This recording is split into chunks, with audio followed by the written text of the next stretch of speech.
Je déclare ouverte la 6e séance plénière de l'Assemblée générale. The 6th plenary meeting of the General Assembly. The Assembly will hear an address by His Majesty Don Felipe VI, King of Spain. I request protocol to escort His Majesty and invite him to address the Assembly.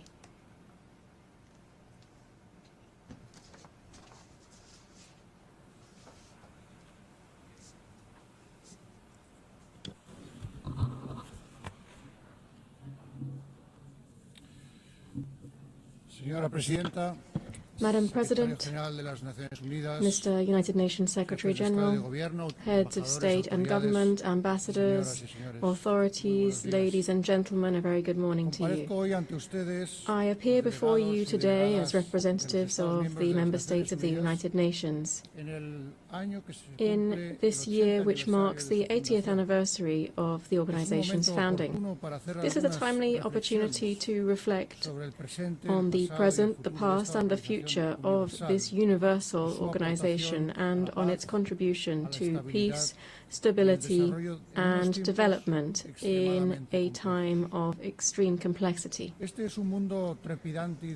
Ours is a world that is fast-paced and unrestrained, one that frequently brings us to the brink, one in which there are voices that continue to proclaim the end of multilateralism and the obsolescence and inefficacy of the United Nations. It is said that this is the result of replacing dialogue and cooperation with competition, rivalry, and extreme tension. This is not the world we're heading towards, we hear. Rather, it is the world in which we are already immersed.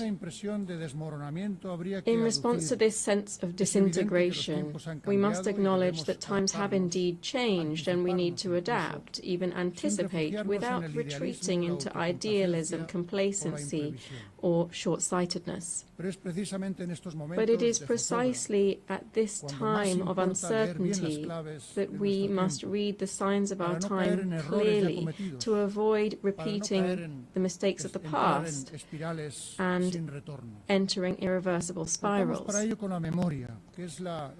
We are aided in this by memory, which is the most valuable tool that any generation possesses to confront its challenges. The memory of the 20th century calls to us each time that we gather in this General Assembly.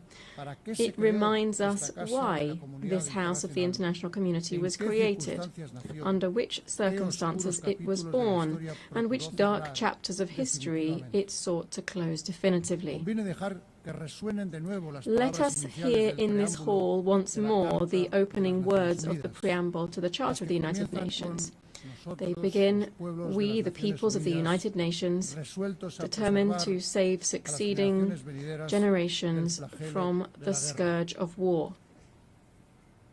Which of the great ideals enshrined therein, peace, dignity, equality, justice, progress, has ceased to be relevant or to represent an ethical imperative? On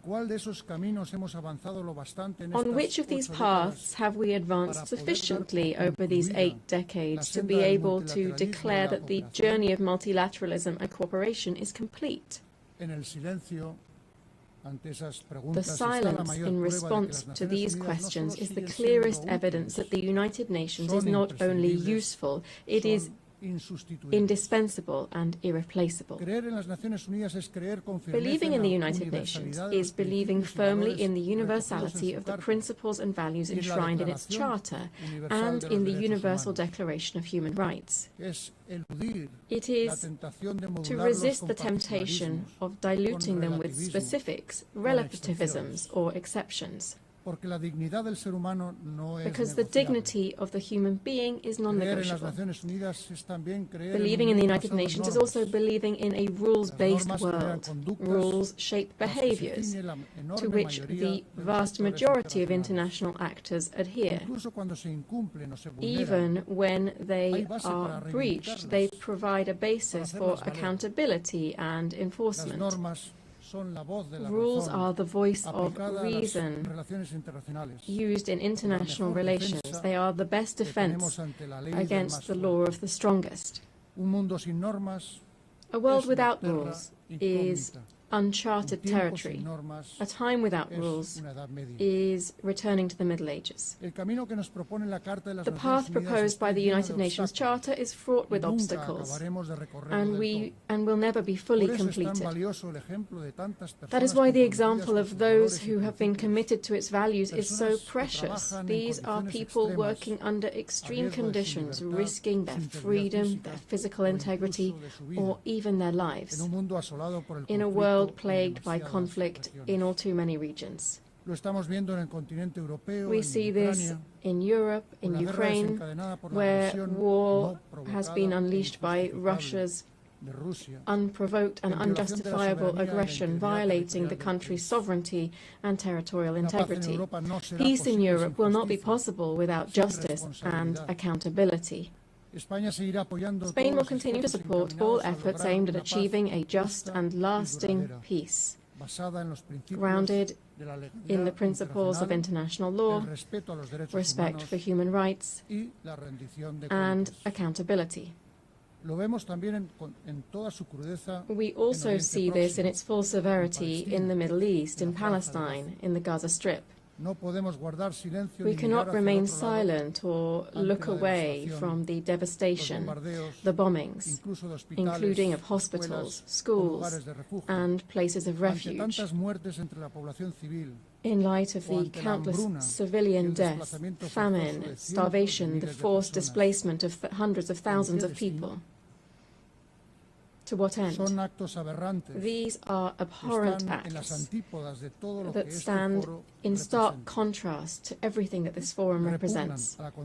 They offend human conscience and shame the entire international community. Spain is a nation deeply proud of its Sephardic roots. When we speak to the people of Israel, we speak to a people of brothers and sisters, a people who, when they return to Spain, to Cordoba, Toledo, Seville, Barcelona, and so many other places, come home. This was the spirit behind the 2015 law, which was passed with broad consensus, granting Spanish nationality to descendants of Sephardic Jews originally from Spain. It is for this reason, and it is so difficult for us to understand, that we are so pained by the actions of the Israeli government in Gaza. We therefore cry out, we implore, we demand, stop this massacre now. No more deaths in the name of a people that are so wise and ancient, who have suffered so greatly throughout history. Let us be clear.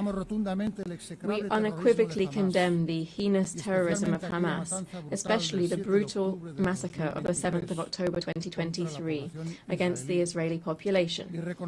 And we recognize Israel's right to self-defense. But with equal strength, we demand that the Israeli government fully uphold international humanitarian law throughout Gaza and the West Bank. We demand that humanitarian aid be delivered without delay, that a ceasefire be established with guarantees, and that all hostages still held by Hamas be released immediately. The international community must shoulder its responsibility to achieve as soon as possible a viable solution that would include the existence of two states. The recognition of the State of Palestine by an increasing number of member states of this organization, to which Spain added its voice this past May, must contribute to achieving a just and definitive regional peace based on the implementation of United Nations resolutions and on the universal recognition of the State of Israel. President, Delegates, as we know, many conflicts are both caused by and result in resource scarcity, state fragility, and inequality. The gap between current realities and the fulfillment of the 2030 Agenda remains vast, and the current funding shortfall for sustainable development exceeds $4 trillion per year. The call for efficiency and resource optimization made at the 4th International Conference on Financing for Development that we held recently in Seville must be sustained. Accordingly, Spain, in line with the consensus-based commitment adopted there, has launched the Seville Plan for Support to Multilateralism.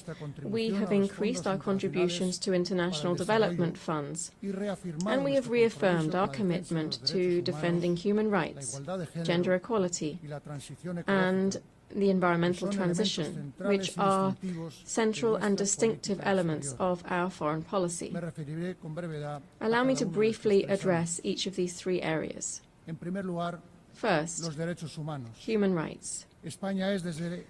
Spain is, as of this year, a member of the Human Rights Council, enabling us to continue advancing causes such as the fight against racism, the abolition of the death penalty, and the promotion of economic, social, and cultural rights, while at the same time persisting in the struggle against all forms of discrimination. Because we support plural, open societies in which all citizens participate, and we are concerned by the erosion of democracies, the growing disaffection towards values that are essential to democratic coexistence. In these confusing times, which are testing our capacity for dialogue, we must remain steadfast in our commitment to these values.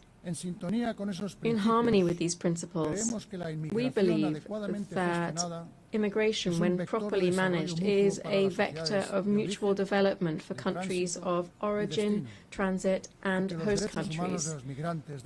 We believe that the human rights of migrants must therefore be the principal reference for our actions. Therefore, we fully support the implementation of the Global Compact on Migration and the Global Compact on Refugees. Secondly, I wish to refer to gender equality. This year marks the 30th anniversary of the Beijing Declaration and Platform for Action. It is therefore a fresh opportunity to reaffirm our commitment to real and effective equality. This is not merely a step forward in human rights, but above all, a matter of justice. Spain aspires to remain a global beacon in areas such as sexual and reproductive rights, the fight against sexual and gender-based violence, and the increased participation of women in leadership roles and in decision-making processes. Third, the environment. The triple planetary crisis that we are facing, climate change, pollution, and biodiversity loss, demands strengthened governance and sufficient resources to accelerate a just energy transition. This must enable us to triple renewable energy capacity, double energy efficiency, and to continue decarbonizing our economies.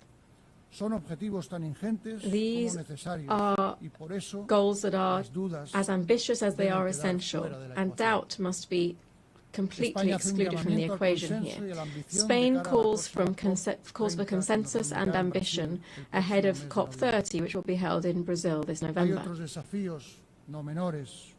There are other, just as important challenges, including managing the impact of the transformative revolution known as artificial intelligence, which can accelerate progress on the 2030 agenda if we know how to direct it towards a fair and equitable digital transformation. And in health, the global dimensions of which were tragically evident during the recent COVID pandemic, we welcome here the consensus reached on the pandemic agreement. This strengthens the central role of the World Health Organization within the global health architecture. Madam President, Spain's foreign policy is built around three fundamental axes based on geography, history and conviction. These are towards Africa and the Mediterranean, towards the Americas and the Atlantic, and towards Europe. I would like to share some thoughts on these three areas. Spain is well aware that Africa represents a strategic global interest of the highest order. The present is marked in certain countries by structural deficiencies and some brutal conflicts and wars that receive insufficient attention when compared with others that I've already referred to. Here I'm referring to numerous peacekeeping operations in the region to which Spain contributes decisively. This is the case in Western Sahara, where Spain will continue to support the Secretary General's personal envoy in seeking a solution that is acceptable and consistent with UN norms and frameworks.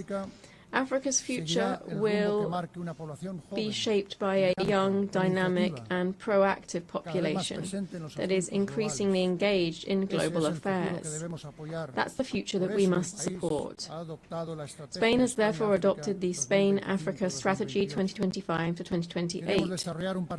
We want to develop a partnership based on concrete action and shared interests, and to promote vibrant African multilateralism embodied by the African Union and other sub-regional organizations. Strictly bilaterally speaking, I must mention the special relationship of neighbourliness and cooperation that binds us to the Kingdom of Morocco, which in recent years has been revitalized to the benefit of our peoples. Latin America and the Caribbean represent for Spain a community of kindred nations, an irreplaceable part of our identity strengthened by shared heritage, that is the Spanish language, spoken by 600 million people around the world. Spain holds the pro tempore secretariat of the Ibero-American Community of Nations until the end of 2026, and Madrid will hold the next Ibero-American Summit. We will continue to support the EU's engagement in the region, which will culminate this year in the EU CELAC summit that will be held in Colombia next month, November. The European Union is one of the greatest achievements of concord and a model for multilateralism. Its voice is more necessary than ever in these times. We therefore advocate for a union that is increasingly effective, cohesive, secure and competitive on the global economy. I think it's important to recall that on the 11th of June this year, we launched a definitive political agreement regarding the key aspects of the future accord between the European Union and the United Kingdom. This was a historic agreement that respects Spain's position on sovereignty and jurisdiction over Gibraltar, which will bring confidence, legal certainty and stability to the lives of the populations of the Campo de Gibraltar and Gibraltar itself. Madam President, I began speaking about the past and present of the United Nations, and I shall dedicate my last few words to its future. In these times of severe budgetary constraints, I call on all member states to reaffirm their commitment to this organization. I encourage all of its personnel, led by the Secretary General, to persist in their enormous efforts towards efficiency and effectiveness, prioritizing those areas whose neglect would represent an unacceptable breach of the ethical standards that must always guide their work. We continue to believe in the need to advance reform initiatives, and we offer our capacity for dialogue and consensus building, as well as our firm multilateral conviction in this endeavour. On this 80th anniversary, which coincides with the 70th anniversary of Spain's accession to the organisation, I wish, Madam President, to renew my country's recognition of all of the men and women working within the United Nations. You are the custodians of the memory of the 20th century and the guardians of the hopes invested in the 21st. And it is now, when so many questions are surrounding multilateralism and cooperation, that we need you most. Thank you very much.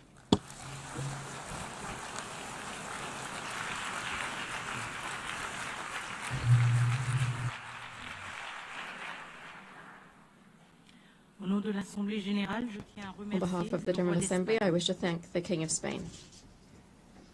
The Assembly will now hear an address by His Excellency Volodymyr Zelensky, President of Ukraine. I request protocol to escort His Excellency and invite him to address the Assembly.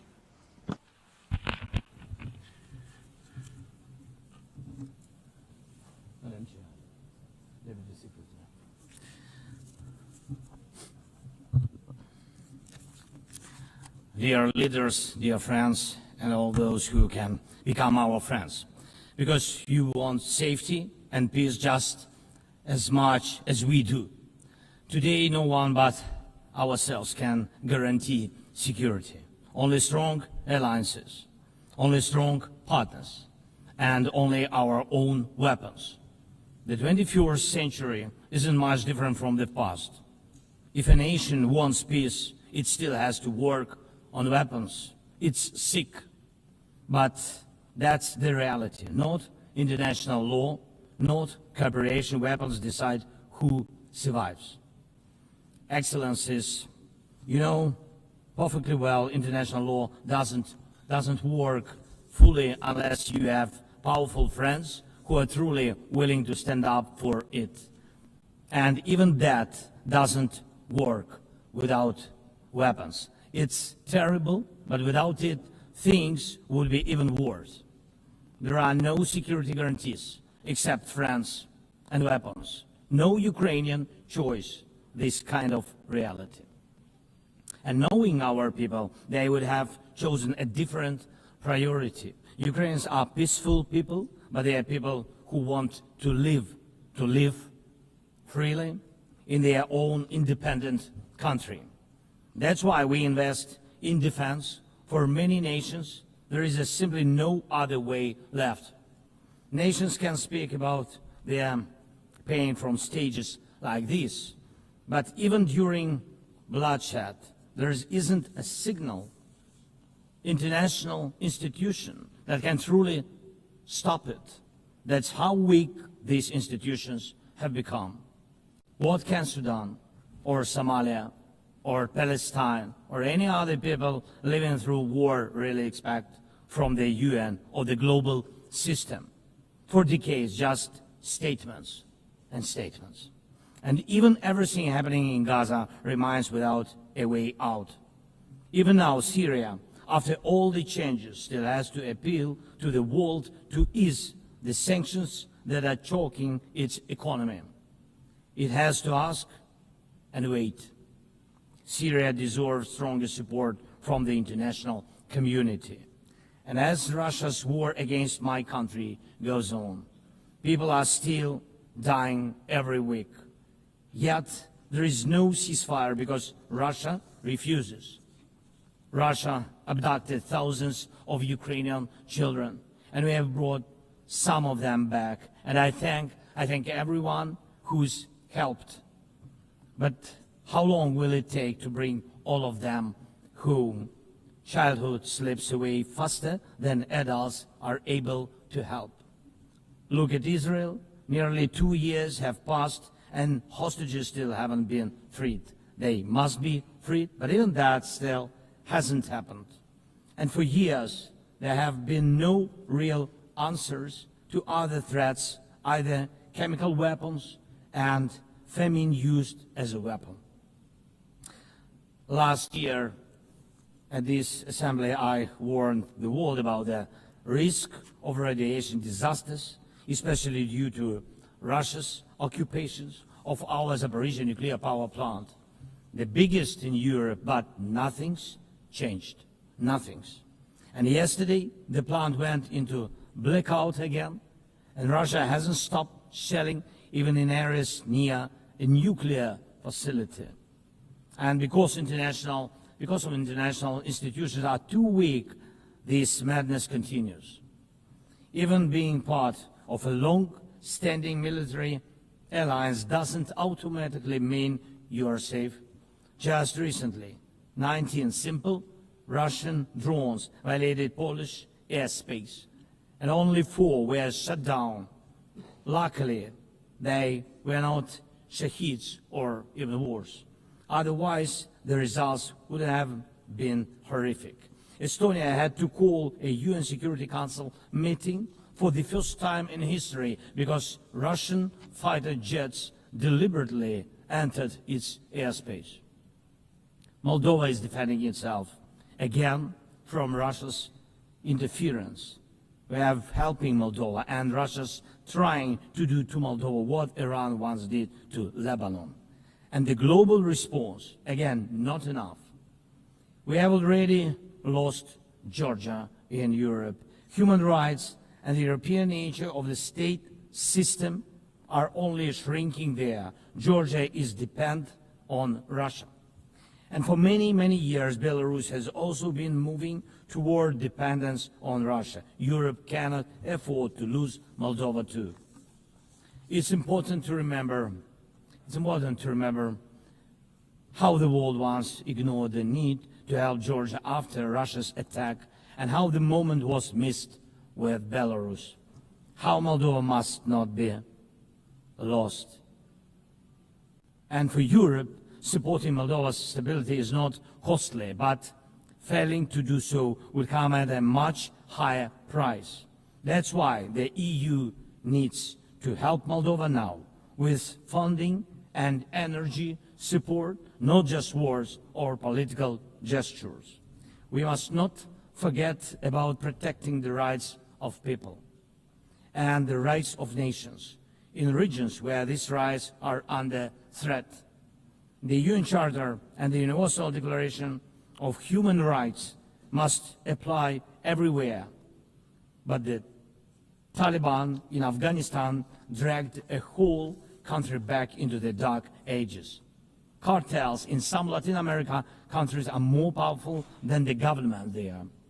This is all about collapse of international law and the weakness of the international institutions. And so it's about the rise of weapons. Weapons decide who survives.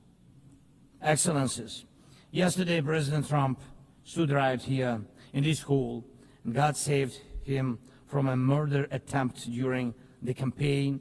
A shot was fired from a rifle, and just a fraction of an inch saved his life. Just days ago, President, along with hundreds of thousands of Americans, honored the memory of Charlie Kirk. Sadly, his life was cut short by a bullet. Once again, violence with a rifle in hand. We also mourn the Ukrainian woman, Irina Zarutska. She was brutally killed with a knife here in America, the very country where she was seeking refuge from Russia's war. And almost every day, when we open the news, we see headlines about violent attacks happening all around the world. Most of it is done with weapons. People are already used to, but weapons are evolving faster than our ability to defend ourselves. Now, there are tens of thousands of people who know how to professionally kill using drones. Stopping that kind of attack is harder than stopping any gun, knife, or bomb. This is what Russia has brought with its war. It used to be that only the strongest countries could use drones because they were expensive and complex. Now even simple drones can fly thousands of kilometers. War tech doesn't care about geography anymore. It's now reshaping it. Just recently, airports in Europe had to shut down because of drones. Authorities couldn't even say what kind of drones they were, who sent them, or from where. Last week, North Korea announced the test of a tactical strike drone. That means even countries with limited resources can now build weapons that are dangerous to their neighbors. Ukraine and nations like Saudi Arabia know all too well how dangerous Iranian attack drones are. But what happens when all the types of drones become available, even to small terrorist groups or cartels? The world moves too slowly to protect itself, and weapons move fast.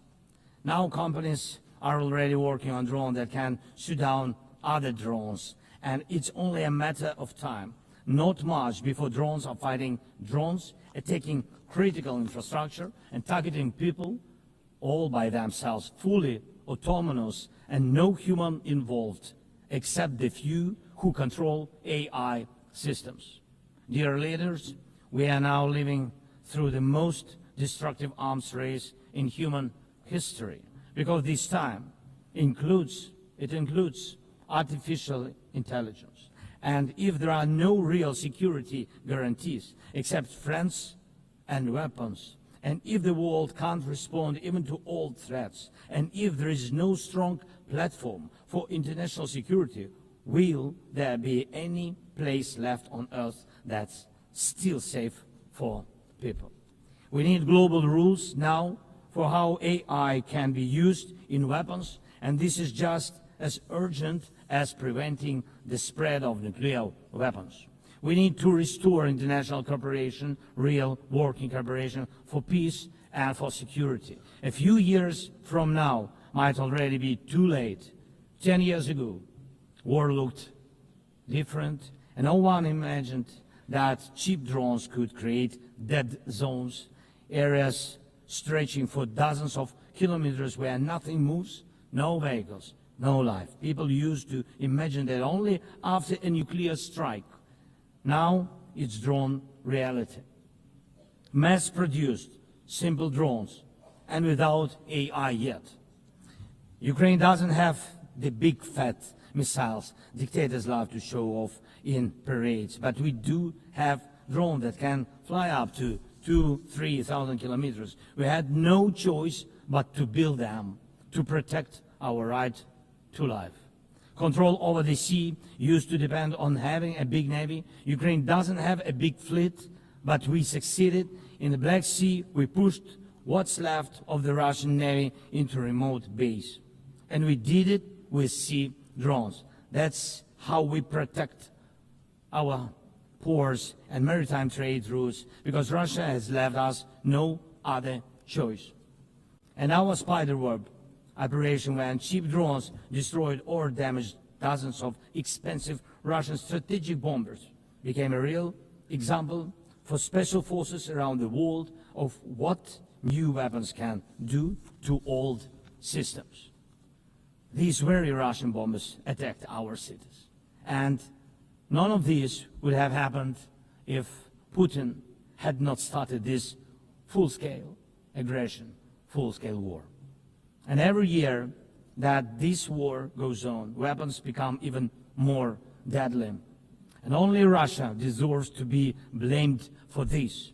Dear leaders, to protect lives, Ukraine builds underground schools and underground hospitals. To protect lives, we have to spend more on protecting power stations from drone and missile attacks than on building sports facilities or cultural infrastructure. Ukrainian farmers are learning how to protect their equipment from Russia's FPV drone strikes, and for them that challenge is far greater than climate change. Russia's war has put us in this situation, but do you have protection against similar threats? The facts are simple. Stopping this war now, and with it, the global arms race, is cheaper than building underground kindergartens or massive bunkers for critical infrastructure later. Stopping Putin now is cheaper than trying to protect every port and every ship from terrorists with sea drones. Stopping Russia now is cheaper than wondering who will be the first to create a simple drone carrying a nuclear warhead. So we must use everything we have together to force the aggressor to stop. And only then do we have a real chance that this arms race will not end in catastrophe for all of us. If it takes weapons to do it, if it takes pressure on Russia, then it must be done. And it must be done now. Otherwise, Putin will keep driving the war forward wider and deeper. And we told you before, Ukraine is only the first, and now Russian drones are already flying across Europe, and Russian operations are already spreading across countries, and Putin wants to continue this war by expanding it, and no one can feel safe right now. So first, we are now building a new security architecture for ourselves. More than 30 countries are already part of our coalition, and we are strengthening army, launching joint weapons production with partners, and defining financial commitments for defense in a way that could become a security model for any other nation. If security guarantees work for Ukraine, something more than just friends and weapons, it will mean that people were able to make national security not a privilege for a few nations, but a right for everyone. Second, we are ready to make our modern weapons become your modern security, your modern weapon. And we have decided to open up arms exports. And these are powerful systems tested in a real war when every international institution failed. And we are also ready to grow our defense production together with strong partners so that their protection is modern and reliable. You don't need to start this race from scratch. We are ready to share what has already proven itself in real defense. And third, many in the world are still relaxed. Still. But look at how many countries are here at this General Assembly, countries that are at war, or just came out of war, or are trying to stop one, or openly getting ready for one. War has already reached too many people to pretend it has nothing to do with you. So it depends on you.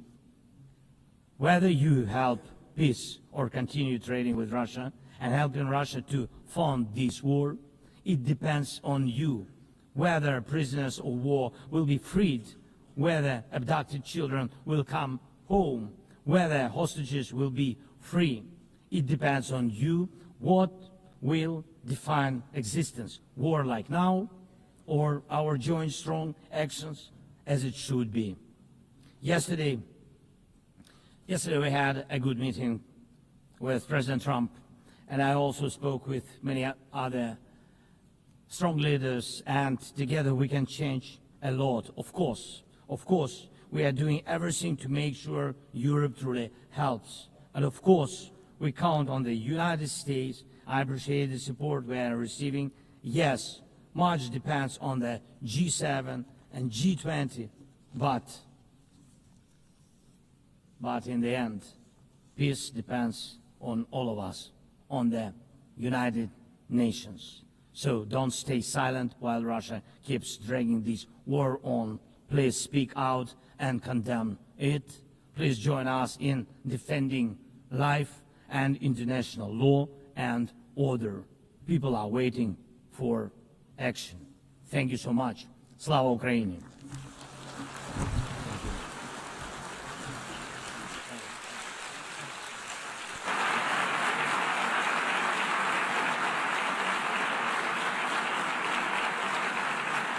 Au nom de l'Assemblée générale, je tiens à The General remercier Assembly le wishes to thank the président de President l'Ukraine. of Ukraine.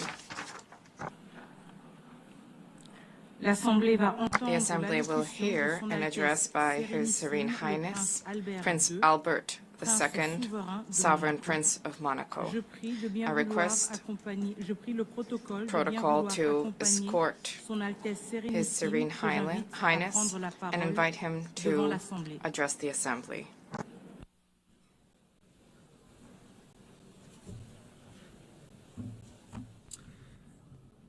Madam President of the General Assembly, Secretary General, ladies and gentlemen, heads of state and government, excellencies, ladies and gentlemen.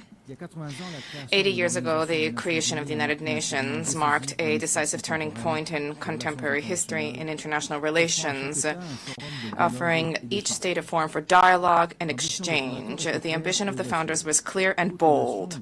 All nations, large and small, need to be able to participate on equal footing in crafting collective solutions, equality, respect, dialogue. This is the heart of the multilateral spirit and underpinning the values where Monaco found its place within the concert of nations. Over these past 8 decades, the United Nations has supported and ushered in major turning points: the reconstruction of Europe after the Second World War, the process of decolonization, the hope of an international order that is more peaceful after the Cold War. The organization contributed to the establishment of a robust international law, the adoption of numerous treaties, law of the sea, counter-terrorism treaties, protection of the environment, the promotion of human rights. Monaco ratified more than 270 of these treaties, which, beyond their symbolic dimension, govern the day-to-day lives of our population. The UN also played a key role in the maintenance of international peace and security. On all continents, these operations help to prevent conflict and to support democratic transitions. International justice, specifically through the judgments rendered by the International Criminal Tribunals, have been significant sources of progress in combating impunity for the gravest crimes, and the International Court of Justice remains a pillar when it comes to peaceful resolution of disputes. The United Nations has been a pioneer in ecological awareness, raising the protection of our planet, mobilizing governments, scientists, civil society to put together concerted strategies, and these are issues which are of tremendous importance to us. The UN has shed light on the role of sports as a vector for peace, for inclusion, for development. Our principally welcomes the fact that sport is increasingly taking pride of place in the work of the organization. Madam President, we are cognizant of the progress that has been made over the past 8 decades, and yet we have more challenges to surmount, which requires resolute collective action. The progress that we have made is significant, but we have a grim reality. We are in a multipolar world where international realities are significant. There are proliferation of peacekeeping operations show that dialogue and preventive diplomacy, unfortunately, do not always generate the anticipated results. International security is today gravely imperiled. International tensions and conflicts are spreading in all 4 corners of the world, and this makes it all the more necessary for there to be a reaffirmation of the core principles of the United Nations: sovereignty of states, peaceful dispute resolution, respect for international law, and human rights. In this regard, the Principality of Monaco firmly condemns the war of aggression targeting Ukraine and the suffering this has inflicted upon civilian populations, and I reiterated this message just now to President Zelensky. I cherish the hope that a just and lasting negotiated peace agreement can be found soon to guarantee security and to rise to the expectations of the Ukrainian people. In the Middle East, violence has generated unacceptable human suffering, casualties. The risk of regional conflagration requires that there be an immediate de-escalation, protection of civilians, the unimpeded delivery of humanitarian assistance, and a sincere relaunch of the peace process on the basis of the 2 states.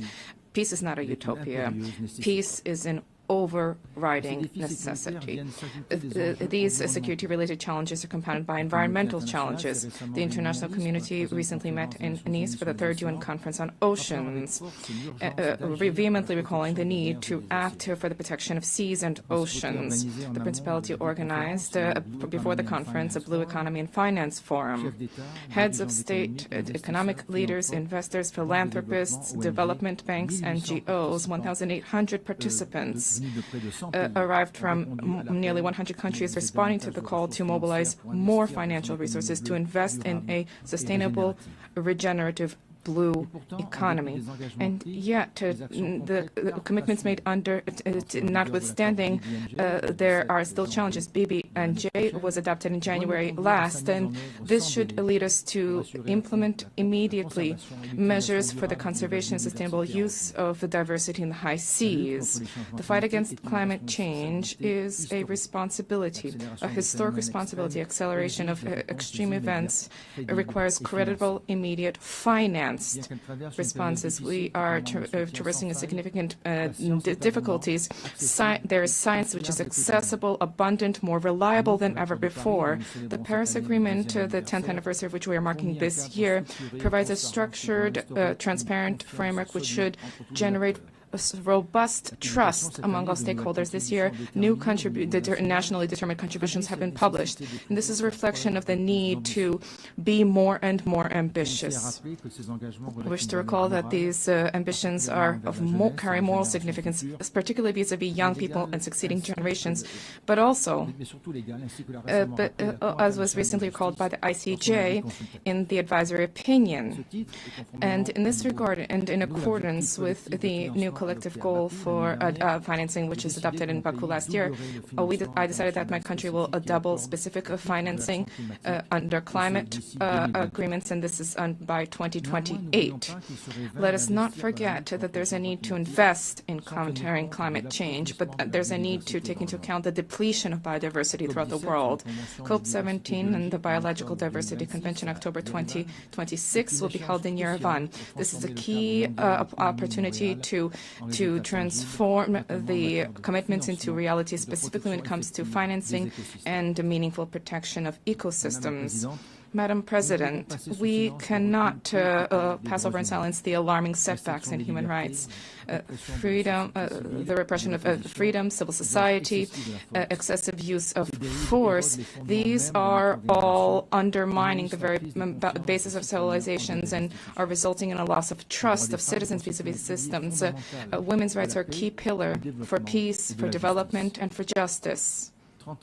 30 years after the Beijing conference, gender equality between men and women has still not been fully universally attained, and this remains a key priority, which is something we need to reaffirm. There's an urgent need to generate collective commitment to combat violence against women and girls and against all kinds of persecution which they endure, including in conflict-affected areas.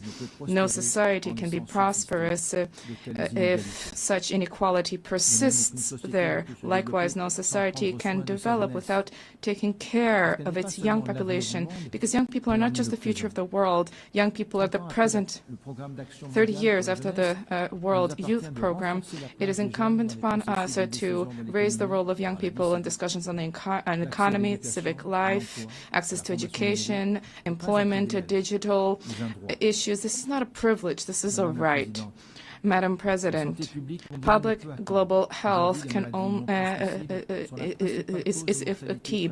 Non-communicable diseases are the main cause of premature deaths, and there's a need for cross-sectoral mobilization to address this challenge. I welcome the key role of the WHO with the global action against these diseases, but there's a need to move further to strengthen synergies among the stakeholders to improve the effectiveness of action, particularly among budgetary constraints. The fourth high-level meeting on this issue should generate new momentum to intensify prevention and to provide universal access to high-quality care. Madam President, the 80th anniversary of the United Nations offers an opportunity to breathe new life into multilateralism, to reform its operations, and to address the liquidity crisis. Reform of the United Nations should restore people's trust and to establish an effective structure based on core values. The United Nations is the only universal body which is capable of defending sovereignty of states and embodies the ideal of cooperation amongst people.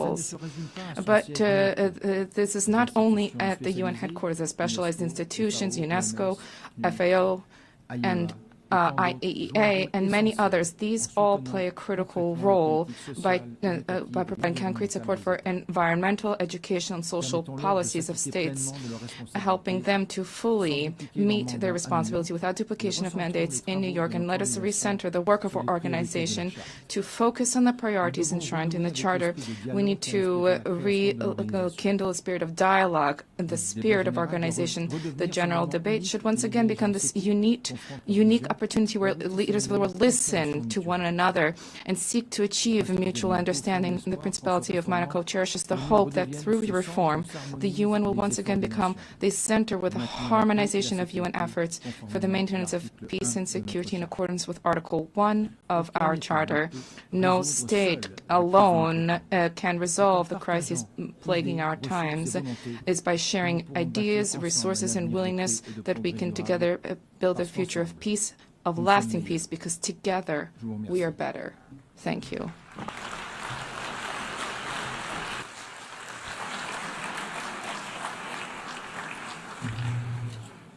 On behalf of the General Assembly, I wish to thank the Sovereign Prince of Monaco. The Assembly will hear an address by His Excellency Masoud Pezeshkian, President of the Islamic Republic of Iran. I request protocol to escort His Excellency and invite him to address the Assembly.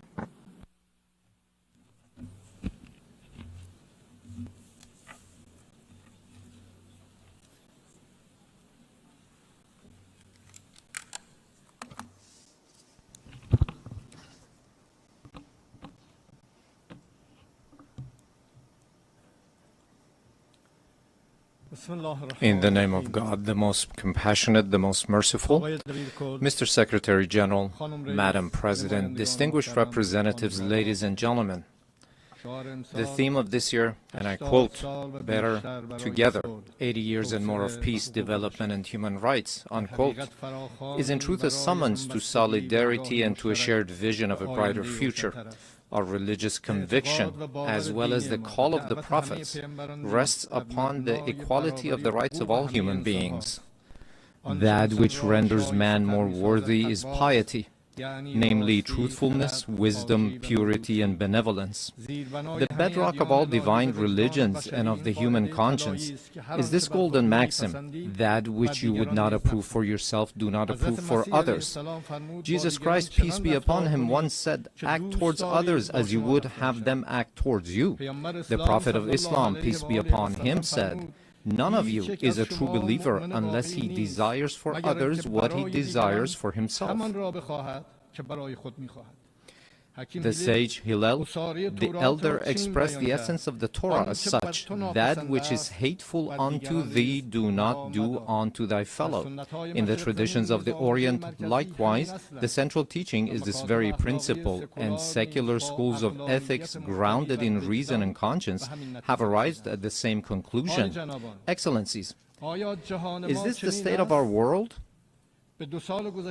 Let us behold the past 2 years. The world in these 2 years was witness to genocide in Gaza, was witness to the destruction of homes and repeated violation of sovereignty and territorial integrity in Lebanon, was witness to the devastation of Syria's infrastructure, was witness to assault against the people of Yemen, was witness to the forced starvation of emaciated children in the arms of their mothers, was witness to the assassination of Iran's scientists, was witness to the surreptitious raids infringing upon the sovereignty of nations, violating the territorial integrity of states, and openly targeting leaders of people. And all of this under the full support of the most heavily armed regime in the face of the earth, and under the pretext of self-defense. Would you countenance such things for yourselves? Who is the disturber of the stability of the region and the world? Who is the actual threat against international peace and security? Who is the violator of the golden moral maxim of mankind? Excellencies, ladies and gentlemen, you all bore witness that this past June, my country was subjected to a savage aggression in flagrant contravention of the most elementary principles of international law. The aerial assaults of the Zionist regime and the United States of America against Iran's cities, homes, and infrastructures precisely at a time when we were treading the path of diplomatic negotiations constituted a grave betrayal of diplomacy and a subversion of efforts towards the establishment of stability and peace. This brazen act of aggression, in addition to martyring a number of commanders, citizens, children, women, scientists, and intellectual elites of my country, inflicted a grievous blow upon international trust and the very prospect of peace in the region. Should we fail to confront such perilous breaches of international norms, these aberrations shall spread to engulf the world. The assault upon nuclear facilities under safeguards and international supervision, the open attempt to assassinate leaders and duly constituted officials of UN member states, the systematic targeting of journalists and members of the press, and the killing of human beings who solely by the reason of their knowledge and expertise are converted into military targets. Again, would you countenance such acts for yourselves? With this behavior, they have killed at the very least over 35,000 innocent civilians in Gaza. They have deprived them of food, drinking water, medication, and proper health care. Those who have perpetrated such crimes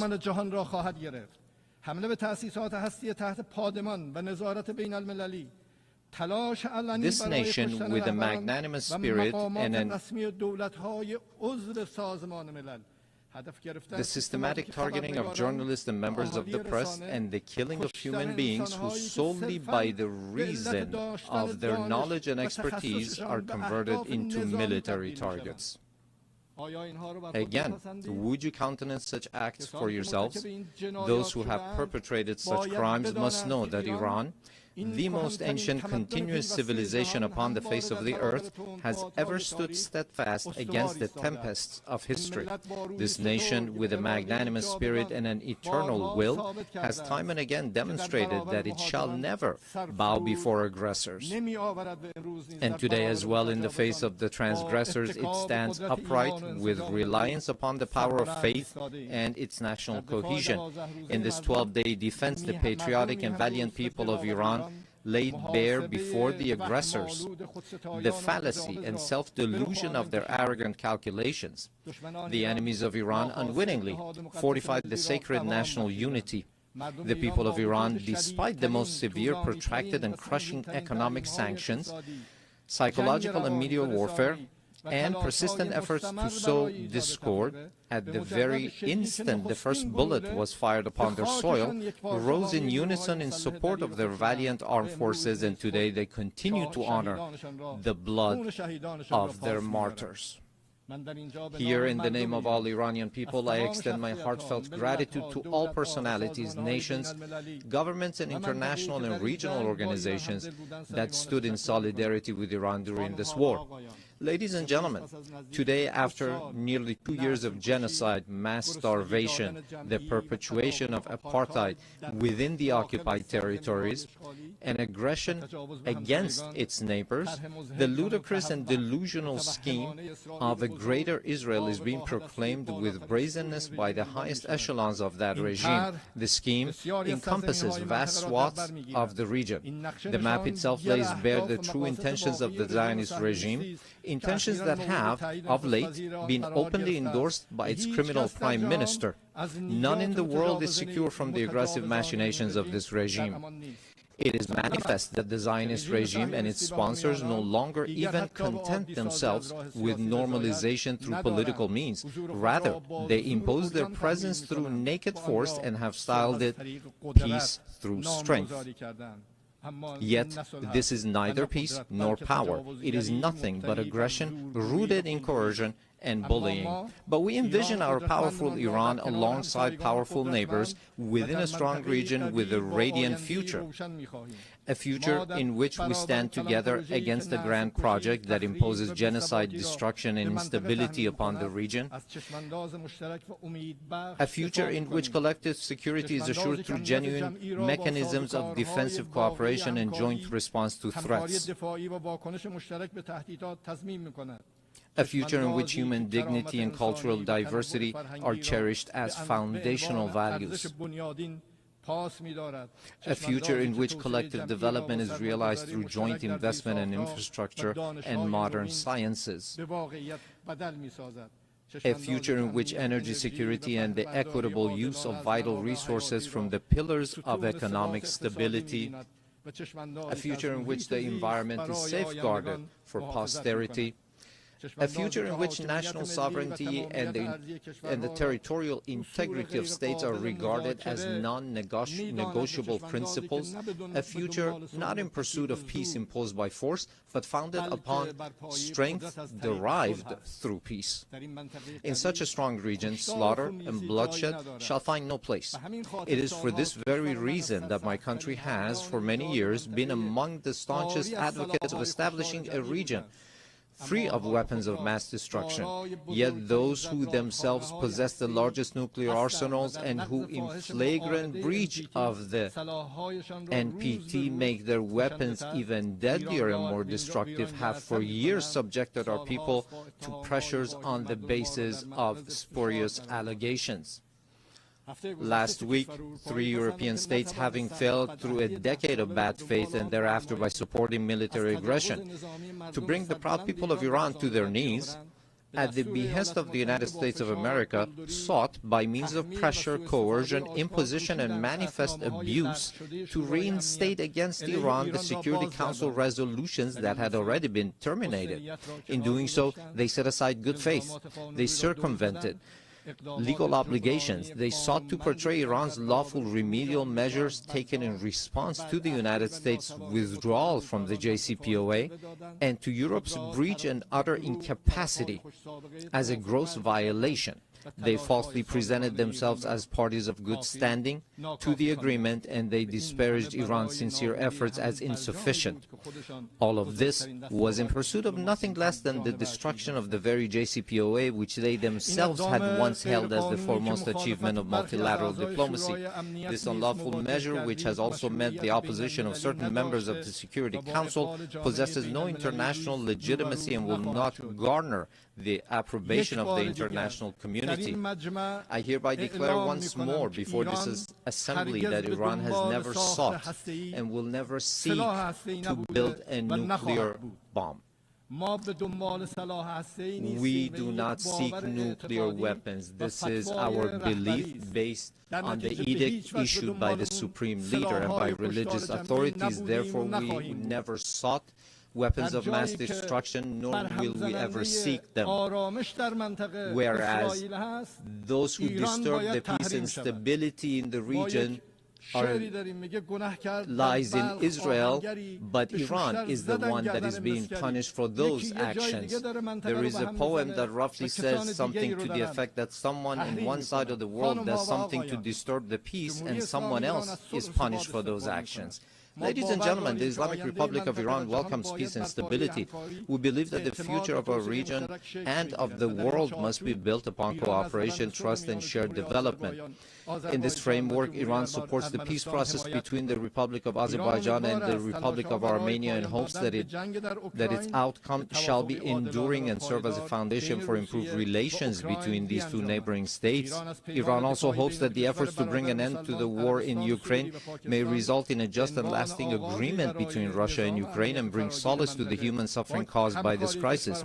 Iran welcomes the defensive pact between the two brotherly Muslim countries, the Kingdom of Saudi Arabia and the Islamic Republic of Pakistan, as a beginning for a comprehensive regional security system with the cooperation of the Muslim states of West Asia in the political, security, and defense domains. Finally, Iran condemns the criminal aggression of the Israeli regime against Qatar, which resulted in the martyrdom of a number of Palestinian and Qatari nationals, and declares its support and solidarity with the government and people of Qatar.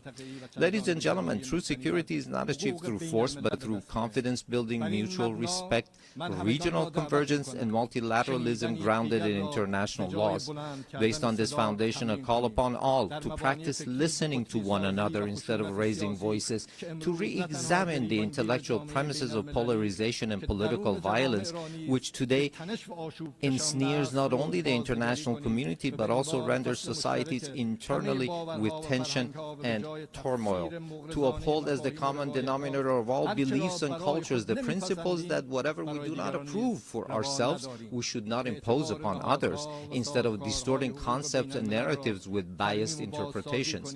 To restore and rehabilitate the credibility of international laws, institutions, and mechanisms, and to commit to the establishment of a regional system of security and cooperation in West Asia. Ladies and gentlemen, we Iranians have extended our power in the world not by producing and employing nuclear weapons, nor by the slaughter of hundreds of thousands in the 20th century, nor by genocide and the imposition of starvation upon the children in Gaza in the 21st century, and not even through the historic empires of Iran, but rather through a culture of human fellowship and the message of empathy of universal sages such as Rumi, Hafiz, Saadi, who 8 centuries ago declared human beings are members of a whole, in creation of one essence and soul. If one member is inflicted with pain, other members uneasy will remain. If you have no sympathy for human pain, the name of human, you cannot pertain. Those criminals who bully by murdering children are not worthy of the name human being, and assuredly they shall never prove to be trustworthy partners.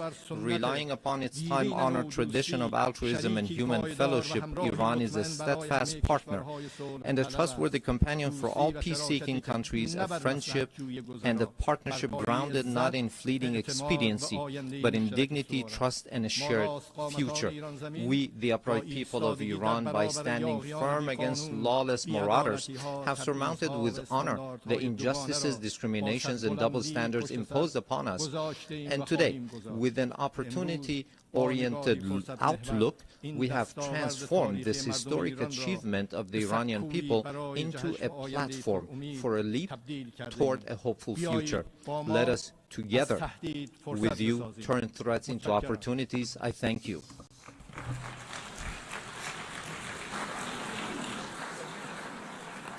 On behalf of the Assembly, I wish to thank the President of the Islamic Republic of Iran. The Assembly will hear an address by His Excellency José Raúl Mulino Quintero, President of the Republic of Panama. I request protocol to escort His Excellency and invite him to address the Assembly.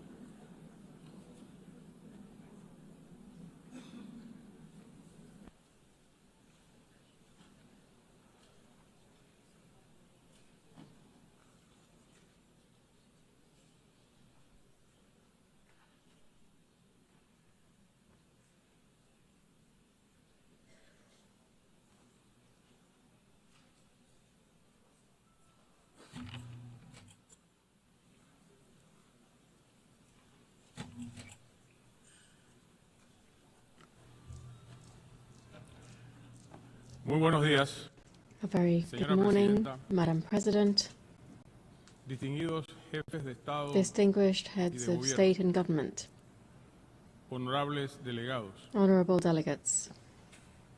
En nombre del pueblo On behalf panameño, of the con Panamanian profundo people, respeto y with renovadas profound esperanzas, respect and renewed me hope, presento ante esta I honorable appear asamblea before this honorable en el assembly aniversario número 80 on the de esta 80th organización anniversary of this que organization, sigue siendo un faro para la which paz, remains a la beacon cooperación for y el peace, progreso. cooperation and progress. Panamá se comprometió desde la Carta de San Francisco Panama en has been committed since the signing of the 1945 Charter of San Francisco in favor de la 1945 to la peace seguridad, building, el security, desarrollo sostenible y los sustainable derechos development, and human rights.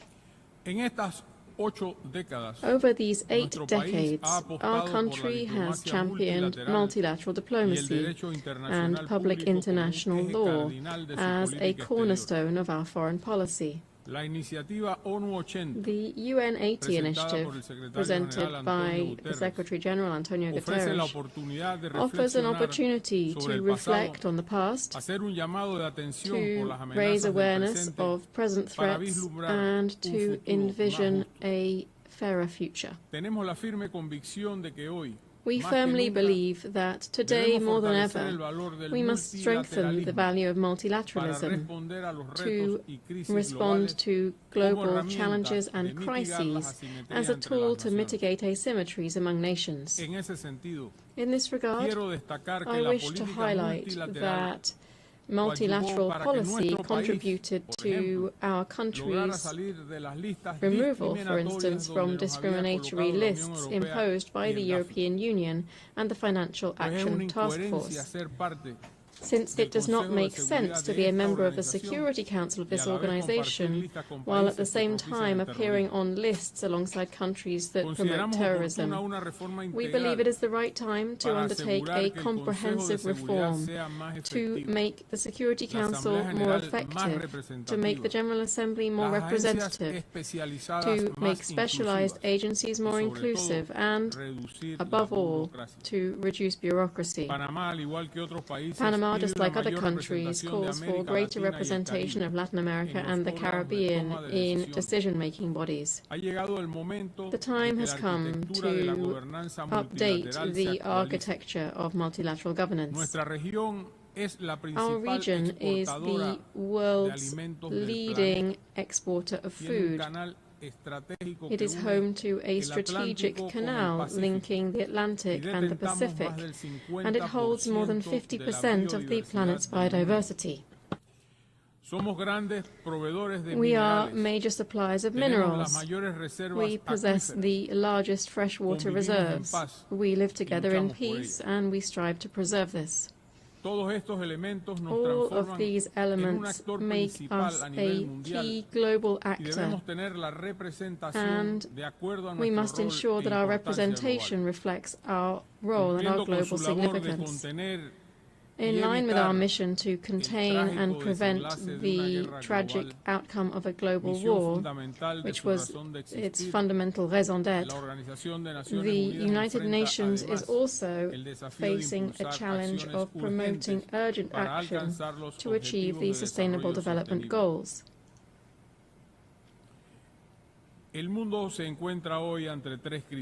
Today, the world is facing a trifecta of devastating crises: climate change, pollution, and biodiversity loss, all against a backdrop of weakened cooperation. The response to these crises must be swift and united.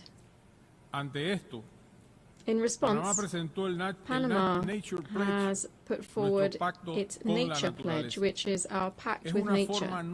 This is a new way of understanding environmental and climate policy, integrating our obligations on climate, biodiversity, and land into a single national commitment.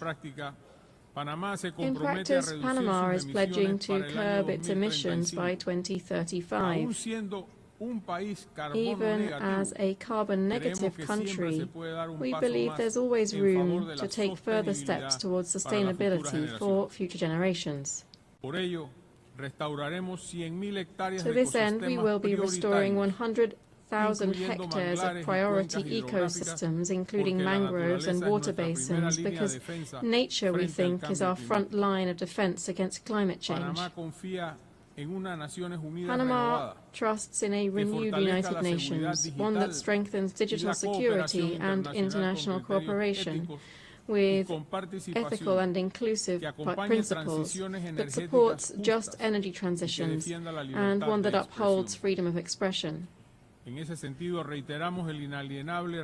this spirit, we reaffirm our unwavering respect for freedom and democracy in our region, which continues to suffer from instability at the hands of those who disregard the popular will expressed through the ballot box, or who simply do not permit open and transparent elections. We aspire to be a member of the United Nations that is capable of preventing conflicts before they arise, that can better respond promptly to humanitarian emergencies, that better coordinates its field agencies, and that more faithfully represents the diversity of peoples across the globe. Panama has offered to host offices of United Nations system organizations to support reform efforts under the UN 80 initiative.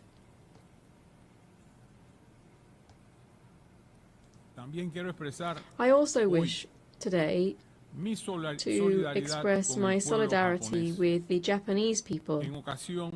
This on the occasion of the 23rd anniversary of North Korea's admission of its abduction of at least 17 Japanese nationals. The world needs to know the truth so that these events are never repeated, and Japan deserves justice. Ladies and gentlemen, I cannot let this opportunity pass without highlighting that we have now completed a quarter century since our canal was transferred into Panamanian hands.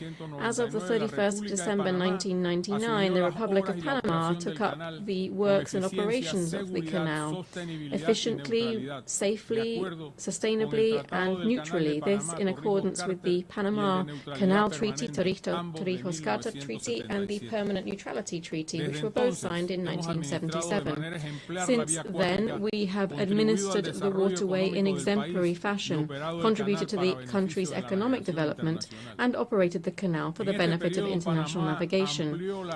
Over this period, Panama expanded the interoceanic route using our own resources to meet the demand of larger vessels. Now we are taking another step forward. We are supporting the Panama Canal Authority in the development of the Rio Indio Reservoir.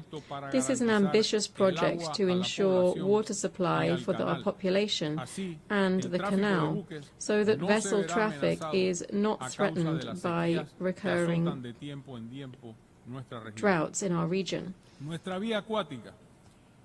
Our waterway serves more than 180 maritime routes and more than 140 nations, and approximately 4% of global trade passes through it.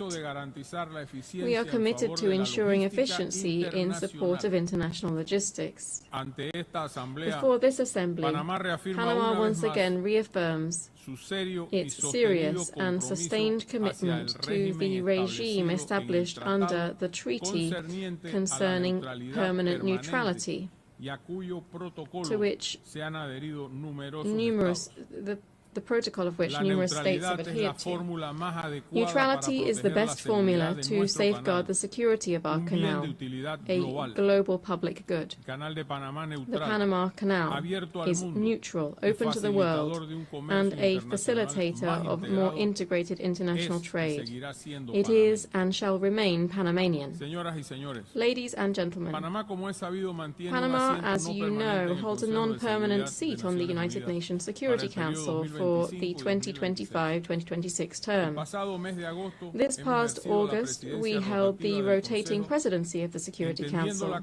We viewed this role as a responsibility to maintain a strong voice in favor of peace, sovereign equality of states, justice, international law, and respect for agreements among nations.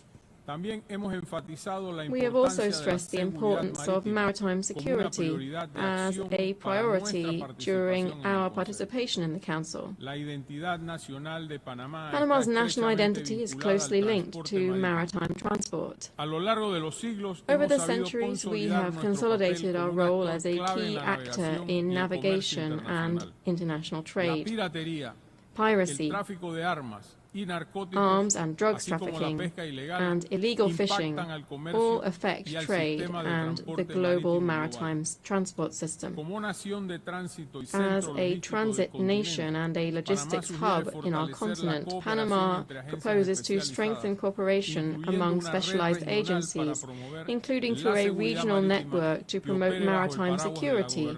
This would operate under the umbrella of ocean governance and in accordance with international law.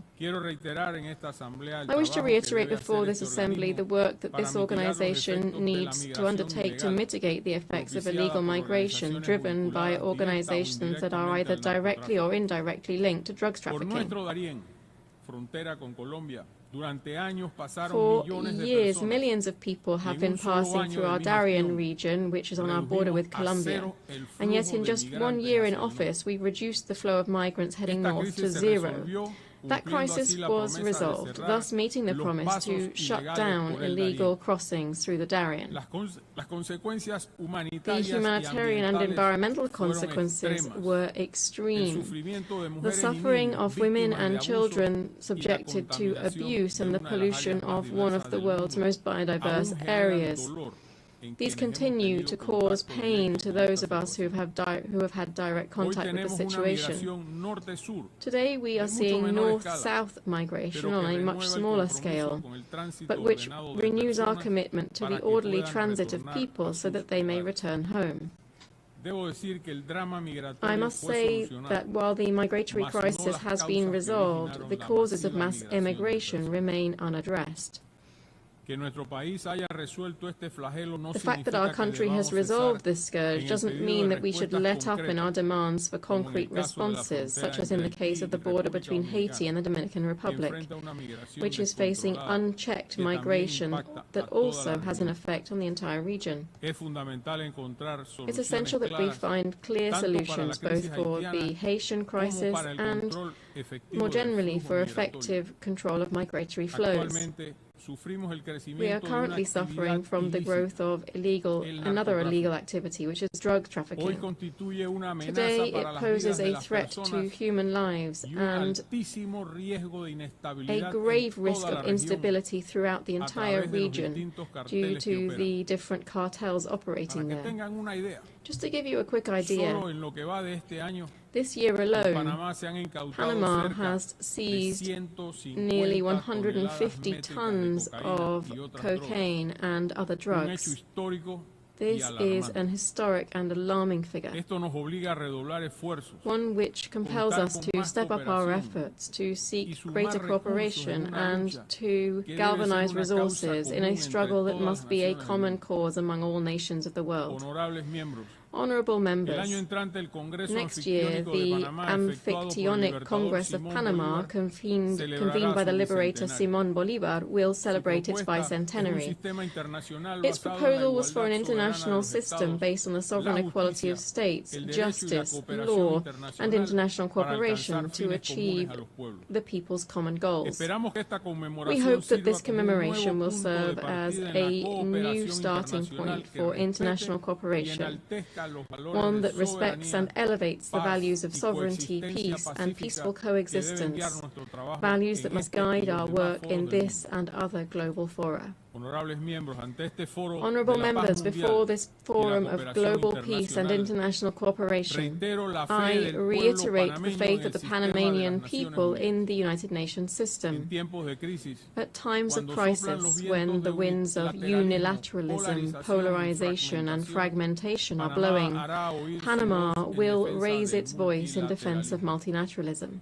Panama will remain an enthusiastic member of the United Nations, a defender of international law, and a tireless proponent of global peace. Because, as this year's theme reminds us, we are stronger together, and only together can we build a fairer and more humane future for all. Thank you very much.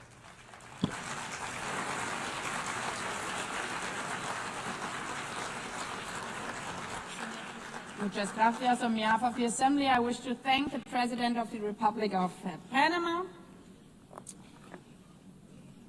As the Assembly will hear an address by His Excellency Petr Pavel, President of the Czech Republic, I request protocol to escort His Excellency and invite him to address the Assembly.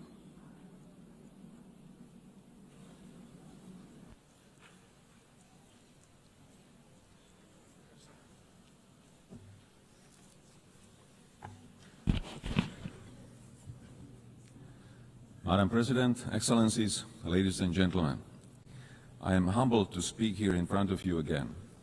Today, I wish to address two main issues: United Nations achievements and necessity of its reform, and prospect of multilateralism in the light of Russian aggression. 80 years ago, the United Nations was founded with great hope to prevent war and destruction, never to repeat the horrors of World War II. My country proudly stood amongst the founding nations signing the charter that would become our collective moral compass. Since 1945, we have witnessed remarkable achievements. The United Nations helped to prevent another full-scale world conflict. It assisted in dissolution of colonialism and rise of new sovereign countries in Asia, Africa, Europe, and Latin America. Together, we created a robust multilateral system of rules and global cooperation in international security, human rights, and economic development. Together with the UN, we have fought famine, disease, illiteracy, and poverty in some of the world's most vulnerable regions. Dozens of peacekeeping missions have helped to ease tensions in conflict zones. Thanks to its long-standing efforts, the UN has helped transform countless lives and laid the groundwork for a better world, a world which is more humane and more cooperative. It provided a platform where even the smallest nations can speak out and be heard. The UN remains the only institution where the world can collectively confront global crises. Not with weapons, but with dialogue, shared responsibility, and pressure where necessary. UN's greatest achievement is not perfection, it's persistence. With many devastating conflicts ongoing, Russia's invasion of Ukraine has significantly transformed the global security landscape. Since the last general debate a year ago, our world has not become more secure. On the contrary. In the game of smoke and mirrors, Russia continues targeting civilians, civilian infrastructure, foreign diplomatic missions, and most recently, even our neighboring country, Poland. Not to forget the acts of hybrid warfare on our own territory. These range from disinformation campaigns and attempts to undermine public trust, to cyber attacks, and even acts of sabotage carried out by mercenaries recruited online. Despite being the largest country on the map, Russia still aims to seize Ukrainian territory and expand its sphere of influence. Backed by China, Iran, North Korea, and other countries that help it circumvent sanctions and provide economic or political support. Russia, a permanent member of UN Security Council, is not only violating the principles of state sovereignty and territorial integrity enshrined in the UN Charter, but also sets a dangerous example and precedent, sending the message that aggression can yield territorial and political gain and remain unpunished. Ladies and gentlemen, our multilateral system was created on the premise that rules apply to all without exception. The consequences of this war go far beyond the news headlines. This war threatens to dismantle our system of governance based on mutual respect, equal partnership, and rules we all subscribe to. What is happening in Europe today could happen anywhere else tomorrow, under different circumstances, but under the exact same pretext.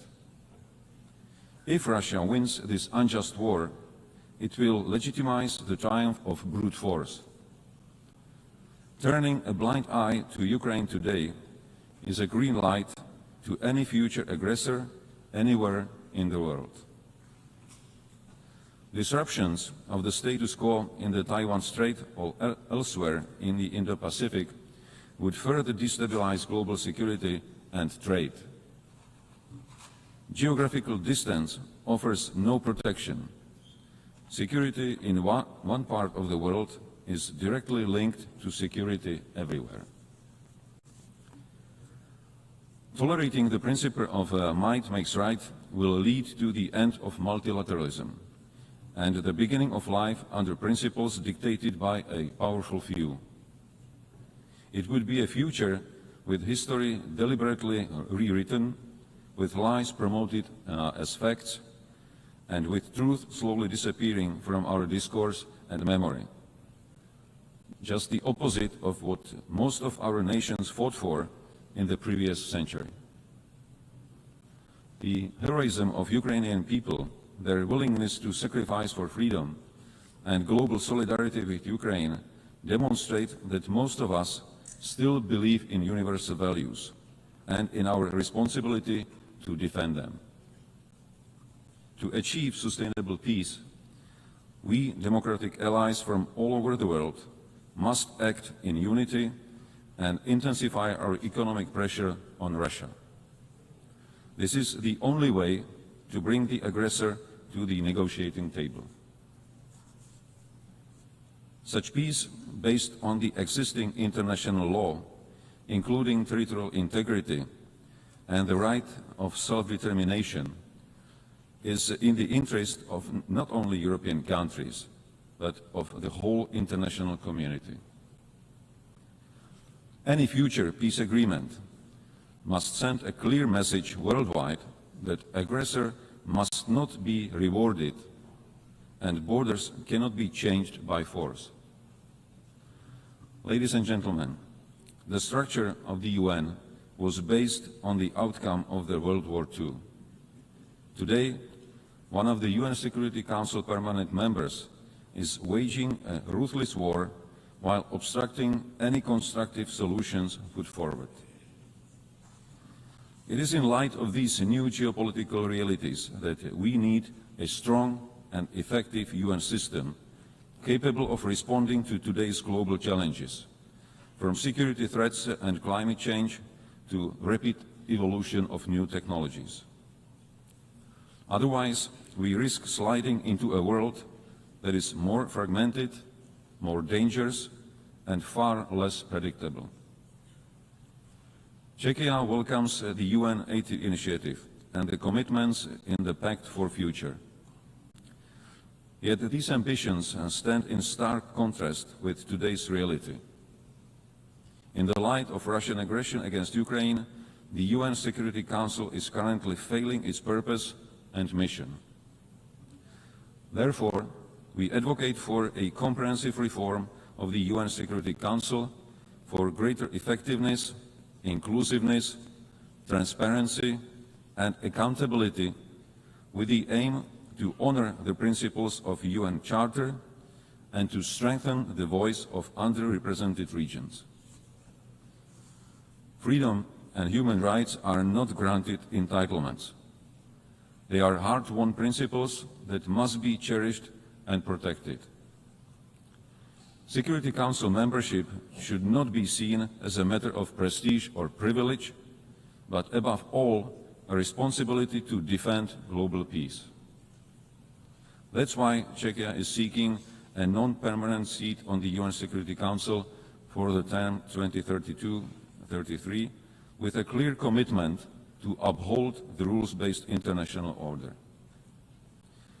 We cannot afford to have the UN paralyzed or blocked in its ability to respond to crises and challenges. Current urgent crises are already consuming too much of our attention and resources at the expense of other major, equally pressing issues. Madam President, ladies and gentlemen, as I mentioned in the beginning of my speech, the UN significantly improved the quality of life of billions, including through access to education, healthcare, and services. In this year's Sustainable Development Report, Czechia ranked 10th out of 167 countries. I am fortunate to be a citizen of a country which by global standards offers a secure and comfortable life. This doesn't mean that there are no challenges.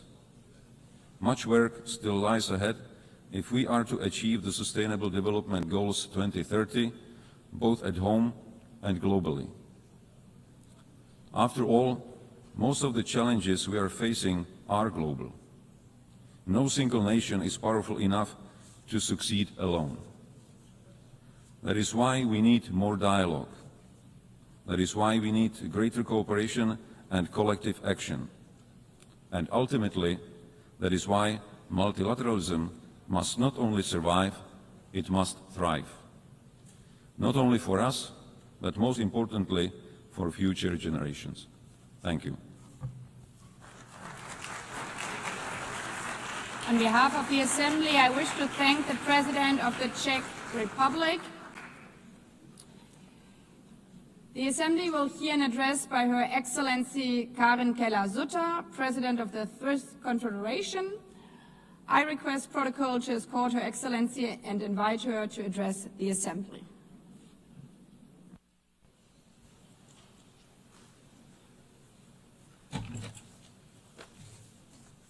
Madam President of the General Assembly, Excellencies, ladies and gentlemen, 80 years ago, the world entered a new era, better times. On the 27th of January 1945, the Auschwitz concentration camp was liberated. On the 8th of May 1945, the war in Europe ended, and on 25 June 1945, 50 states adopted the United Nations Charter in San Francisco. And I quote from the Charter, they were determined to save succeeding generations from the scourge of war, which twice in our lifetime has brought untold sorrow to mankind. End of quote. Upon the ruins of the Second World War, a new international order was born out of a shared conviction and determination to bring peace and prosperity to the world.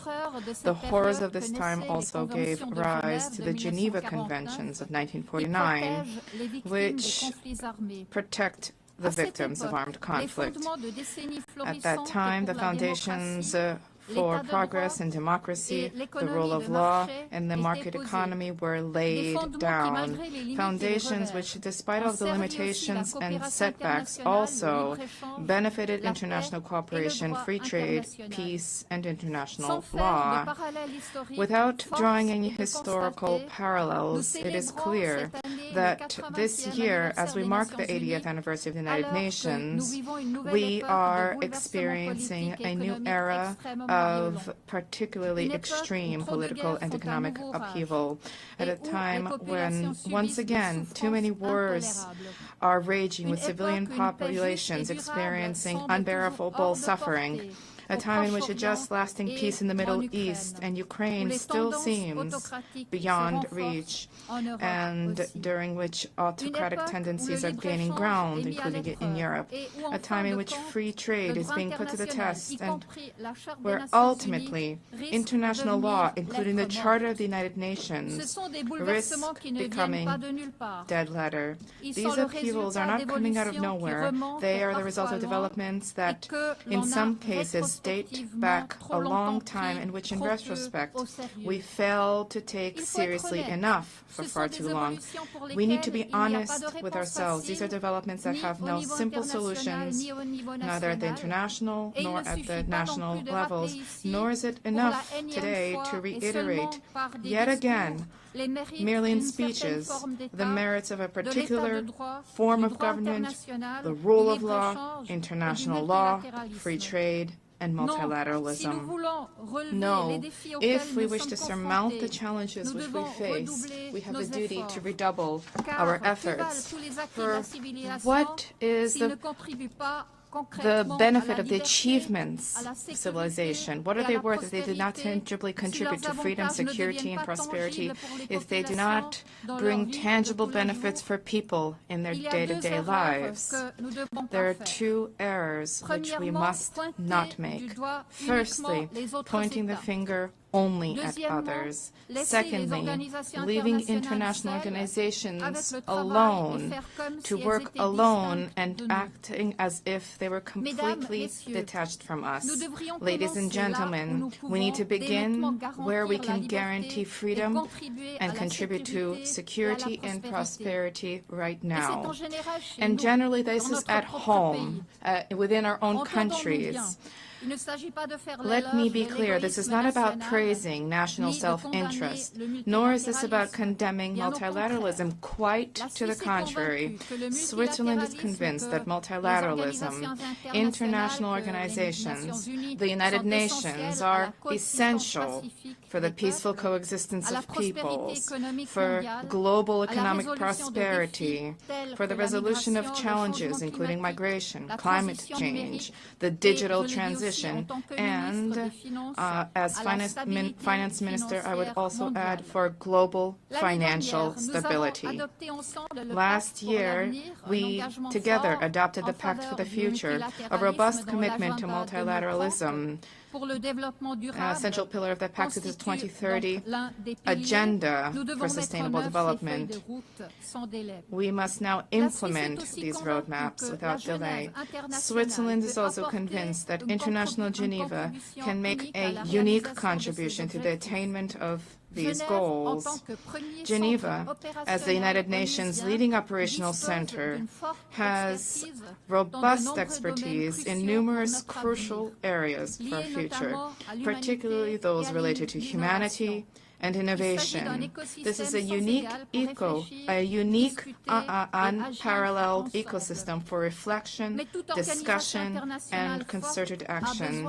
But a strong international organization needs strong members. And when I say strong, I do not mean strength in terms of size or strength in terms of military might. I am talking about states that are in a position to provide their citizens with an environment in which they are able to flourish and to express themselves freely and in complete safety and security. Security not just in the military sense, but also at the legal, economic, and social security level. Security and freedom are essential prerequisites for economic growth and therefore for prosperity.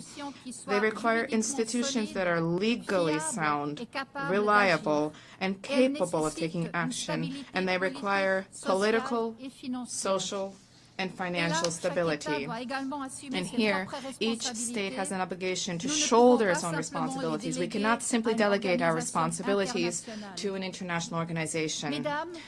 Ladies, gentlemen, the international community cannot but benefit from the domestic strength, prosperity, and stability of each state.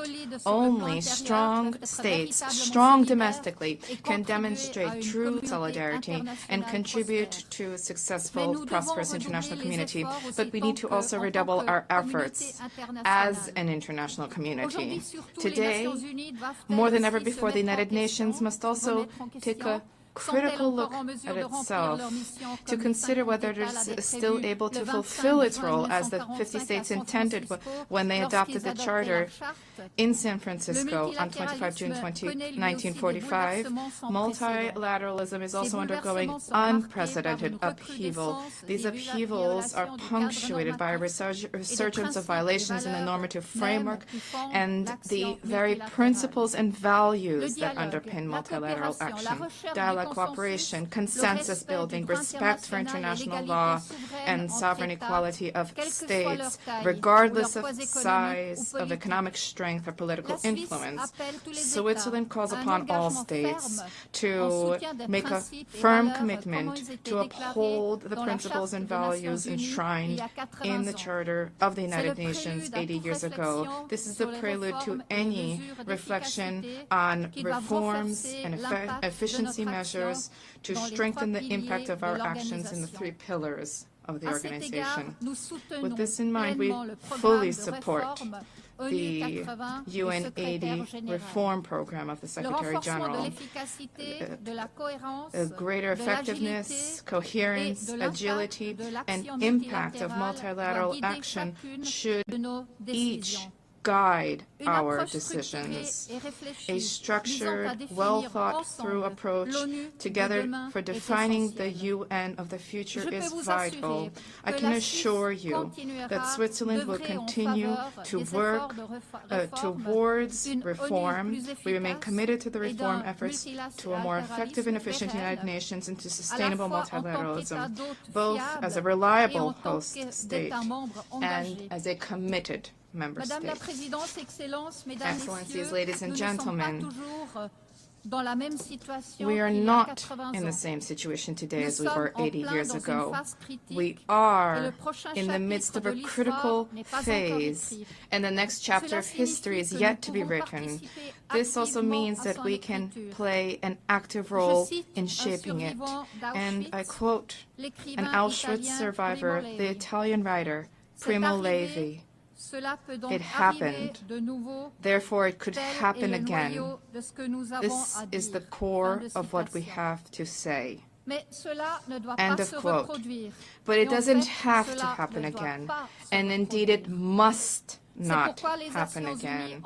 This is why the United Nations was created 80 years ago, and this is also why we are here today. It is up to us to ensure that this turning point in history, which is so often invoked, as was the case 80 years ago, for this to usher in a new era of better times. Let us guard against arrogance and complacency, and let us get to work at home, in our countries, and together at the United Nations. Thank you. Merci. I thank, on behalf of the Assembly, the President of the Swiss Confederation. The Assembly will hear now an address by His Excellency Edgars Rinkēvičs, President of the Republic of Latvia. I request protocol to escort His Excellency and invite him to address the Assembly.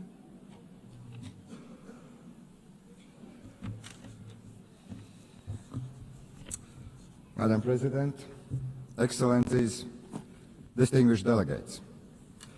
First of all, allow me to congratulate Your Excellency, Madam Annalena Baerbock, on assuming the presidency of the General Assembly. You will have Latvia's full cooperation. Latvia believes that we are stronger together, stronger in advancing peace, fostering development, upholding human rights. Standing here on this world stage, I would like to congratulate us on the 80th anniversary of the United Nations. 80 years working together to build a better, more just and peaceful world. This task has never been easy, but it is our duty to persist with determination and give our very best. I want to express Latvia's gratitude for the overwhelming support for our candidacy for the United Nations Security Council. We are beginning our term next year. This is our first term. Latvia will take on this responsibility with a strong sense of duty, a duty to serve with integrity, transparency, and with a clear commitment to the principles of the United Nations. Latvia is honored to serve on the Security Council for the good of people around the world. And we will stand together for peace and resilience. Latvia's three priorities in the Security Council are: first, protect our rules-based international order. Second, advocate for women, peace and security agenda. Also protect the most vulnerable people amongst us. Third, find solutions to emerging security threats. These include climate change, hybrid threats, the challenges related to the safety of artificial intelligence. Excellencies, the world is in disarray. Before our eyes, we see blatant attempts to weaken or even to destroy the rules-based international order, the order that is rooted in the United Nations Charter. In effect, a new world order is emerging, and it is not a better one. There is an attempt to recreate the world where the might makes right. The permanent members of the Security Council undertook to maintain international peace and security, to prevent wars, to prevent devastation and loss of life. But it seems that one permanent member, Russia, doesn't want this. Russia wants a world where brute force prevails over international law. Russia does not want peace. Russia wants to get what it wants. And Russia is willing to inflict destruction and misery on others. Unfortunately, Russia has partners in crime, notably Iran and North Korea. Ukraine is fighting back, bravely, with all it has. Ukraine is facing an existential threat to its people, to its land, to its freedom.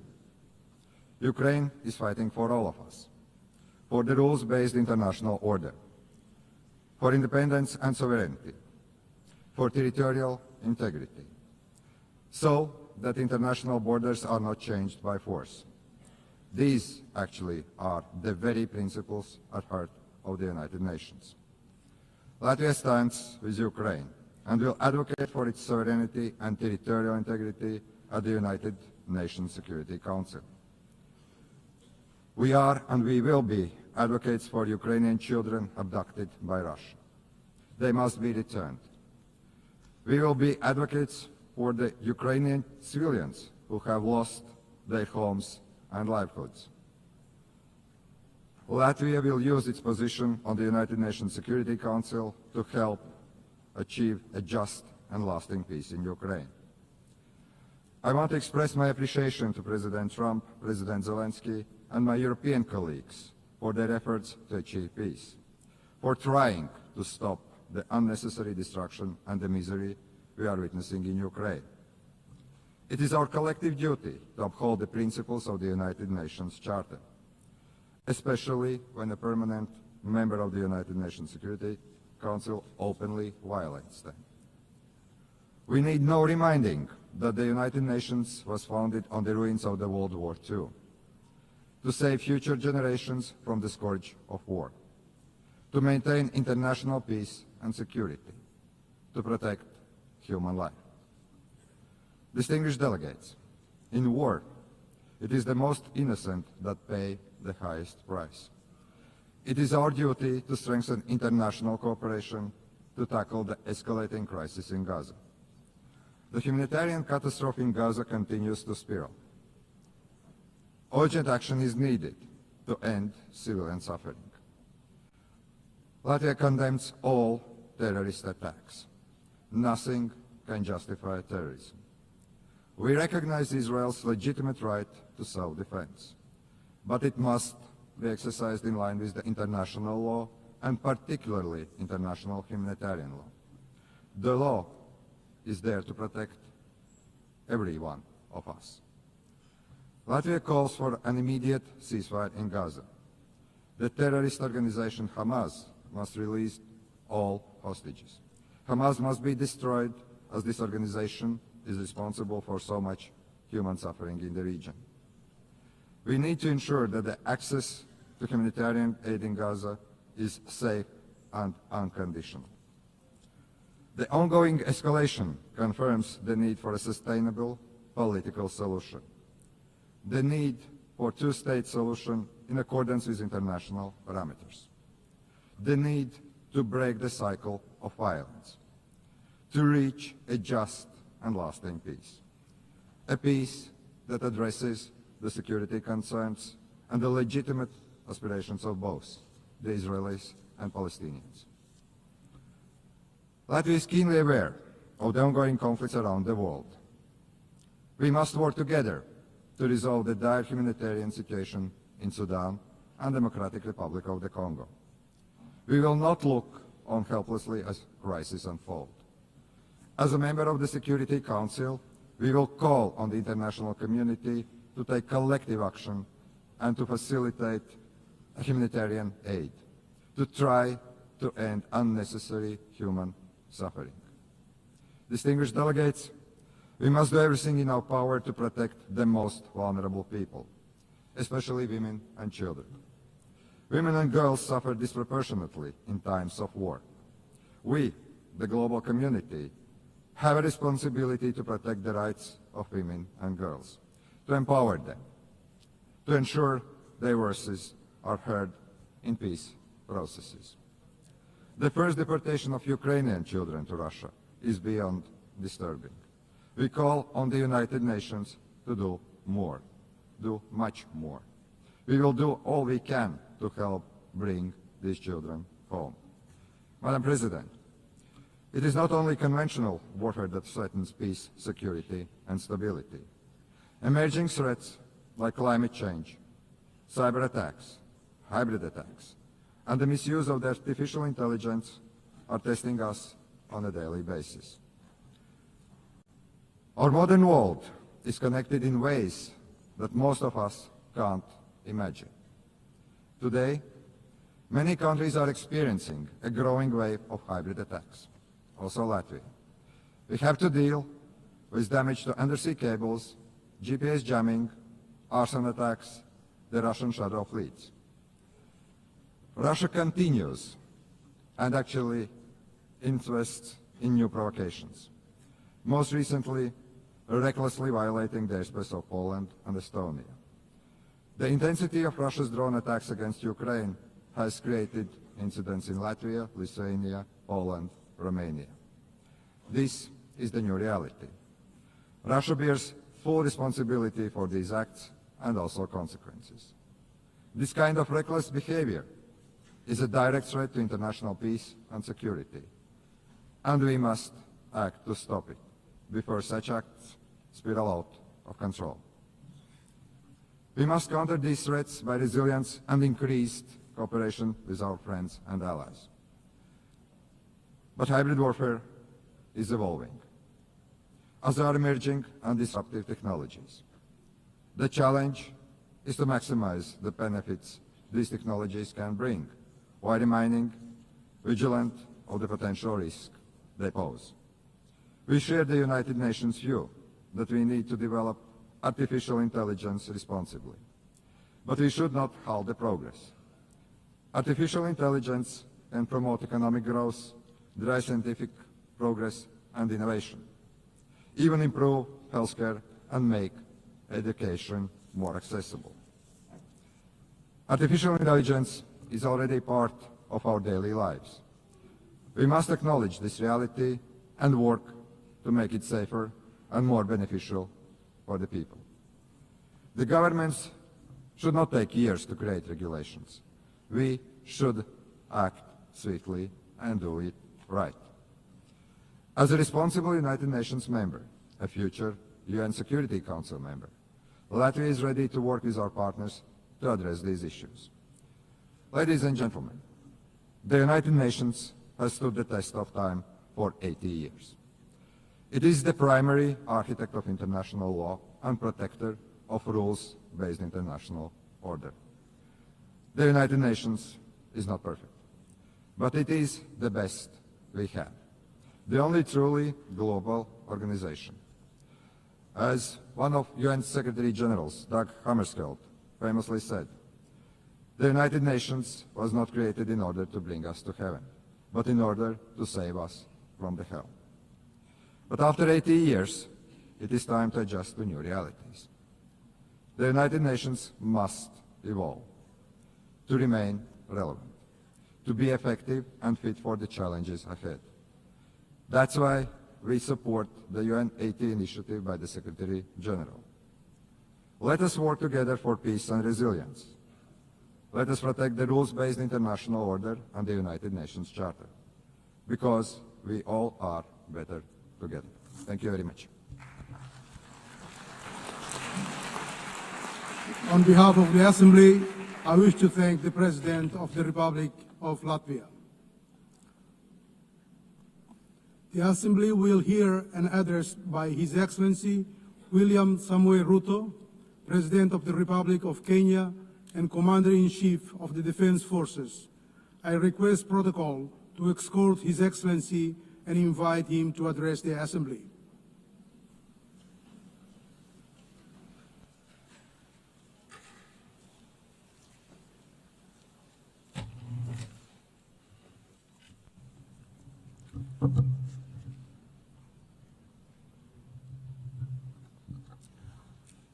Madam President, the President of the 88th session of the UN General Assembly, Madam Annalena Baerbock, Secretary General of the United Nations Antonio Guterres, Excellencies, Heads of State and Government, distinguished delegates, ladies and gentlemen. I congratulate you, Madam President, on your election to preside over the 80th session of the UN General Assembly. Madam President, you can count on Kenya's full support throughout your tenure as you steer the Assembly into the future. Ladies and gentlemen, 8 years ago, in the aftermath of the unprecedented global destruction and devastating war, the international community came together in hope. They created this organization, the United Nations, as a shield against the horrors of war, as a platform for dialogue, and as a bridge to a better, fairer, more secure global community. What is often forgotten or not mentioned today is that the United Nations grew out of the failure of the League of Nations that existed between 1919 and 1945. The League of Nations did not collapse for lack of good intentions or noble objectives. Formed at the end of the First World War and as part of the Treaty of Versailles, it was humanity's first attempt to build a permanent international organization to stop aggression and war and bring nations together. Its ambitions were to achieve collective global security, disarmament, peaceful dispute resolution, and cooperation on humanitarian and social issues. Despite these ideals, the League of Nations failed. The United States never joined, other great powers came and went, and without enforcement authority, its condemnation carried little weight. When Japan invaded Manchuria, when Italy marched into Ethiopia, and when Hitler openly defied its rules, the League stood by, helpless and powerless. By the late 1930s, its credibility had collapsed, and with the outbreak of the World War II, it was rendered irrelevant. Madam President, this history is both a lesson and a warning. Institutions rarely fail because they lack vision or ideals. More often, they drift into irrelevance when they do not adapt, when they hesitate to act, and when they lose legitimacy. To remain relevant, institutions must be reimagined, must be reformed, renewed, and aligned with emerging realities. 8 decades ago, the founders of the UN sought to correct the failures of the League of Nations by creating a stronger, more inclusive organization anchored in the principles of, and I quote, "We the people of the United Nations, determined to save succeeding generations from the scourge of war," end of quote. Today, we are gathered for the UN at 80. The question is unavoidable. Is the United Nations relevant to the demands of our time? Can it continue to serve humanity in the face of current realities? Or has it become a relic of a bygone era? Madam President, Excellencies, we meet against a grim global backdrop. Conflict rages in Eastern Europe, the Middle East, the Sahel, the Horn of Africa, and beyond. Climate disasters grow fiercer by the day. Inequality deepens, pandemics loom, and technological disruptions outpaces governance. Instead of trust, mistrust is spreading. Instead of solidarity, fragmentation is taking root. In place of hope, anxiety fills our global community.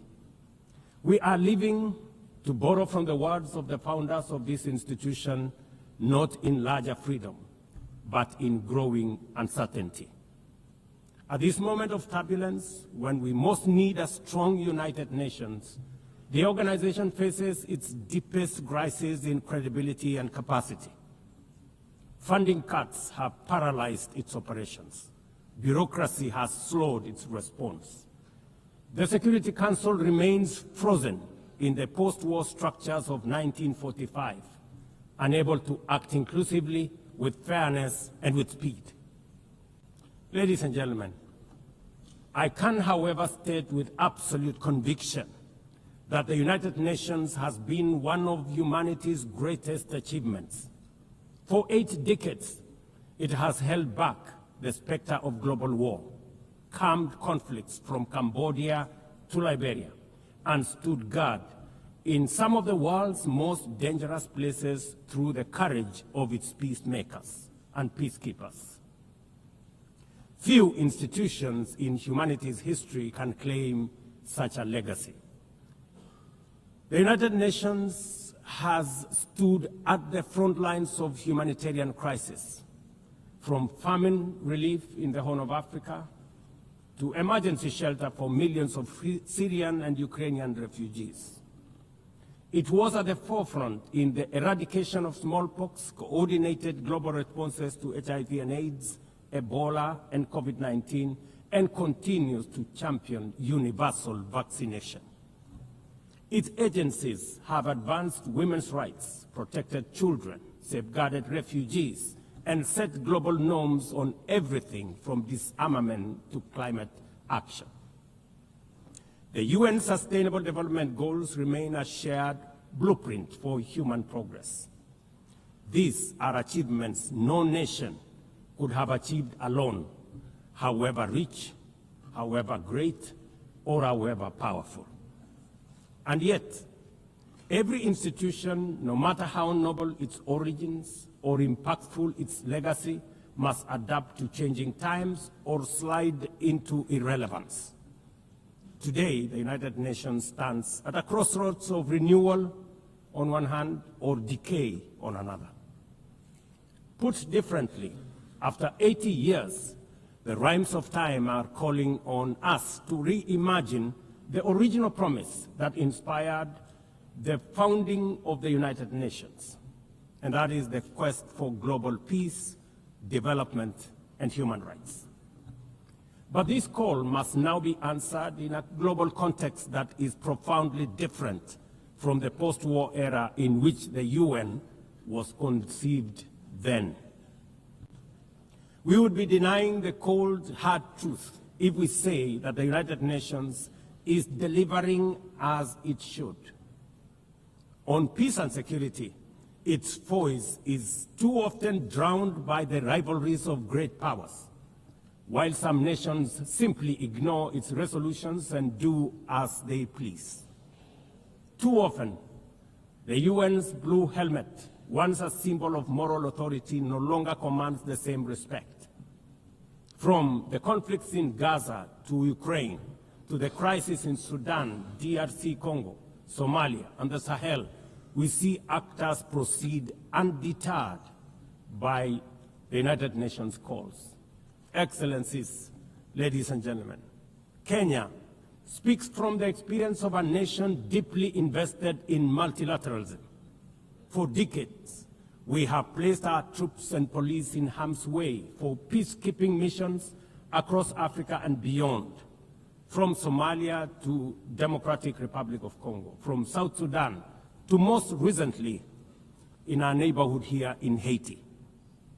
Over the past 15 months, we are proud to have led the multinational security support mission in Haiti, not because it has been easy, but because solidarity is the essence of the United Nations. Madam President, the mandate of the MSS mission is coming to an end in a few days. As the lead nation, allow me to briefly share our experiences, the successes and the challenges, as both a cautionary tale and a living lesson about the strengths and weaknesses of the current global security governance architecture. For far too long, the people of Haiti called out to the world. Too often, their pleas were met with silence, hesitation, or half measures. Haiti became a tragic reminder of what happens when the international community looks away, prevaricates, or offers half-hearted support. When Kenya responded to the quest for the Haitian authorities, it was in the belief that we were joining a genuinely multinational effort. we welcomed and fully embraced Resolution 2699, by which the United Nations Security Council authorized the MSS with Kenya as the lead nation. Drawing on our decades of peace support operations, we stepped forward, stepped up, and deployed our officers to confront the rampant menace of gang violence in Port-au-Prince and its environs. Madam President, ladies and gentlemen, the mission has operated in a volatile environment under enormous constraints. It has been underfunded, under-equipped, and operated below 40% of its authorized personnel strength. Our police officers have valiantly shouldered responsibilities without the full logistical support that would accompany any mission sanctioned by the United Nations. Despite these challenges, and against all odds, the MSS has delivered results many thought were impossible. The presidential palace, once under siege from gangs, is today restored as the seat of government. The police headquarters and the police training center, once overrun by gangs, are now secure, with the academy resuming the training of new police officers, over 700 of whom graduated a few months ago. Schools that have been shattered by violence have reopened, with children back in class, learning and progressing. Roads once manned or blocked by gangs have now free-flowing traffic. Cases of kidnapping and extortion have reduced sharply. The airport and the seaport, once surrounded by gangs, are now abuzz with normal operations. Which begs the question, if so much could be achieved with limited resources and stretched personnel within just 15 months, what more could have been accomplished if the United Nations fraternity had truly acted together in solidarity with the people of Haiti? From this podium, I wish to assure all partners and actors that with the right personnel, adequate resources, appropriate equipment, and necessary logistics, Haiti's security can be restored.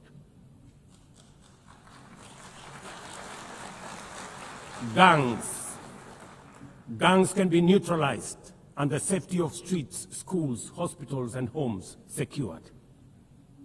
The continued harassment, abductions, and criminal acts undermining the lives of Haitians are unacceptable, unjustifiable, and must be stopped by this organization, the United Nations. Madam President, as the UN Security Council deliberates on the next steps, we must not lose sight of the fact that the situation in Haiti demands sustained, coordinated, and undivided international attention. A careful and orderly transition from MSS is essential to consolidate the hard-won gains so far achieved. I urge the Security Council and all partners to remain steadfast in ensuring that Haiti moves forward on a path of peace, stability, and renewal. Ladies and gentlemen, on human rights, our principle is clear and unwavering. The protection of civilians and respect for humanitarian law cannot be applied selectively. We cannot condemn suffering in one place and turn a blind eye in another. Kenya is gravely concerned by the humanitarian catastrophe in Gaza and by the immense suffering of civilians caught in the devastation of disproportionate military operations. At the same time, we call for the unconditional release of Israeli hostages. In line with the African Union and United Nations resolutions, we also call for a permanent ceasefire, for strict adherence to international humanitarian law, and for the launch of a credible political process. Only through such a process can the vision of a two-state solution be realized, where Israel and Palestine live side by side in peace, security, and stability. Kenya is equally deeply troubled by the worsening humanitarian situation in Sudan. where innocent citizens are caught in the crossfire of a needless war. We fully endorse the Quad, comprising Egypt, Saudi Arabia, the United Arab Emirates, and the United States, in affirming that there cannot be a military solution and that only political dialogue offers a viable path forward. We join the Quad in urging all parties, including SAF, RSF, and the external actors, to respect Sudan's sovereignty, unity, and territorial integrity, and firmly reject any attempts to divide the country, reaffirming our unwavering support for a unified Sudan for the benefit of all its people. Excellencies, distinguished delegates, those who look to the future with a clear vision know that climate change is not only the single greatest threat of our age, but also one of the greatest transformation opportunities of our time. The global stocktake has made it plain that the world is off track. Current national determined contributions are steering us towards temperature rises far beyond any safe threshold. This is the difference between survival on one hand and devastation for millions across the world on the other. Kenya and Africa are not passive victims of this crisis. We are taking bold steps showing that climate action is not only possible, but can also be the foundation for inclusive growth. We are building a climate-resilient society by embedding adaptation into every sector, from agriculture and energy to infrastructure and livelihoods, to sustainable mining and artificial intelligence. This ambition is visible on the ground. Today, 93% of Kenya's electricity comes from renewable sources: geothermal, wind, solar, and hydro. We are expanding investments in e-mobility, climate-smart agriculture, clean cooking solutions, and green manufacturing. We are also pioneering nature-compatible solutions such as sustainable waste management and circular economy interventions. Africa, too, is uniting its voice. In 2023, in Nairobi, we hosted the inaugural Africa Climate Summit, where the continent adopted the Nairobi Declaration on Climate Action and Call to Action. Just 2 weeks ago, in Addis Ababa, Africa came together once more at the second Africa Climate Summit to reaffirm our commitment and strengthen our ambition for climate-positive growth. We declared Africa not just as a victim of the crisis, but as a source of solutions, with climate action driving economic growth, transformation, and job creation for our communities. Ambition, ladies and gentlemen, cannot stand on willpower alone. Implementing our new NDCs will require US $56 billion. That is why we call on the global community to unlock the US $300 billion agreed at Baku, and to accelerate negotiations towards the new $1.3 trillion goal under the Baku-Belém roadmap. Without affordable finance and without reform of the international financial architecture, the promise of climate action in Africa will remain constrained. Madam President, in the aftermath of World War II, the Bretton Woods institutions were created to stabilize the global economy and rebuild war-torn Europe. At that time, their design reflected the power and interests of the victorious nations, who were also their primary shareholders and beneficiaries. The IMF was tasked with upholding the gold standard exchange rate system, while the World Bank was established to finance Europe's reconstruction. Both have since evolved into development finance institutions, but their structures, decision-making, and governance remains dominated by wealthy nations. Today, the global context is vastly different. The global standard collapsed 5 decades ago, and Europe has long since been rebuilt. Yet, the governance of these institutions has not kept pace with needs of a multipolar world, especially the needs of poor and developing nations. The mismatch between shareholders and stakeholders has become starkly visible. For instance, during the IMF's recent allocation of special drawing rights, 64% went to wealthy nations. Just imagine, 64%. With little need for liquidity support. They didn't need the money anyway, but they got 64%. While the poorer countries received just 2.4%. What a disconnect.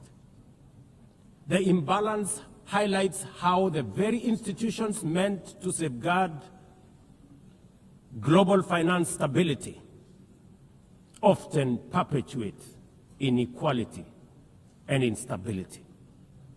I have argued, and I say it again, that the current global financial architecture punishes poor countries with high interest rates and enormous conditionalities while rewarding rich nations with lower interest rates and softer lending rates. Its rules, priorities, and allocation mechanisms consistently favor those already prosperous, while trapping vulnerable economies in cycles of debt, high borrowing costs, and inadequate access to emergency support and concessional funding. It is imperative to transform these institutions into genuinely independent, apolitical global bodies that their operations are aligned with their global mandate. Such a shift would democratize decision-making, restore credibility, and allow the IMF and the World Bank to serve all countries fairly rather than reinforcing old hierarchies. But Africa is not merely waiting for external prescriptions. We are taking bold and deliberate steps to strengthen our financial independence, safeguard our stability, and accelerate our development. Kenya, for instance, fully endorses the establishment of the Alliance of African Multilateral Financial Institutions, launched with the African Union in February 2024.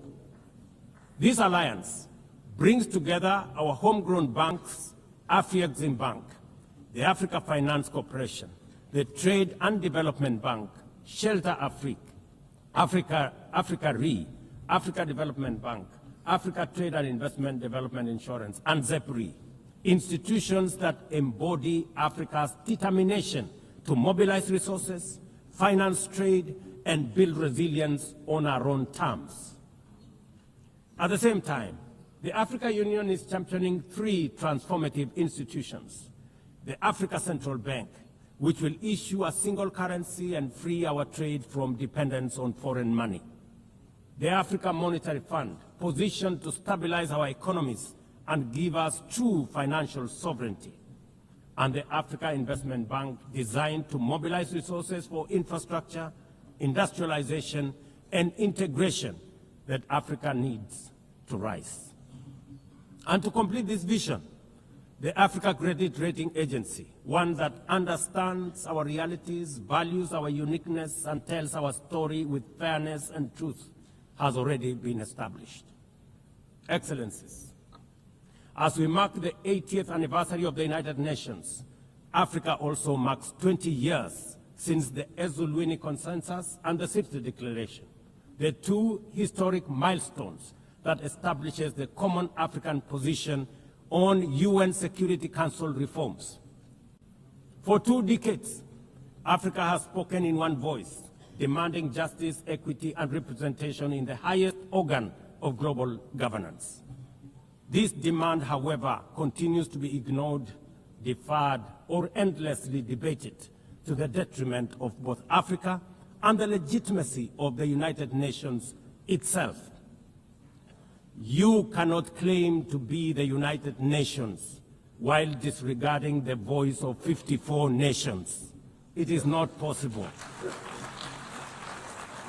Africa is no longer willing to wait on the margins of global governance, while decisions about peace, security, and development are made without our understanding, without our perspectives, and without our voice.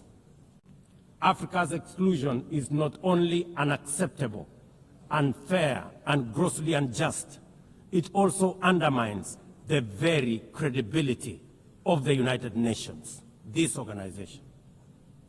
Africa dominates most of the Security Council agenda, provides some of the largest contingents of UN peacekeeping forces, and bears the heaviest costs of instability.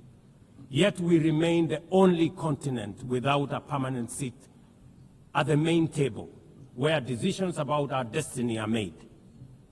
Africa deserves, ladies and gentlemen, at the very least, 2 permanent seats with full rights, including the right to veto, and 2 additional non-permanent seats on the United Nations Security Council. The world must understand that reforming the Security Council is not a favor to Africa or to anybody. It is a necessity for the United Nations' own survival. If the United Nations is to remain relevant in this century, it must reflect today's realities, not the post-war power arrangements of 1945. Madam President, despite the stated and evident weaknesses of the United Nations, it still remains humanity's best chance at global solidarity. No other institution has the universal legitimacy or convening power of the UN. From coordinating humanitarian relief in times of war and disaster, to mobilizing the global response to COVID-19, to driving consensus on climate change through the Paris Agreement, the UN has consistently shown that the world can achieve together what no nation can accomplish on its own, however mighty or great or powerful. As Doug Hammarskjöld, the UN's second Secretary General, once observed, and I quote, "The United Nations was not created to take humanity to heaven, but to save it from hell." End of quote. That mission is as urgent today as it was 8 decades ago. At a time when conflicts are multiplying, when climate change threatens every economy, and when inequality is widening, the need for a functioning, credible, effective, and a multilateral system has never been greater. It is through the UN that nations have pooled resources to vaccinate billions of children, to protect refugees from through the work of the UNHCR, and to keep the peace in more than 70 missions across the world. Without the UN, these achievements, modest though they may sometimes seem, would not have been possible. That is why we must resist the temptation to give up on the UN or abandon it. We must make it fit for purpose, reform its structures, strengthen its mandate, and ensure its decisions reflect today's realities rather than the geopolitical map of a bygone era. As one of the hosts of the UN headquarters and the only one in the Global South, Kenya stands ready to do its part to enable the organization to go through this phase of renewal successfully as envisaged by the Secretary General under UN 80 reforms. In conclusion, Madam President, ladies and gentlemen, the 80th anniversary of the United Nations must be more than a commemoration. It must be a turning point for the organization. Let us seize this moment to reimagine and rebuild the UN into a body that commands legitimacy, responds with speed, and delivers justice for all. I thank you, and God bless you. On behalf of the Assembly, I wish to thank the President of the Republic of Kenya and Commander-in-Chief of the Defense Forces. The Assembly will now hear an address by His Excellency Santiago Peña Palacios, President of the Republic of Paraguay. I request protocol to escort His Excellency and invite him to address the Assembly.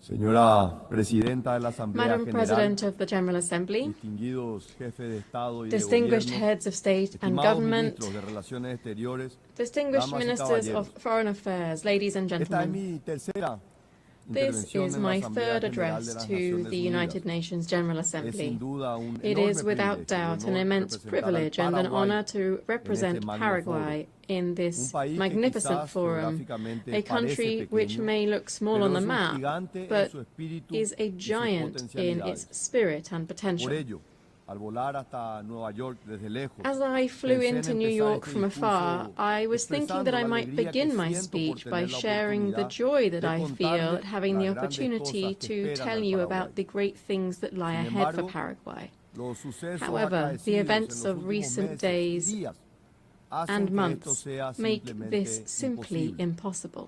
En su lugar, penosamente debo Instead, empezar recordando la anécdota with regret, del I gran must historiador begin by alemán recalling the Theodor Mommsen, anecdote of the quien, great al German recibir el Premio historian Nobel en Theodor Mommsen, 1903, who, upon receiving the pidió a su Nobel público Prize que in no aplaudiera 1903, tras su discurso asked de his audience aceptación. not to applaud after Los his tiempos, acceptance speech. dijo The apesumbrado, times, he said son sorrowfully, demasiado graves are para too eso. grave for that. Los años siguientes confirmarían The plenamente years su that intuición. followed fully confirmed his Creo intuition. que exactamente lo mismo puede decirse I ahora. believe exactly the same En thing can be efecto, said today. en estos días hemos Indeed, visto que in el mal, recent times we la have witnessed that ideologización evil, radical la intolerancia, son ideologization, desafortunadamente reales y intolerance están are enraizados en unfortunately ciertos real and sectores de embedded nuestras in sociedades. certain sectors of our Todavía societies. estoy conmocionado y también I triste y remain afligido shaken, por las saddened, and imágenes chocantes distressed de by dos the cobardes e shocking images of two atentados cowardly políticos. and incomprehensible Primero, political la attacks. intolerancia, First, el odio, intolerance se llevaron and la vida de hatred un which gran ser took the humano, life of a Miguel great Uribe, human being, el Miguel precandidato Uribe, the presidencial Colombian colombiano, presidential quien fue asesinado pre-candidate en who was público assassinated durante in un public recorrido en while una plaza. touring a square, Los while fantasmas de on la a national violencia tour. que Ghosts pensábamos era of cosa violence del which we pasado para thought were a nuestros thing hermanos of the de Colombia. past for our Segundo, Colombian brothers and vimos que un sisters. joven soñador, Charlie Second, Kirk, we saw a era young dreamer, miserablemente Charlie arrebatado Kirk, de who su was esposa miserably y dos torn hijos from his por wife un and único two pecado, children for one sole defender sus sin, convicciones defending y his los valores convictions con and gran values elocuencia with y eloquence coraje. and courage. Ambos, en lugar de acudir a la violencia para Both men, imponer sus ideas, rather than resorting to recurrieron violence al to método impose más their cívico y ideas, pacífico chose the most posible. civic and peaceful El debate method libre, possible, abierto, free, franco, open and frank sin debate, eludir las posiciones without evading controversiales, controversial pero positions, siempre yet en el marco del always respeto. within a framework of respect. La respuesta ominosa, macabra, The ominous, tiene que macabre despertar de nuestro response somnoliento must awaken us estado from de our slumber complacencia. of complacency. Queridos amigos, Dear nuestros friends, valores, nuestra forma our de vida misma values, están en peligro. our very way of life La idea de are la at risk. democracia, The idea of democracy, genial creación that del venerable and genio brilliant griego, creation of que nos Greek permite genius, un which modus allows vivendi us to have a pacífico, peaceful a modus pesar de nuestras vivendi, diferencias, despite our se differences, encuentra hoy en riesgo. is currently Por ello, en tiempos in en los jeopardy. que la oscuridad busca Therefore, apagar la in luz, times when darkness debemos tomar seeks to posición. extinguish the light, we must take a No es stand. tiempo para tímidos, señores. This is O no estamos time to del be lado timid. correcto, de Either la we paz y stand la on the razón, right side o of peace estamos and con la reason, violencia or we y la stand with intolerancia. violence and intolerance.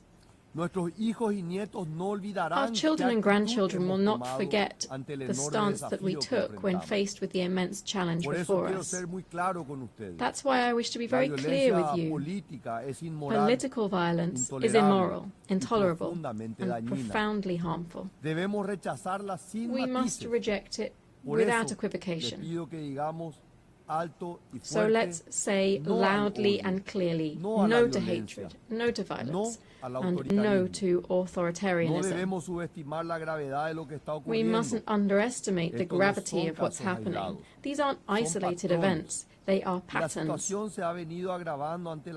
situation has been worsening in light of political movements.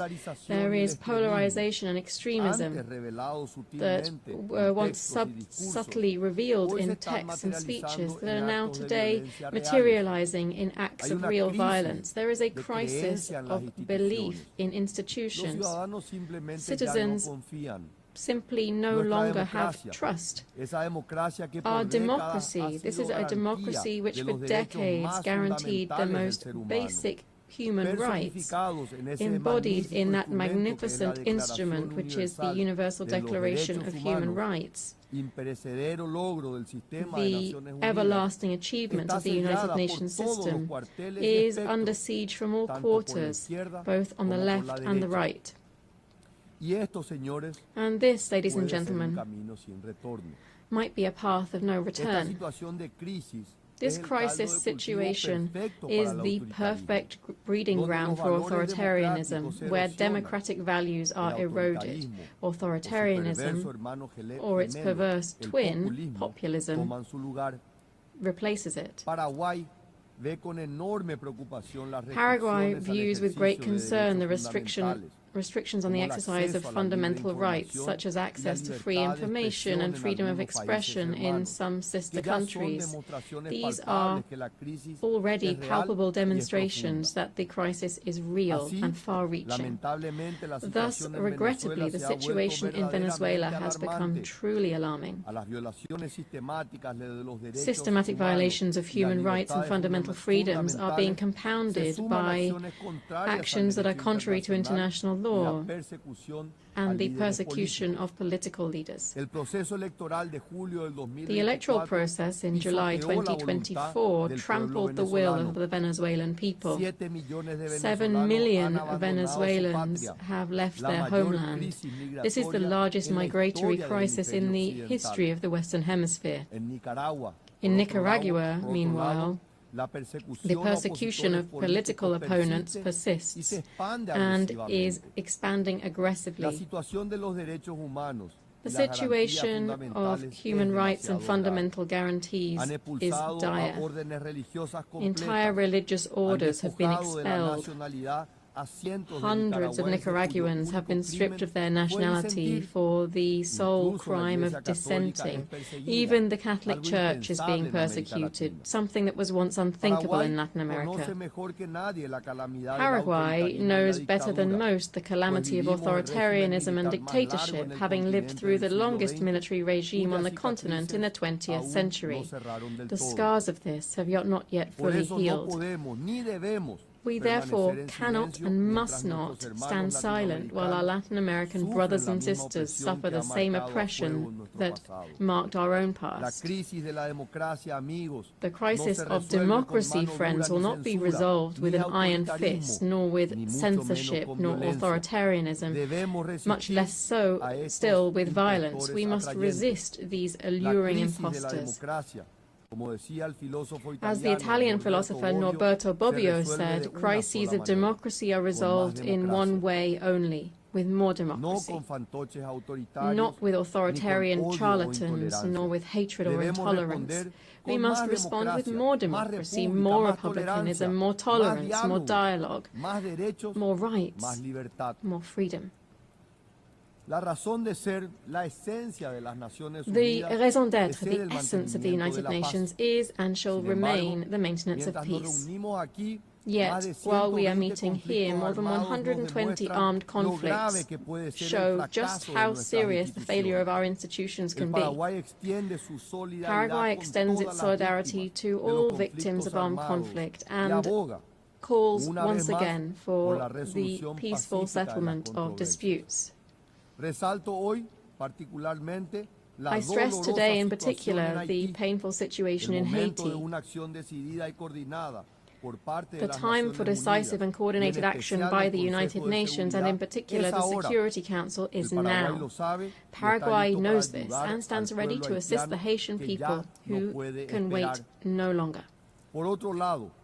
Furthermore, I wish to highlight a situation that goes beyond armed conflict, but which highlights the same seriousness, we are facing a silent but devastating crisis, the collapse of global supply chains. The pandemic showed us just how fragile they were. The war in Ukraine strained them further. And now, geopolitical fragmentation threatens to break them definitively. The world urgently needs supply chains that are more reliable, more diversified, more resilient.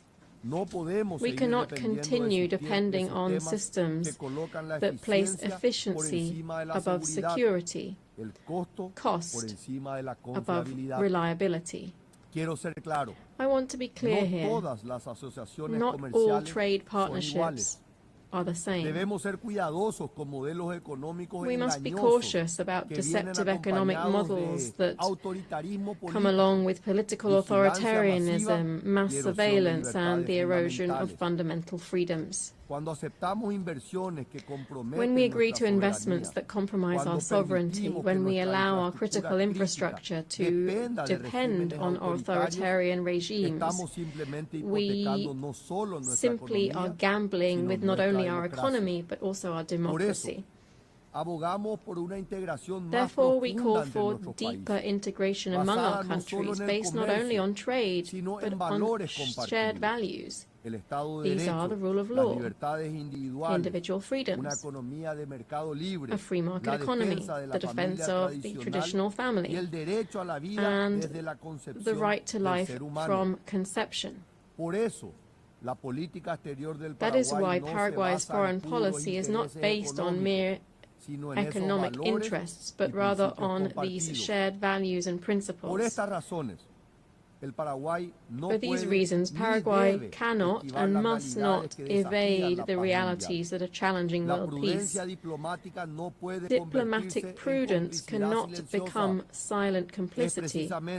It is exactly at these times that the principles that define us as a democratic nation should be translated into clear and unequivocal positions with our friends and allies. Paraguay reaffirms here its unambiguous position. Israel has the legitimate right to defend itself. The terrorist attacks on the 7th of October 2023 against Israeli civilians were grotesque acts of barbarity which no cause can justify. We reject any biased attempt to equate the responsibility of Israel's democratically elected authorities with that of the leaders of the terrorist group Hamas.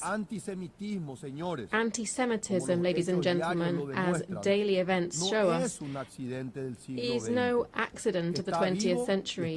It is alive and kicking. It forms part of that irrational cycle of violence and hatred that I referred to at the start of my statement. And I must confess here that I have never understood how so many have adopted this appalling worldview, given how much the Jewish people have contributed materially, culturally, and spiritually to the world. Yet, lamentably, this perversion persists among us. The only answer is to remain vigilant, to say no to hatred. Shoah never again. That is why Paraguay was one of the first countries in the world to designate both Hezbollah and Hamas as international terrorist organizations, and why it has consistently condemned their wicked acts. I decisively condemn these criminal organizations before you all again today. My country will continue to oppose those who deny the sacred value of human life, a fundamental idea that underpins Paraguay's vision of the human person. We also urgently appeal for the implementation of a solution that will alleviate the humanitarian situation in the Palestinian territories, bringing an end to the violence and securing the immediate release of the hostages, promoting a constructive dialogue that leads towards peaceful coexistence between both peoples and lays the foundations for a lasting peace in the Middle East. Paraguay's extremely principled diplomacy based on conviction rather than mere convenience also explains the moral stance that we have taken with regard to another democracy facing existential threats. Consistency in defending democratic values doesn't allow for selective geographies or calculations of convenience. Principles, when they are genuine, stand by their intrinsic worth, not by their political profitability. Paraguay has proudly maintained 67 years of diplomatic relations with the Republic of China, Taiwan. This friendship, forged through shared democratic values, has shown that cooperation between nations can be based on more than mere interest. Certainly, this decision costs us dearly economically, but believe me, the value of doing what is right is priceless. The growing tensions in the Taiwan Strait deeply concern us. Increasingly aggressive military exercises, constant aerial incursions, bellicose rhetoric, all of this points towards a dangerous escalation that could destabilize not only Asia, but the entire global order. Ladies and gentlemen, let it be said without timidity or pusillanimity, Taiwan deserves a place in this forum. Allow me to repeat it. Taiwan deserves a place in this forum. This is a matter of strict justice. Its exclusion from the UN system is an affront which undermines the legitimacy of our institutions. 23 million decent, hard-working and dignified people cannot remain invisible to multilateralism. Ladies and gentlemen, as in other cases, the question of Taiwan and its international status must inevitably form part of the discussions of this General Assembly. It is time to uproot this tree of injustice which has grown for decades and to give a place to Taiwan, China in the United Nations. These principled positions based on conviction and not convenience give Paraguay something relatively scarce these days, which is genuine moral authority to discuss the problems that afflict us. Against this backdrop of global crisis, Paraguay stands as an intermediate power with a central role in building consensus and strengthening the multilateral systems. Our words are backed up with facts. Paraguay has a characteristic constructive spirit in multilateral debates. In line with our active leading role, my country is currently a member of the Economic and Social Council, and we have national experts on the Tribunal for the Law of the Sea, the Human Rights Committee, the Committee on Economic, Social and Cultural Rights, and the International Narcotics Control Board, as well as the Advisory Committee on Administrative and Budgetary Questions, among others. Over the term 2026 to 2027, we aspire to the presidency of the Bureau of the Sixth Committee of the General Assembly, and we shall take up membership in the PBC. Dear friends, Paraguay stands ready to take its place in the concert of nations, not as a mere voice on the periphery, but rather as a true protagonist seeking solutions to global problems. Thus, Paraguay accepts and commits to the objectives set out in the Secretary General's UN 80 initiative.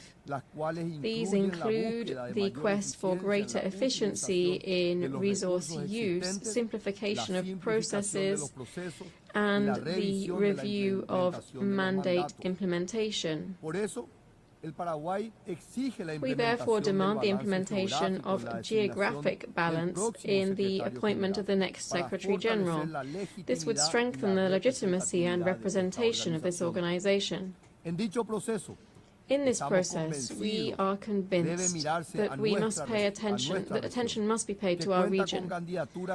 Since we have candidates meeting the highest standards of experience, integrity, vision, and above all, leadership to build bridges, helping us to overcome challenges that are global in nature and that also pose systemic risk. We therefore call for a deep reform of the Security Council to prevent it becoming dispensable within a multilateral system that must provide solutions to the numerous current conflicts, both those between states and those caused by non-state actors. We call, therefore, for more flexible positions so that the Security Council can once again become truly representative in its membership and regain effectiveness as it fulfills its mission. We call for the elimination of the veto, which would bestow greater legitimacy on the body and would enable the UN as a universal organization to once again play a leading role in finding solutions to the great challenges facing our world. Madam President, distinguished delegates, I know that the picture I have painted here is not the brightest. Indeed, it is rather somber. But I preferred to speak truthfully so as to not underestimate the gravity of our current situation. And yet, optimistic as I am, I can't avoid saying this. I look to the future with great hope. As the great writer William Faulkner said, I believe that humanity will not merely endure, it will prevail. With all of our flaws, when we work together, when we place solidarity above division, dialogue above violence, tolerance above hatred, humanity is capable of great things. Building the future is not possible merely by wishing it. Building the future requires intention, persistence, constancy and discipline. I always say, and I'll repeat it here today, there are no shortcuts to development, just hard work. But words are no longer enough. Our peoples are tired of empty promises, of grandiose declarations that don't lead to bread on the table, safety in their streets, or education for their children. Just like in any relationship where trust has broken down, the key to recovering it is to show results. Democracy must demonstrate that it can deliver, that it can generate prosperity, and it can secure justice, offer hope, be a democracy with a human face and with a social heart, as defended by the great thinkers of my own political movement, such as Ignacio A. Pane, Juan León Mallorquín, and Fulgencio R. Moreno. My party has been demonstrating all of this in office in Paraguay over the last few decades. We have been showing that it is possible to grow economically with justice, with democracy, and with human rights. I'm not saying this arrogantly, but rather with the humility that characterizes Paraguayans. This is a humility born of a history of greatness, but also suffering. Paraguayans know the eternal cycle of rebirth, of suffering, crisis, tragedy. We have had to reinvent ourselves and rise from the ashes. And in that noble process, we have built the Paraguay that today is finally being recognized for what it is, a giant that is re-emerging. While the world is faltering, we are building something different. A model that is working, a model that inspires confidence because it's delivering results.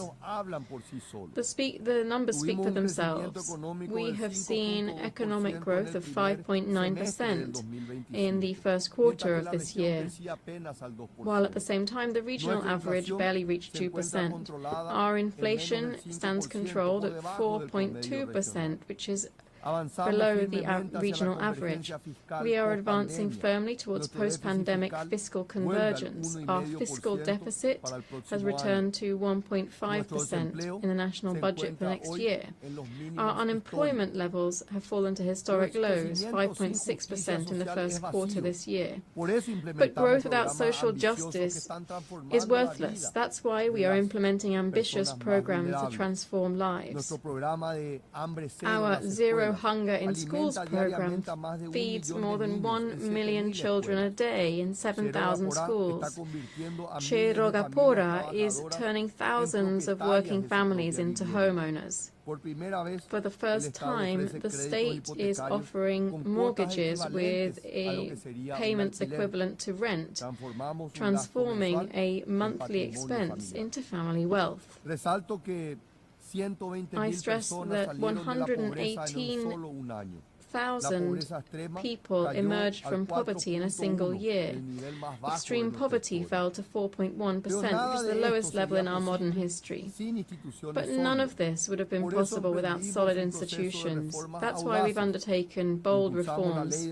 We promoted the Civil Service Act to professionalize civil service, ending with decades of clientelism.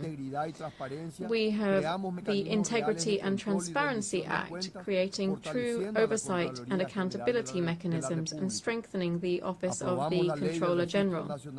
We've adopted a National Unified Registry Act, which proposes structural transformation and, after 100 years, orders land ownership in Paraguay. The outcome of this is that in July last year, Paraguay achieved investment grade for the first time in its history. Distinguished delegates, the Paraguayan model is not perfect, of course not.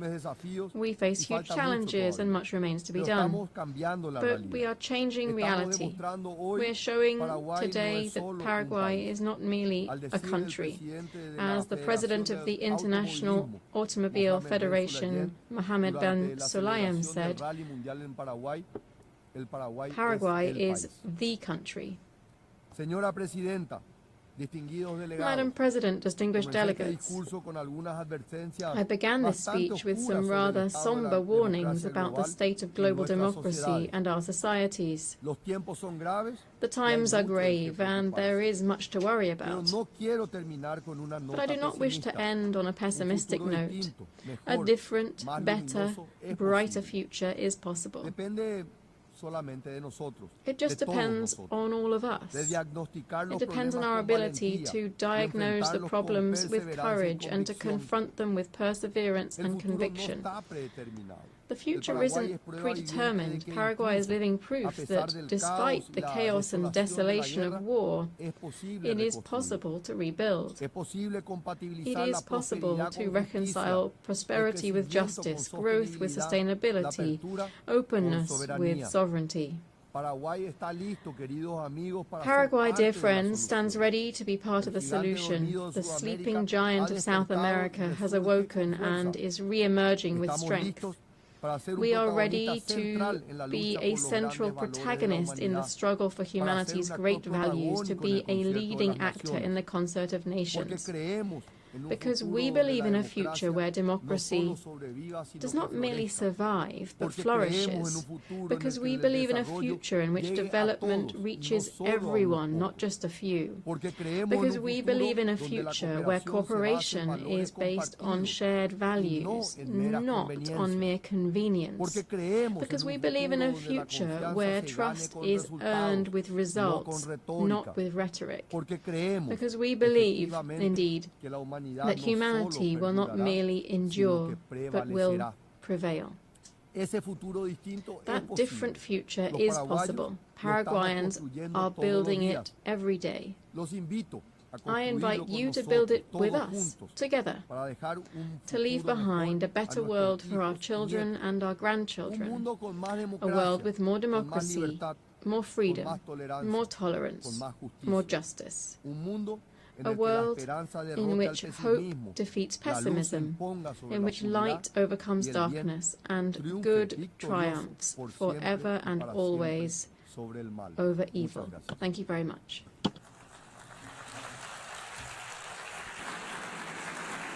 On behalf of the Assembly, I wish to thank the President of the Republic of Paraguay.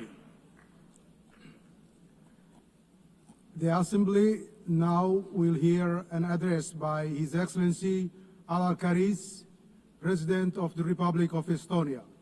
I request protocol to escort His Excellency and invite him to address the Assembly.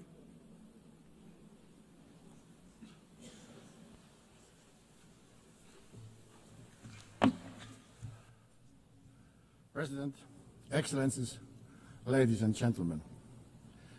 United Nations is an idea of a better world.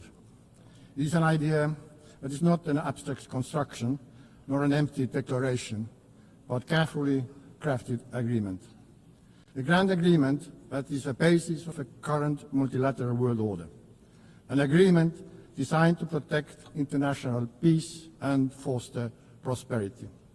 An agreement to ensure a free and dignified life for everybody.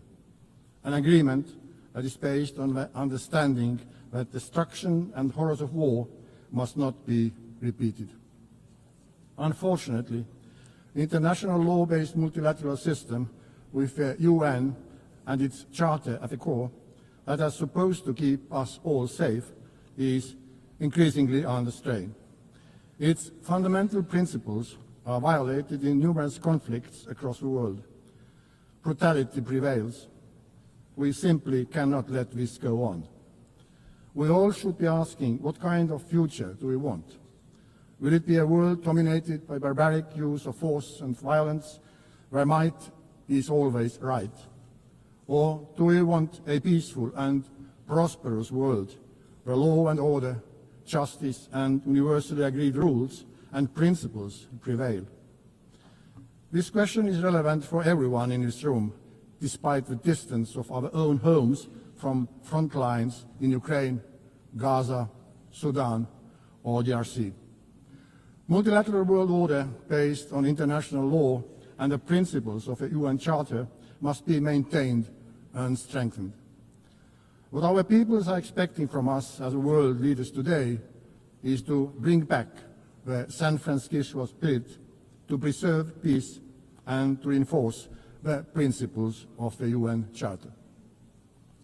Ladies and gentlemen, Russia's war of aggression against Ukraine constitutes one of the gravest breaches in international law and the UN Charter since its adoption 80 years ago. Despite repeated calls by the General Assembly to stop the aggression and set the course towards peace, Russia continues its savage assault on the Ukrainian state and nation. Russia's war and its war crimes undermining the reputation and credibility both of the Security Council and the entire United Nations. This blatant assault on the principles of Charter is undermining the multilateralism, global peace and security. Regrettably, as we speak, Russia is targeting Ukrainian kindergartens, schools, hospitals, nurseries with missiles, drones, gliding bombs, mines, shells and bullets. The same permanent member has been systematically abducting and deporting Ukrainian children, erasing their identity and forcing them into integration. A human suffering in Ukraine has reached unprecedented levels. Only the Human Rights Monitoring Mission in Ukraine has documented the death of at least 40,000 civilians, including almost 1,000 children, and for about 35,000 civilians injured, including more than 2,000 children. The death toll increases with every year, month, week, and day. In total disregard of President Zelensky agreeing to ceasefire in March and the recent peace efforts by the United States, Russia has significantly intensified its campaign of terror with a barrage of drone and missile strikes on civilian targets. It is evident that Russia has no intention of agreeing to a ceasefire, let alone a lasting peace. Russia's objectives have not changed. They remain of the subjugation of all the Ukraine and the reshaping of Europe's security order to satisfy Russia's own neo-colonial and imperial ambitions. The increasing violations of neighboring countries' airspace by Russian drones and missiles are yet another escalation and a stark reminder of Russia's aggression threatens not only Ukraine, but the security of the entire region. Hereby, I have to regrettably tell you that just weekdays ago, the Russian fighter planes violated Estonian airspace, a hostile act that is part of a pattern of similar recent incidents happening on the European Union's eastern border. Therefore, the only viable way forward towards a ceasefire and just and lasting peace is to increase collective international pressure on Russia to force them to peace in Ukraine and to act in a way that is expected from the permanent member of the Security Council. Let me assure that my own country, Estonia, will continue to do everything possible to reinforce Ukraine's ability to defend itself in full conformity with Article 51 of the United Charter. Doing so, we are defending the sovereign equality of all member states, large and small, one of the core principles of which the United Nations was founded. We are also advocating for making Russia accountable for its crimes in Ukraine, including for the crime of aggression, as we know too well that impunity only leads to new crimes, new suffering, and even greater injustice. Ladies and gentlemen, the international law-based multilateral system has also failed to protect Palestinians and Israelis. Having visited both Israel and Palestine this year, I witnessed firsthand the devastating impact of a long-lasting conflict. Hamas's brutal terrorist attacks on October 7 have been condemned by the whole world.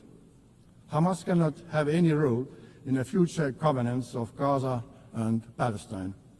It has to be guaranteed that the horrors of terrorism would never be repeated.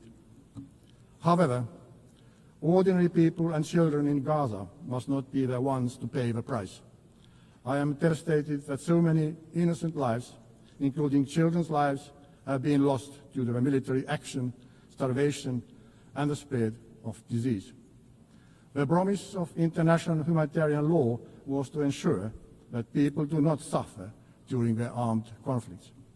And yet, what has unfolded in Gaza has crossed all red lines.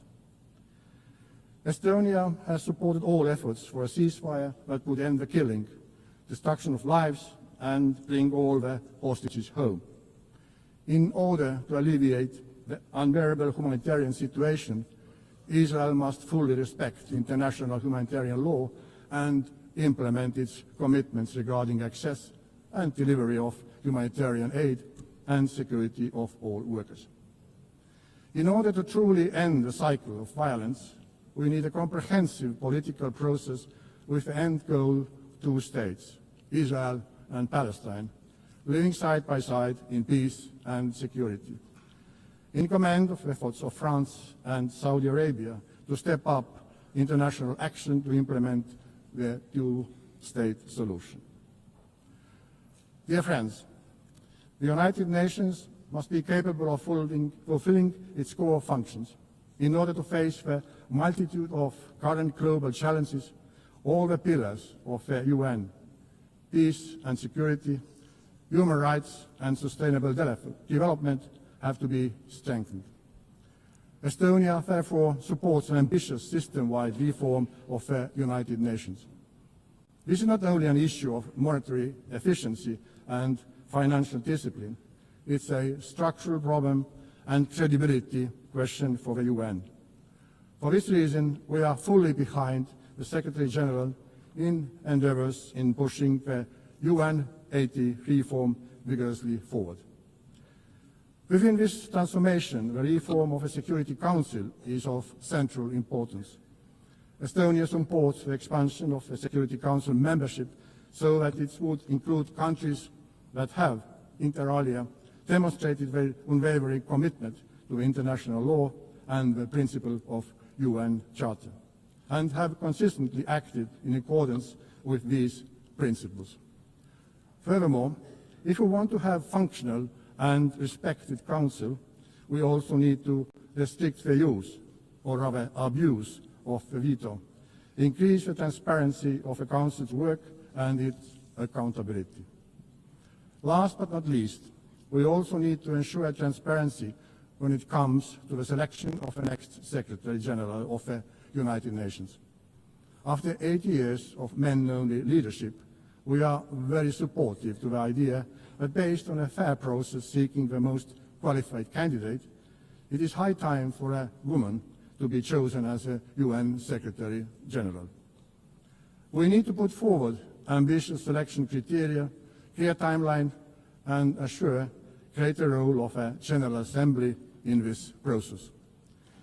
Given the current credibility crisis of the UN, we cannot afford to fall short in the selection process. Dear ladies and gentlemen, sustainable development with clearly defined goals remains a central focus of the UN. We have to redouble our united efforts to address global challenges, like the effects of ongoing climate change, which are getting worse in all parts of the world. The upcoming COP30 in Brazil should be a turning point. Countries should submit strong climate plans. These plans should cover all parts of the economy and follow the 1.3 degree goal of the Paris Agreement. Substantial progress during this decade is crucial. We must work together to triple renewable energy production by 2030, because this is the most effective way to reduce emissions.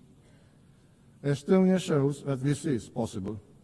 We used to rely on oil shale, a local fossil fuel, for our energy production, but today nearly 40% of our electricity comes from renewable sources.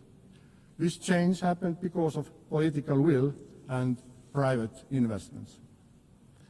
Let us now raise our ambition together, like we did when we agreed on a World Cleanup Day to be acted upon on 20th September at Estonia's initiative and example worldwide. Not to celebrate it, but to do it. Dear colleagues, in myriad of challenges we face, accessible education is a prerequisite of understanding the current problems, learning from the mistakes of the past, and crafting a better world. Estonian educational system ranks high in many international rankings. We see how this has had an impact to many other fields where Estonia has been doing well, including digital governance, media freedom, and innovation. Our goal is to share with our partners, including through UNICEF board, our diverse experience in innovation, in education, developing educational policies, reforming education, and improving the availability of high-quality education. Every situation, every culture, every context is unique and requires specifically developed solutions. However, allow me to draw your attention to one of specific experience of ours. In 1991, at the start of the Internet revolution, we decided to radically integrate computers and Internet into our educational system. The program Tiger Leap, which had the aim of opening a computer class in every Estonian school within a year, was a cornerstone of Estonia becoming one of the most digital societies in the world today. The world today looks different from the one 34 years ago. But new technology is there again and waiting to put it into the best use. Therefore, Estonia is making a new leap, the artificial intelligence leap. We are again providing the best technological tools available to our students and teachers so that we keep comparative edge in education for years to come. Equipping citizens with the skills to use AI wisely and responsibly is essential. AI must serve dignity, development, and human rights, not the other way around. In Estonia, We believe in innovation, and we are most ready to develop new tailor-made solutions with our good partners all around the globe. In collaboration with the International Telecommunication Union and Germany, Estonia co-founded the CovStack initiative. This innovative platform provides governments with digital public infrastructure toolbox aimed at modernizing digital services by creating modular, open source and scalable framework for governments worldwide. Dear Member States, whichever global problem we approach, we have to build human rights and basic freedom. Yet today, human rights and fundamental freedoms are increasingly under pressure worldwide. This is a deeply worrying trend that demands our collective response. This is the idea that guides us also on the way to becoming a member of a Human Rights Council for a period of 2026-2028.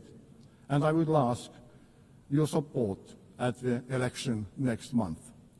Our priorities during our membership are the promotion and protection of children's rights, safeguarding digital rights and reducing the digital divide, and advancing media reform. All three are critical for advancing democracy and protecting international law-based multilateral world order. We are capable of learning as human beings and as a mankind. We learn from mistakes. We get up and will do better. Let us do it. Thank you for your attention.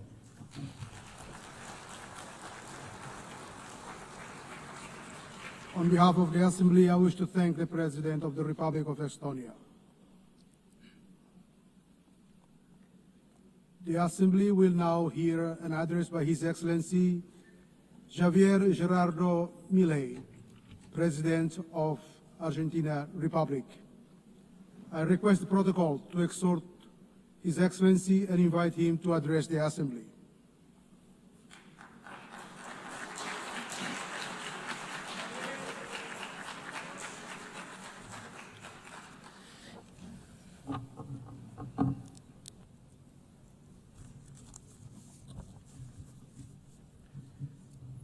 Las autoridades de las Naciones Unidas, United Nations authorities, representatives of member states, all citizens closely following this summit, good morning to you all. Last year I stood here before you at this very same assembly and I outlined a new direction that Argentina's foreign policy was going to take. We asserted that it was imperative to return to the ideas of freedom, the immortal principles that underpin the dignity of life, freedom and property. These are rights that all individuals should enjoy under the law. We asserted that there was a need for international cooperation to aim to guarantee those rights. However, I also warned that the UN had cast aside what had been its lodestar in recent decades. The successful model of the United Nations spoke of the need for peace without victory. It was grounded in cooperation between nation states. It was, however, replaced by a supranational model of government comprising international bureaucrats that sought to impose on citizens across the world a specific way of life. The United Nations has moved from an organization that sought to mediate peace between peers to an organization that claimed not only to decide what every nation state does, but also what all individuals, wherever they may be in the world, must do. We believe in the original aim and purpose of this organization. We believe that there are global problems which require dialogue and international cooperation if they are to be resolved. However, for that reason and to achieve that goal, we must reject these abuses of authorities that often go hand in hand with noble agendas. As we maintained last year, we will never support the amputation of indigenous or commercial freedoms, nor will we support the violation of natural rights of citizens of member states. In the last year and a half, we have voted in accordance with that principle. I am saying this to you well aware that many of you don't share my views, but as I've always said, it's preferable to say an uncomfortable truth than to speak a comforting lie. In that vein, today I want to talk to you about a specific problem facing all modern countries. As things stand, the world is seeming to pit the present against the future and seeing it as a contradiction. This is a political, economic and philosophical problem. And the response to that problem and that opposition will determine the course of humankind. If we push to the end this idea of comfort versus discomfort, the entire world, I would say that now the entire world seems stagnating in the comfort of the present, overlooking the consequences that will have for the future. Given that doing what is uncomfortable seems to strip votes and power from those that take it on, leaders prefer to do everything in their power to protect the status quo that they inherited. And they do so disregarding future consequences. They light a fire to heat the future and heat the present and disregard the future. Modern states have thus entered into a very complex dynamic from which they cannot return. Incentives both for the people and politicians mean that we tend to talk about the distribution of wealth today, overlooking the need to compile wealth for tomorrow. Currently, decision makers are facing the decision. Either they preserve the legacy that was entrusted to them or they destroy it. This legacy can be accumulated wealth, productive capacity, laws, or any other thing that serves the common good. In general, they tend to if they burn their legacy, if they opt to continue with what's comfortable, they'll have a lot of profit and benefit in the future, but there will be great future costs. What you put aside today, you lose for tomorrow. They seem to be preserving growth and prosperity in the present and casting aside the well-being of future generations. We need to find a balance, meaning that eating bread today doesn't mean we'll go hungry tomorrow, and we need to guarantee sustained growth and well-being. That's something economists call economic growth. That growth can sometimes seem slow and sometimes halt briefly because progress is never linear, but it's precisely long-term consistent growth that has systematically revolutionized the world and has wrenched thousands of millions of people from poverty. The difference between zero growth and 2% growth in the long term is the difference between stagnation and prosperity. The Argentinian people know a great deal about this issue because we're the only country in the region that hasn't experienced growth in the last 15 years. In legal terms, growth, the condition for growth, is respecting the sanctity of property and the free market. And that means nothing other than ensuring free trade between peers and free cooperation between peers. Without the right to ownership, there can be no savings, and without savings or free trade, there is no investment. If there's no investment, there can be no growth. But it's not in anyone's individual political interest, apparently, to respect these principles, because it is precisely when we expand the state that individual freedoms of citizens are eroded. And we simply seek to protect ephemeral present well-being to earn votes, and that's what our politicians do. Accumulated wealth decreases over time with this way of moving forward. And so what we're seeing now is countries are increasing public expenditure, but that doesn't ultimately create wealth, it rather destroys wealth. With that in mind, politics gains power on two fronts. They get democratic legitimacy and they obtain resources that they can spend. So politics has a double incentive to foster that intergenerational betrayal, because despite the fact that people lose in the future if this course is followed, there's short-term gain. A great man may be that who sows trees, whose shade he will never enjoy. The great man might be the one who cuts down the trees that others sowed. But this cannot continue. This is the major trap that all nations are succumbing to. When this process is continued, growth stagnates. When growth stagnates, the demand for redistribution of wealth grows ever louder. So populist policies become, and the calls for them, become stronger and stronger. These policies appeal to envy and resentment. And the ultimate conclusion of this process is vulnerable young people suffocated under the weight of a state that they know is only there to exploit them.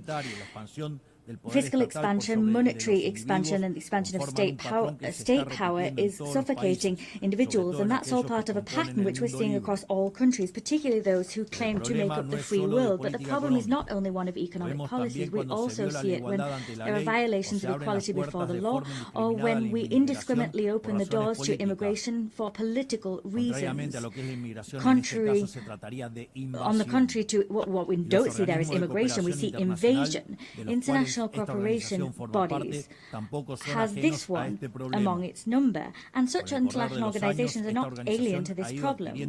As the years have passed, this organization has acquired responsibilities that run counter to its founding spirit. It has created layer upon layer of organizations, agencies and programs until it achieved this hypertrophy of administrations that are barely effective when it comes to resolving the problems for which they were created. Responsibilities that the UN has taken on have swelled and swelled, and in step with that, the contributions made by member states have swelled, and in turn, the palpable results that this organization has achieved have greatly reduced. They can't offer the world what they could. There's this cocktail of incentives, and in addition, you have in this organization, unlike how it was, international organizations now see a situation whereby no one's really held accountable for their failures to resolve problems. This contradiction between lofty goals and scant results has created the erosion of the prestige of this House. Without going further, the poor results of Agenda 2030 bear witness to what I've outlined above. What continues to be seen in practice is a cycle whereby we recycle structures. There's more and more being spent and more targets being set. For this region, Argentina decided to step aside from this process because we saw in Agenda 2030 the improper expenditure of scant resources for purposes that we don't share in order to distract attention from the real global difficulties. The world is on course for stagnation, and that's why we stood apart. I need to raise the alarm here because in Argentina we've seen the natural consequences of proceeding in this way. You keep doing what's comfortable, but then you end up out of step with the future. In other terms, what I'm saying to you is that we're speaking to you from a future that hasn't arrived to you yet, and you've still got time to avoid this problem because no society will survive if it sets fire to the future to simply heat the present. In my country, we've learned the hard way a very valuable lesson. For decades, we jeopardized a future in order to distribute the dividends of the present. In 2030, we finally got to a point where we'd had 100 years of doing things improperly. We'd been kicking the can down the road, but there was no one left to kick the can to. And then what happened was what I outlined previously. Our state crumbled as a result of this implosion. For the last year and a half, we've taken on the Herculean task of administering and managing extreme scarcity, and for the first time in decades, we're doing what we have to do for a better future. So the only way to usher in that better future is to do exactly the opposite of what we previously did. What we're doing stands in opposition to the rest of politics. That politics asked us to do what everyone was doing for years and what has pulled us into decline. They're asking us to jeopardize our future to meet present demands. They want us to apply the same remedy that we did 1,000 times, and that's exactly what brought us here. But I'd like to say clearly that Argentina has a government that decided to undertake the right path, even though it's the thorniest one, because prosperity and progress for our people cannot be delayed one day longer. However, we are not the only ones that are taking difficult decisions at this juncture, as history demands that we do. President Trump of the United States also understands that the time has come to reverse a dynamic which is leading the United States towards a disaster, and we know that a disaster in the United States is a global disaster. His unflinching and successful policy in terms of halting illegal immigration makes that conviction more than clear. He knows that he must do what's necessary, even though many may not like it, before it's too late. In other countries, for example, it's already too late to take the decisions he has. That's not only what's important. What Donald Trump is also doing is restructuring the terms of international trade in an unprecedented fashion. That's a titanic task which gets to the very core of the global economic system, because that system has been gnawing away at the industrial heart of his country, and the country now has an unparalleled debt crisis. Furthermore, he's undertaking a cleaning up of the institutional capture of the American state, because it's being infiltrated by left-wing factions that were seeking to undermine any reform program that was necessary. Both I and Donald Donald Trump know what we're doing in the face of these challenges. All of these challenges have a common denominator that all countries, including supranational organizations, must address. They must find a way of creating dividends for the future and not succumb to the temptation of dealing with the present. This is something that major nations, Western nations, have been aware of and putting into practice for decades. We need to get back to that. We need to go back to our roots. We need to tackle priorities first, and that needs to go hand in hand with the idea that you need to do what's difficult but right and prioritize that over and above what's easy and comfortable. As I previously said, this also stands for international organizations that have gradually been integrating such actions into their ecosystem. I think I speak on behalf of all of you when I say that the UN must lead the charge when it comes to this paradigm shift. They must return to the roots that made it the great organization that it once was in the past. I wish to humbly lay before you as an assembly 4 principles that we think might serve as we seek to achieve the aforementioned goal. 1. The principle of a core mandate. The central mission of the United Nations is to preserve international peace and security. Everything else must be viewed as complementary to or in service of that goal. The strategic management of resources of this institution consequently requires that we stick to our priorities and not take on others. Secondly, the principle of international subsidiarity. The UN must tackle an issue solely when it is patently clear that the problem demonstrably exceeds national capacity for action. In all other cases, it is right and proper to return the initiative to states. They are the ones who have the democratic legitimacy and answer to their peoples. 3. The principle of institutional efficiency. Argentina has undertaken a process whereby it seeks to optimize the state. We've eliminated redundant structures and returned resources to taxpayers. In the same way, we believe that the UN requires a similar journey. That requires conducting reliable audits, closing ineffective programs, the consolidation of agencies into single bodies, and financing tied to real achievement. 4. The principle of normative simplification and streamlining. Peace is not only the absence of conflict, it requires prosperous societies. International cooperation must not transform into an obstacle for economic growth and an obstacle to the creation of opportunities. Consequently, we can only and must only support initiatives that do not stymie states' capacities to lead their own production and productive efforts to attract investment and foster trade that are the right way to reduce poverty. These principles will be highly valuable, we believe, in terms of getting our organization back on course so it can stand the test of time and produce tangible results over time. To conclude, I want to raise 4 sensitive and crucially important issues for the Argentine Republic. Firstly, I wish to reiterate our legitimate claim and irrenunciable claim in terms of sovereignty over the Malvinas, South Georgia, South Sandwich Islands and the surrounding maritime areas that continue to be illegally occupied. In spite of the fact that 80 years have elapsed since the creation of this organization, colonial situations such as this one remain unresolved. For this reason, we call upon the United Kingdom to resume bilateral negotiations in accordance with Resolution 2065 of this very same General Assembly, together with all relevant subsequent resolutions. Secondly, I wish to once again roundly reject expressions of fundamentalist violence that continue to be seen and that are spreading throughout the world. In Argentina, we already suffered this horror with the attacks against the Israel embassy and La Hamia in 1992 and 1994, respectively. For this reason, we urge the international community to strengthen legal cooperation to guarantee that Interpol and its signs are respected and those responsible for such atrocities are brought to justice. That will help us to ultimately be able to heal this painful wound that plagues our country's history. Thirdly, we're witnessing an unacceptable escalation in political violence on the left at a global level, violence that in Argentina we know only too well. It is unacceptable to use force where reason fails. For this reason, we emphatically reject any procedures which essentially undermine the basic norms of democratic peaceful coexistence. 4, to the situation of the Argentine citizen Nahuel Gallo, who was abducted and detained arbitrarily in Venezuela without charge, with no legal assistance or consular assistance. In simple words, this is a forced disappearance. We demand that the Venezuelan government release him immediately, and we appeal to the international community so that this legitimate claim is heeded.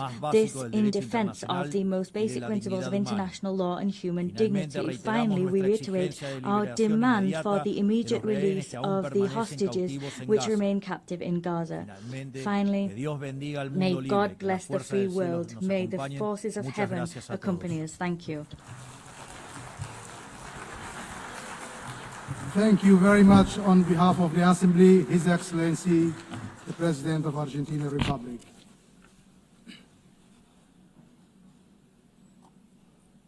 The Assembly will now hear the address by His Excellency Alexander Vučić, President of the Republic of Serbia. I request protocol to escort His Excellency and invite him to address the Assembly.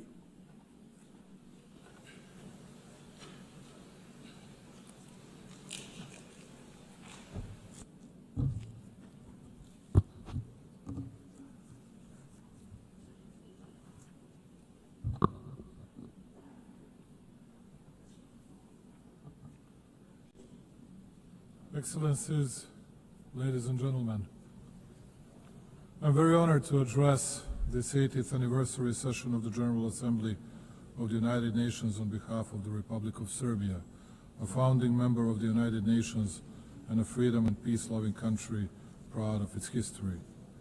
This year, we mark 8 decades of the existence of the World Organization, and during that period, the UN has provided a framework for dialogue, cooperation, and solidarity among the nations, short of which it would not be possible to respond to the challenges of our day. Only by joint efforts we can create a future featured by security and dignity. This brings me, ladies and gentlemen, to the 5 essential principles that guide Serbia and its foreign policy vision and constitute pillars in its international actions. Number 1, the United Nations is not a relic of the past. It is a compass for the future.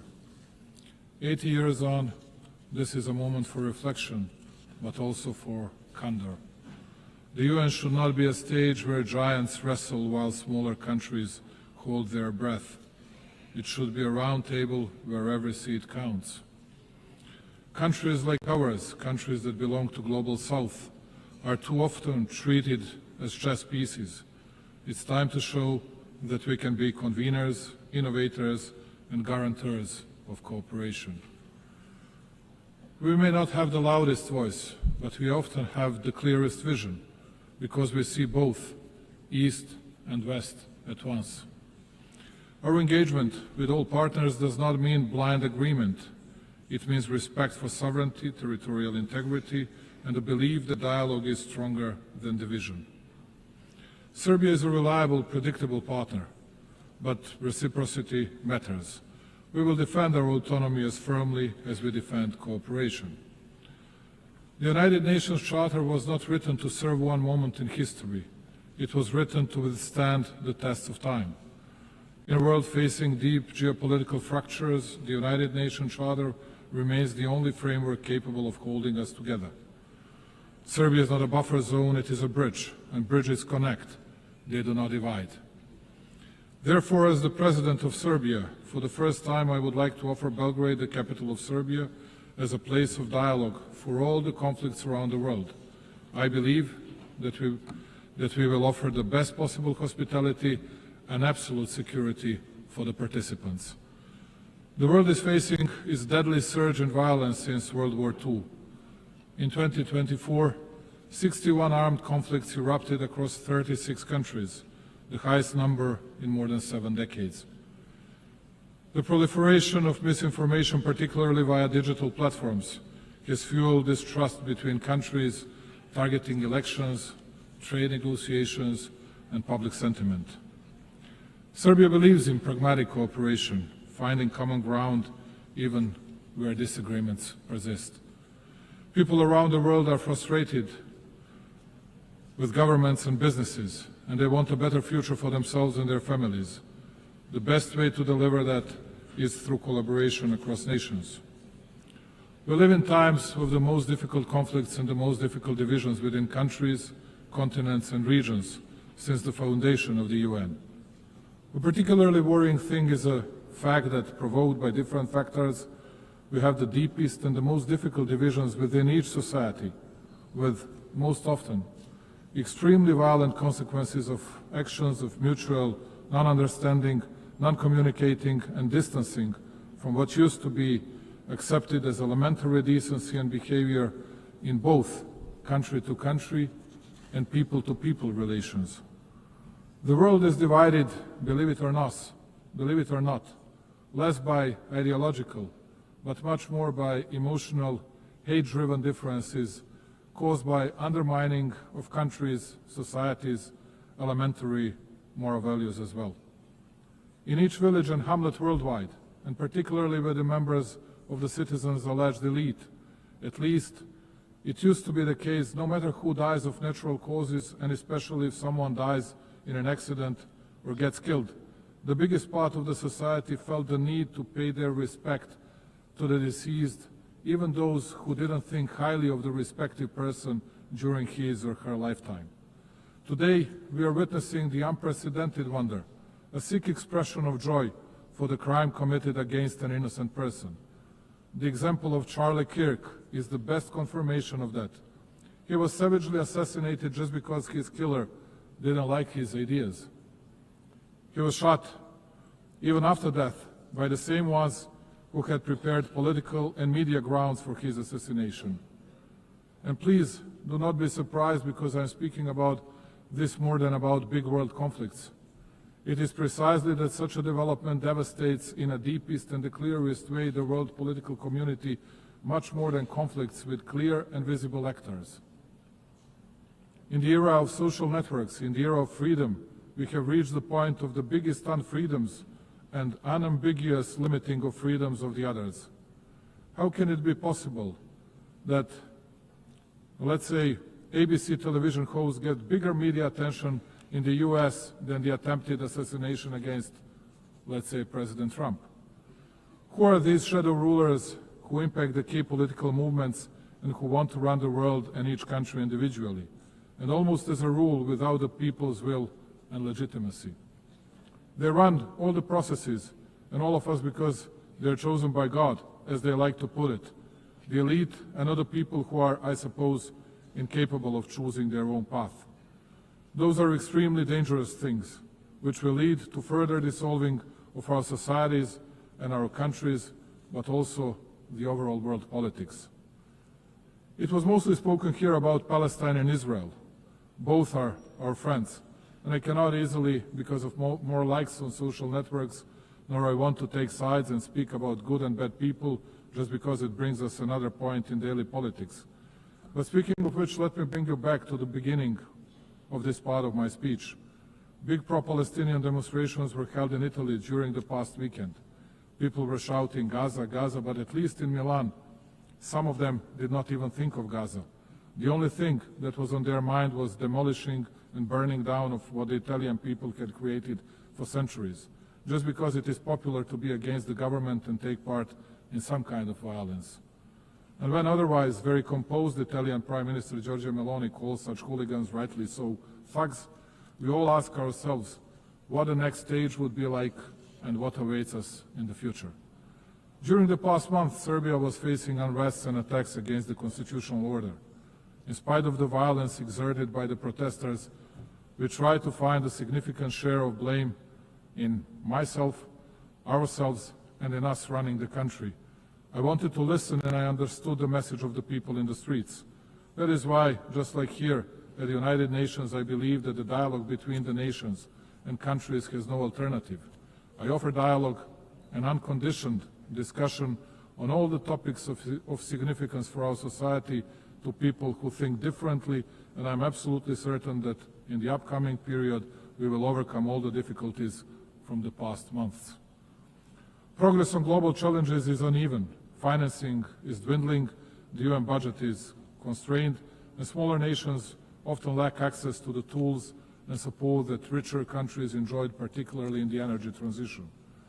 Climate change is not just a statistic for Serbia and the Balkans, it is a lived reality marked by droughts, floods, and energy insecurity. Sustainable economic growth is essential, not optional, for climate resilience and well-being. For us, partnerships are defined by commitment, not hierarchy. We are a place where East and West collaborate on concrete projects from clean energy to infrastructure and digital transformation, and we will continue to build on this foundation. At a time when the UN seeks to inspire trust globally, these practical, results-driven partnerships strengthen confidence at home and abroad. Distinguished colleagues, alongside many other member states, especially those who do not belong among great powers, Serbia is adamant in pointing to the importance of and respect for the fundamental principles and rules of the Charter of the United Nations. Perhaps it is only too proper to repeat today what we committed to 8 decades ago. The principles and rules of the Charter are valid equally for all states, large or small, for all political powers or levels of development. With a feeling of deep pride, my country continues to commit to a consistent implementation of international norms, notwithstanding the fact that it too is facing a lack of fairness and double standards. In words and deeds, and on a number of occasions, Serbia has recommitted to respecting the sovereignty and territorial integrity of all UN member states, the fundamental principles of the Charter. In doing so, my country expects all the states to respect its sovereignty and territorial integrity, which I have the pleasure to note most of them do, and to which I owe my profound gratitude. After all, as I said on many previous occasions, the respect of the Charter of the UN is not a matter of choice. Rather than that, it is a universal and binding obligation of us all. Number two, territorial integrity is not a principle measured by power. It is the measure that restrains power. If the principle of territorial integrity is applied selectively, it ceases to apply at all. Its violation in one place becomes justification for conflict everywhere. Undermining it does not create exceptions. Rather, like in the case of Serbia, it creates precedents, dangerous ones. Serbia is well aware of the price paid in this regard of international law and multilateralism. 26 years ago, my country fell prey to a brutal aggression by NATO. It opened a Pandora box of sorts, whereby the very postulates of international law were unscrupulously undermined and the principle of territorial integrity brought into question.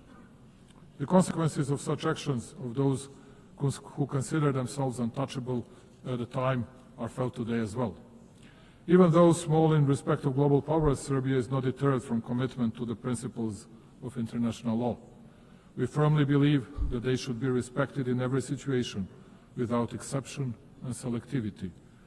As a persistent drop can shape stones over time, so does our perseverance in defending universal norms help assert their durability. Serbia will continue advocating those principles, as the observance of the respective is the only reliable way to peace and stability. This rostrum and this occasion are the best opportunity to reiterate that my country will never forget its history, its people, its sanctities. Kosovo and Metohija is an inseparable part of Serbia, the main pillar of its identity, culture, and spiritual heritage. For us Serbs, it is not only a piece of land, it is the cradle of our spirituality and our existence on that land over centuries. Our concern is not only moral and historical, it is humane too. It is with a heavy heart that I advise of the dramatic circumstances in which the Serbs of Kosovo live today. Day in, day out, they are denied basic human rights, the right to life, freedom of movement, the right to education and health protection, access to workplace and property. They live in isolation, basic foods and medicines are in short supply, while children grow up in a fear and uncertainty. Their situation is not only local by nature, it touches upon the conscience of the entire international community and is a test of its readiness to fend for the innocent and helpless. We witness ethnic violence suffered by the Serbs almost every day. It is frightening in size and scope. The Serbs are physically attacked, intimidated, arrested unlawfully, their property is confiscated, and their rights to language, education, and cultural expression limited. The Serbs are often discriminated against, too. The practice sets the stage to make life in Serbian communities more difficult, as they are denied basic services, taxed exorbitantly, and erected hurdles and obstacles too. This is aimed at creating fear and pressure, and by extension change the demographic picture and force the Serbs to flee Kosovo and Metohija. Serbia therefore calls on the international community to take concrete and resolute measures to stop the violence in order to ensure security and rights of all peoples in Kosovo and Metohija. Compassion is not good enough. We need deeds and protection mechanisms. Notwithstanding the continuous, open and obvious violations of UN Security Council Resolution 1244, Serbia continues to believe in dialogue under the European Union auspices. It has no alternative, and if true and committed, it is the only way to a just and sustainable solution in line with international law and with full respect for mutual obligations. Just as in the past, my country will continue to fight for peace, patiently, emphatically, and in good faith. Number 3, the Balkans must not be a stage for the ambitions of others, but a space for shared responsibility. 30 years after the conflict, stability has become our highest value. The nations of the Balkans deserve the right to shape their future free from external patronage through cooperation, mutual respect, and regional ownership. Distinguished colleagues, cooperation, dialogue, and mutual confidence are perceived as main levers of international relations also on the regional level. We consider that our region should look to the future while we continue to work to the benefit of all citizens and economic interlinkage. To paraphrase Indira Gandhi, who once said that one cannot shake hands with a clenched fist, let me say that Serbia will keep its hand extended, the hand reaching over divisions and borders, devoted to stability and prosperity for all those who strive for a positive agenda and a vision of common European future. The stability of our region is of paramount importance for us. As a guarantor of the Dayton Peace Agreement that we signed 30 years ago, we shall always work toward its full implementation and respect for the rights of all 3 constituent peoples in Bosnia and Herzegovina, Serbs, Bosniaks, and Croats. Unilateral acts and the abuse of authority contrary to the letter of the agreement are not conducive to peace and bring about new tensions. Only by the agreement of Bosnia and Herzegovina's people and entities can the stability and functioning of that country be guaranteed. Absence of dialogue and unilateral initiatives without agreement by all interested sides, in particular the initiatives that take advantage of international organizations, are but a step back to a painful past and create new divisions.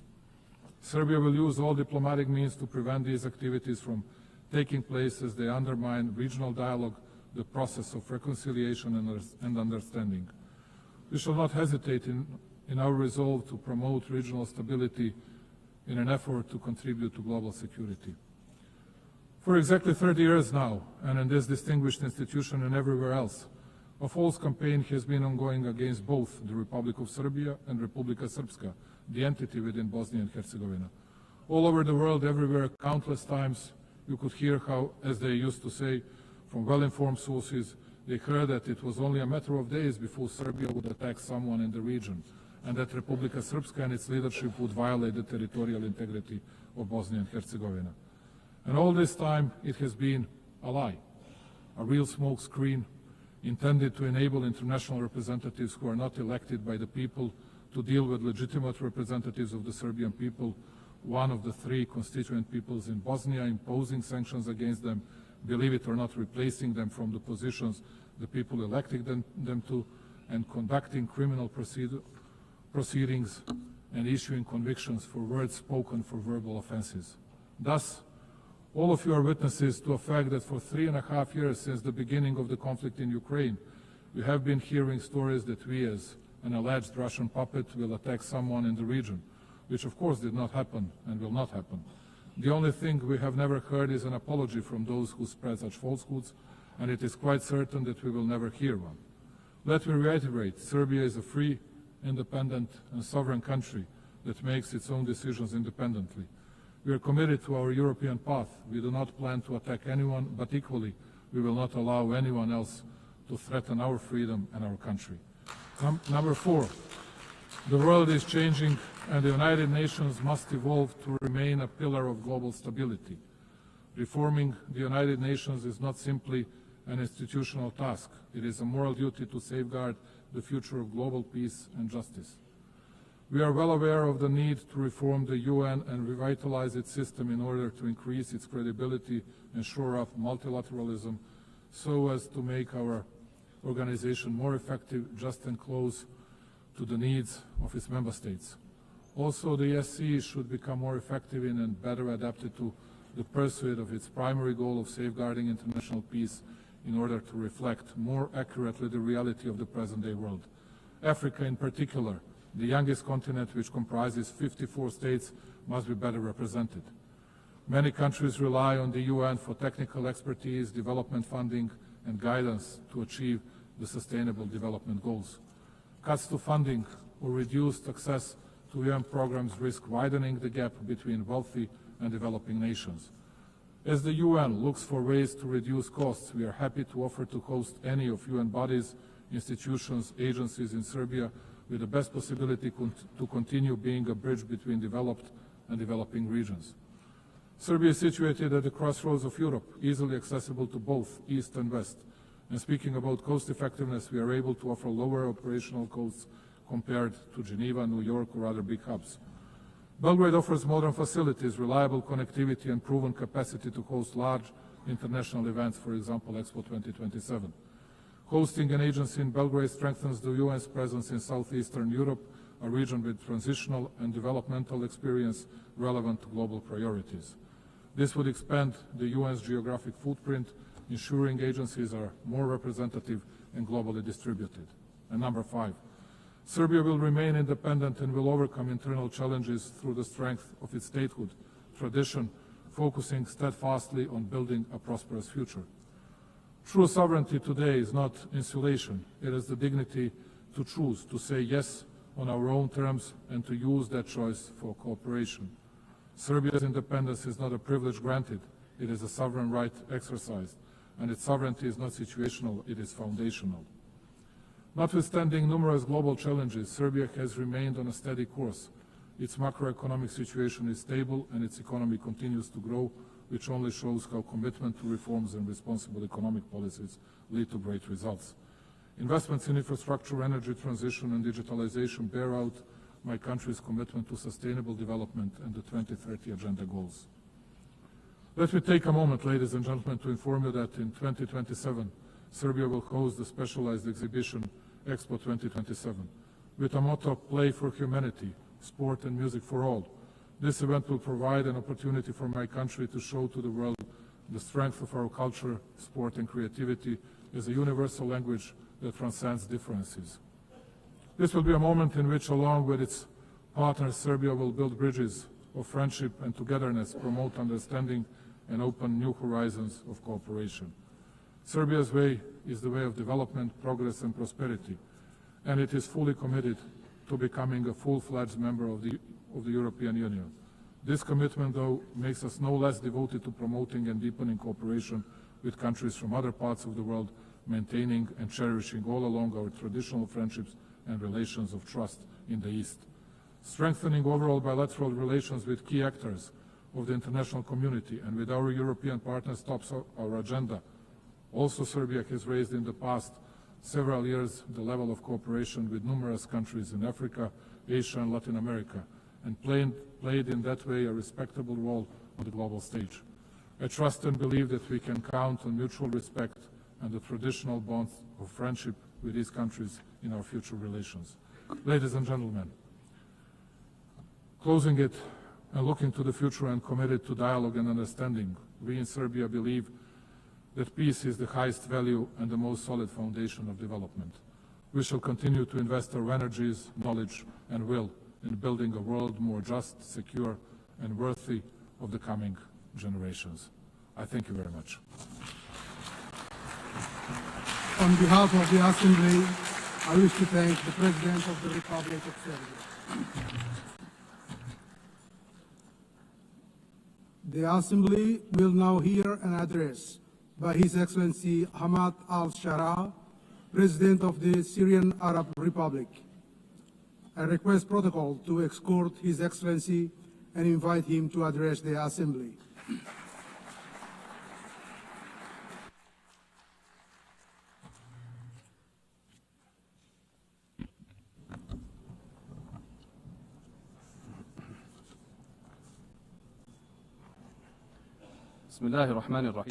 In the name of God, most compassionate, most merciful.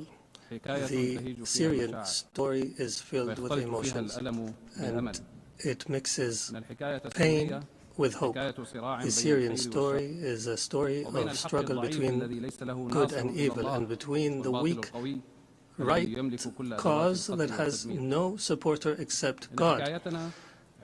Our story is one of the lessons of history, and it is an embodiment of noble human meanings and values in this eternal struggle between good and evil. We find the Syrian story that tells a new chapter of the struggle, one filled with creativity and determination and patience and torture and pain and sacrifice, and clinging on to noble customs and values and hard work and relying on God. All these are tools for truth against injustice and falsehood. Your Excellencies, Mr. Secretary General, Madam President of the General Assembly, Your Excellencies, may the peace of God be upon you. I come to you from Damascus, the capital of history and the cradle of civilizations, a beautiful country that has taught the world the meaning of civilization and the value of human beings and coexistence, to be a beacon for the world. Syria, however, for 60 years fell under repressive rule that disregarded the value of the territory it ruled over. For long years, we've suffered injustice and deprivation and oppression. Then we rose in claiming our dignity. The previous regime has used the worst kind of torture against our people, chemical weapons and bombardment and torture in prison and displacement and sectarian strife, and used drugs against our people and the world. It has torn our country apart and brought forth fighters from around the world. The former regime killed around 1 million innocent people and displaced thousands and millions and demolished 2 million homes. Ladies and gentlemen, the unarmed people were attacked using chemical weapons. Our women and children have inhaled toxic gases, all this to silence truth. And with all this criminality, there was no language for solution despite the office. This people had no means and choice but to organize itself and to organize militarily to oust a criminal regime. It was a military operation that was filled with mercy and good and that prioritized tolerance and that did not target civilians. It targeted justice without vengeance. We restored our rights and we became victorious for sake of our grievances. We were victorious for the mothers of martyrs and for all of you, people of the world, for the future of our children and yours. And we paved the way for the return of refugees, and we destroyed the trafficking of drugs. Accordingly, Syria has transformed from an exporter of crisis to an opportunity for peace for Syria and the region. Ladies and gentlemen, this unique Syrian achievement and the solidarity between our peoples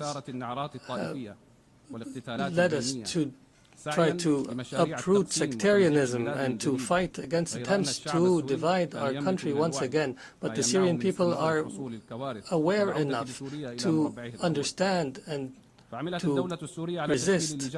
We formed commissions for fact-finding and granted access to UN fact-finding missions. I guarantee to bring to justice everyone accountable and responsible for bloodshed. And in this context, Israeli strikes and attacks against my country continue, and Israeli policies contradict the international supporting position for Syria, which threatens new crises and struggles in our region. For this purpose, and in face of this aggression, Syria is committed to dialogue, and we're committed to the disengagement of forces agreement of 1974. And we call on the international community to stand beside us in the face of these attacks. Ladies and gentlemen, from the very moment the former regime fell, we set out a clear strategic policy built upon three pillars: balanced diplomacy, security, stability, and economic development. We filled the power vacuum, called for an inclusive national dialogue, and announced a government of competence. We strengthened the principle of participation and established a national commission for transitional justice and another for the missing, ensuring justice and fairness. We are now proceeding toward electing representatives of the people in the Legislative Council. We restructured civil and military institutions, dissolving all previous formations. Through intensive diplomatic activity, Syria restored its international relations and forged regional and global partnerships, and achieved the gradual lifting of most sanctions. And we call now for the complete lifting of sanctions so that they no longer shackle the Syrian people. Investment laws have been amended, and major regional and international companies have already begun entering the Syrian market, contributing through investment and reconstruction. Syria today is rebuilding itself through establishing a new state, building institutions and laws that guarantee the rights of all without exception. A land of ancient civilization and culture deserves to be a state of law, protecting everyone, safeguarding rights, guaranteeing freedoms, and fostering life to flourish while turning the page of a wretched past. We are determined to restore Syria's glory, dignity, and honor. And in continuation of the Syrian story, I declare before you today the triumph of truth over falsehood. Truth has come and falsehood has perished. Syria is reclaiming its rightful place among the nations of the world. This announcement is the echo of a great people's will, a people who forged glory throughout the ages, who rose again from beneath the rubble to restore their rights and freedom and dignity. On behalf of the Syrian people, I extend gratitude to everyone who stood by the Syrian cause, who aided Syrians in their tragedy, and who welcomed them in their countries, and to all nations and peoples who rejoiced in the victory of the Syrian people's will. And I particularly thank Turkey, Qatar, the Kingdom of Saudi Arabia, and all Arab and Islamic states, the United States of America, and the European Union. And before I conclude, let me affirm, the suffering Syria endured, we wish upon no one. We are among the peoples most deeply aware of the horrors of war and destruction. For this reason, we stand firmly with the people of Gaza.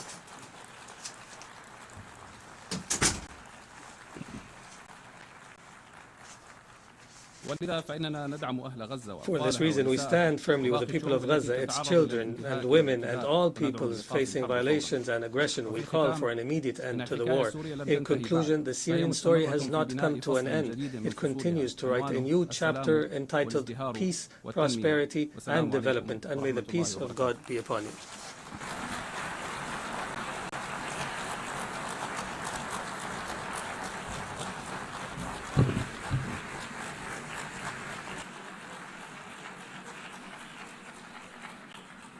On behalf of the Assembly, I wish to thank the President of the Syrian Arab Republic.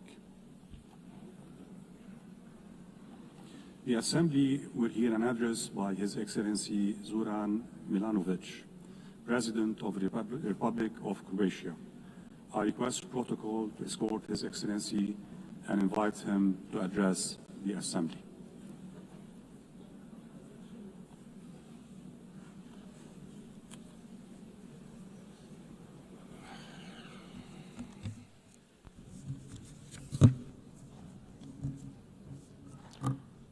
Mr. Vice President, Excellencies, ladies and gentlemen, for Croatia, the United Nations has always been a core, essential global institution. During our own struggle for independence, sovereignty, recognition, and territorial integrity, the UN played a decisive role. Our path to admission and early years of membership were about braving the stormy seas rather than smooth sailing, and it was this organization and what it represents, the principles of the Charter of the UN, that served as our safe harbor. I believe this experience proved productive for both Croatia and the UN and has provided many lessons for the future, including on how to successfully end a complex war and conduct peaceful territorial integration and reintegration. Today, the international community faces daunting challenges.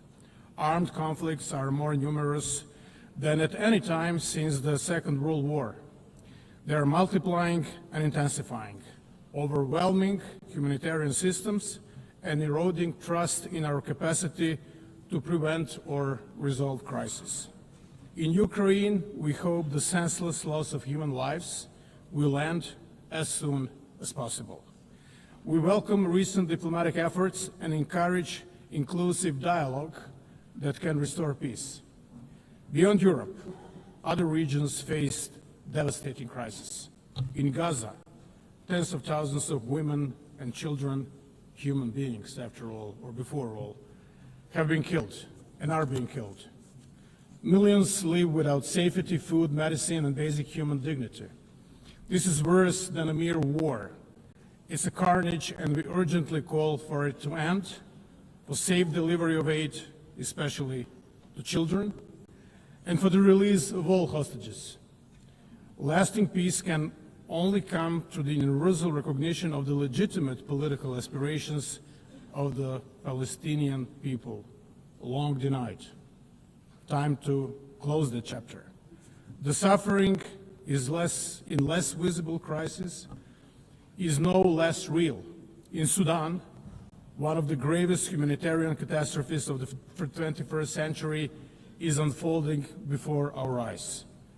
UN peacekeeping must adapt to today's conflicts. Missions must be flexible, realistic, and sequenced towards achievable goals, reasonable goals. This requires the Security Council to focus on political solutions and remain committed to sustaining peace long after missions withdraw. Peace is more than silencing the guns. It requires preventing new wars and breaking the cycles of violence from the past. Lasting peace rests on democracy, legitimate governance, and full respect for the right of each people to freely choose their leaders and representatives. Excellencies, in our region of Southeast Europe, Croatia continues to champion and promote legitimate political processes as the foundation of progress.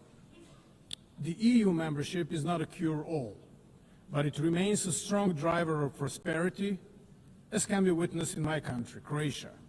We promote good neighborly relations and urge all countries to refrain from actions that undermine stability in the region. In Bosnia and Herzegovina, we call for full respect of the constitutional order, sovereignty and equality of three constituent peoples. All parties and the international community must uphold the Dayton-Paris Peace Accord.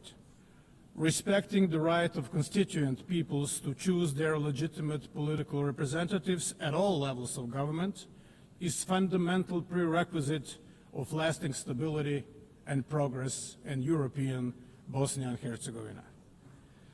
Lasting peace cannot be imposed. It must be built. And if it's to be sustainable, it must include respect for human rights and development that is inclusive and fair, basic building blocks of any just and prosperous society. The humanitarian system must be reformed to respond with speed, innovation, and stronger partnerships with local actors. Croatia supports the UN's humanitarian reset in order to make responses more agile, effective, and grounded in resilience. Above all, strict respect for international humanitarian law must remain the moral core of multilateralism. In Croatia, decades after the Homeland War, 3 decades, 3.5 decades, families still search for 1,744 missing loved ones. Not bodies, not just numbers, but human souls, fathers, sons, grandchildren still missing, unaccounted for. As co-chair of the Global Alliance for the Missing, Croatia draws on its painful experience to raise global visibility of this issue, share good practices, and strengthen cooperation. Survivor-centered justice is enshrined in our laws in Croatia, and we encourage the others to follow this path. We also share the Croatian model for searching for the missing.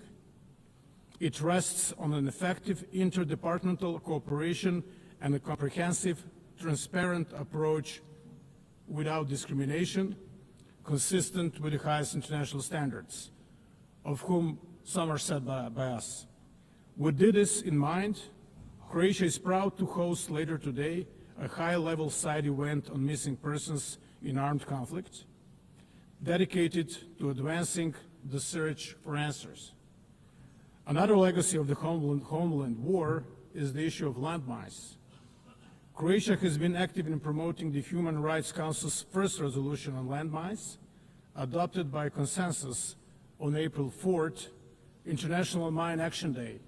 The resolution reaffirms the treaty banning anti-personnel mines and sends a clear message.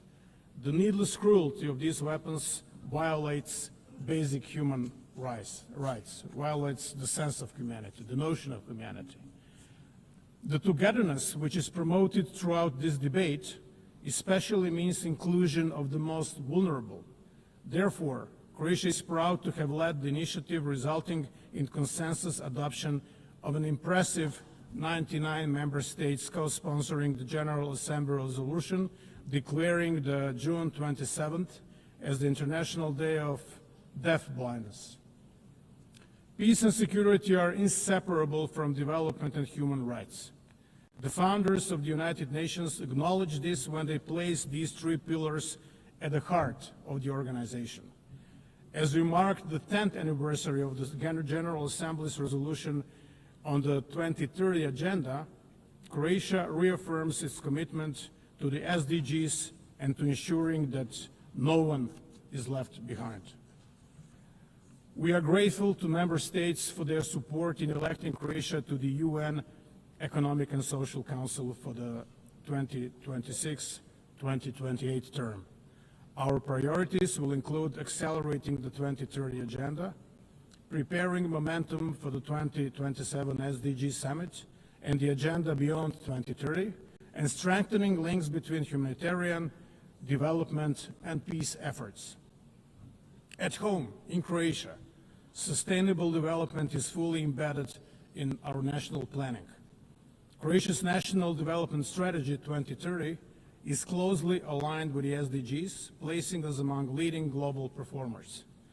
We reaffirm our commitment to progress made at SOP meetings, including the landmark SOP 28 agreement to begin phasing out fossil fuels.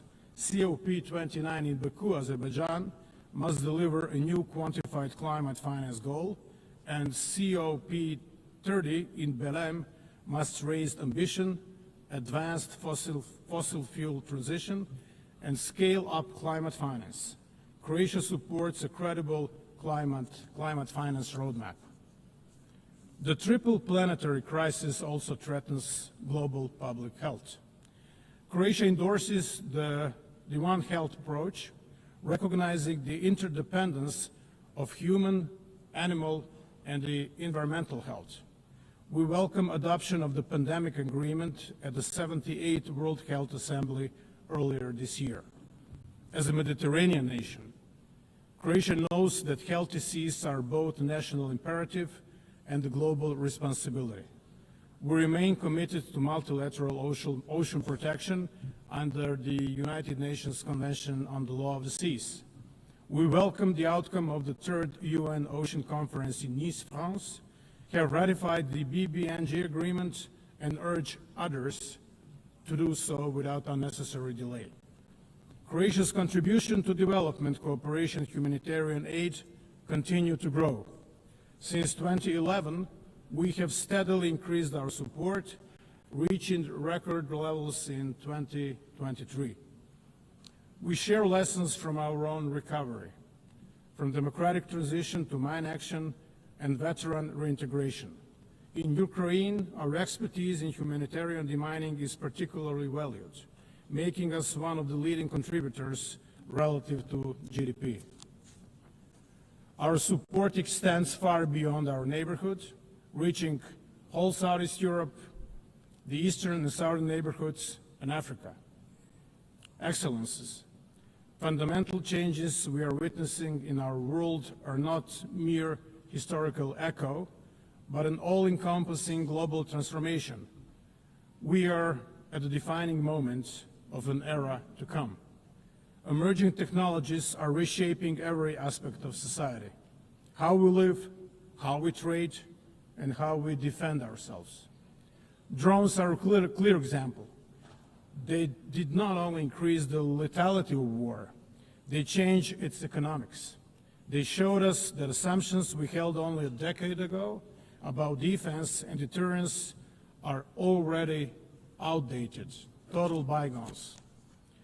This disruption brings danger, but also opportunity. New tools can be misused by hostile actors, spreading instability and lowering the threshold for conflict. But the same tools, used responsibly, can strengthen our defenses, improve disaster response, and drive economic growth. Artificial intelligence, cyber capabilities, space technologies, robotics, each can be a threat or a solution. The choice is ours. We need to rethink security, not only nationally but globally. Rules, safeguards, and cooperation must keep pace with innovation.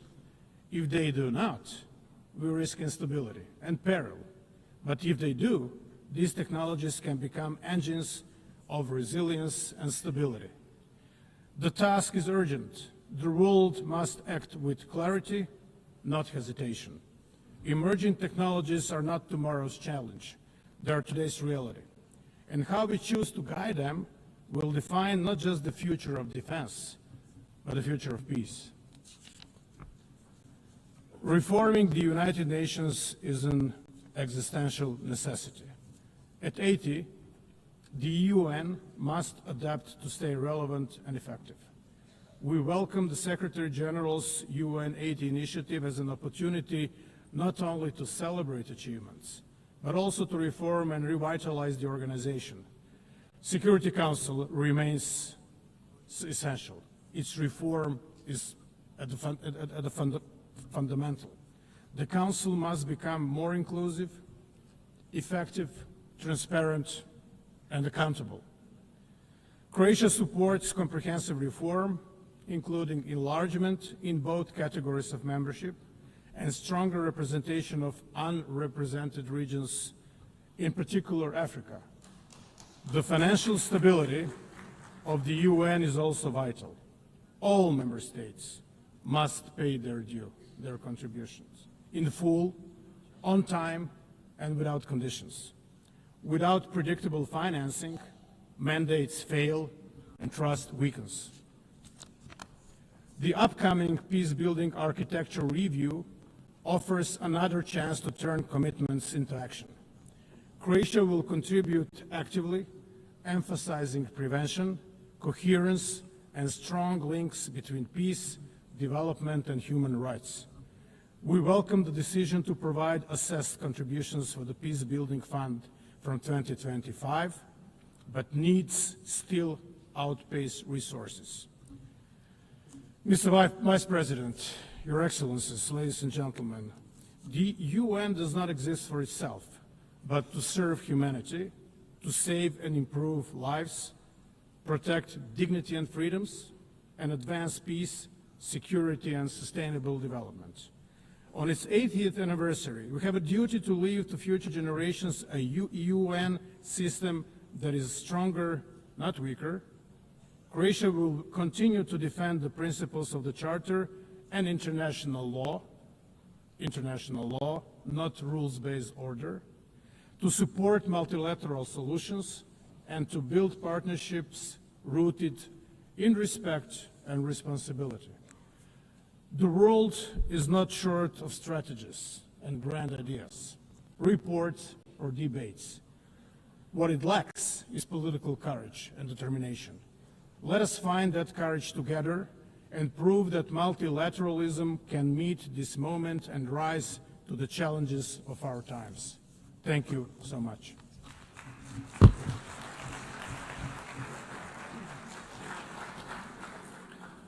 On behalf of the Assembly, I wish to thank the President of the Republic of Croatia. The Assembly will hear an address by His Excellency Nikos Christodoulidis, President of the Republic of Cyprus. I request protocol to escort His Excellency and invite him to address the Assembly.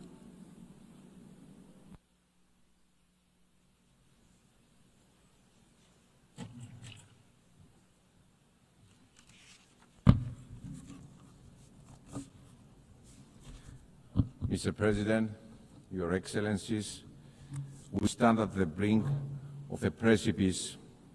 International order, as we noted, is challenged in an unprecedented manner 80 years since the United Nations emerged out of World War II.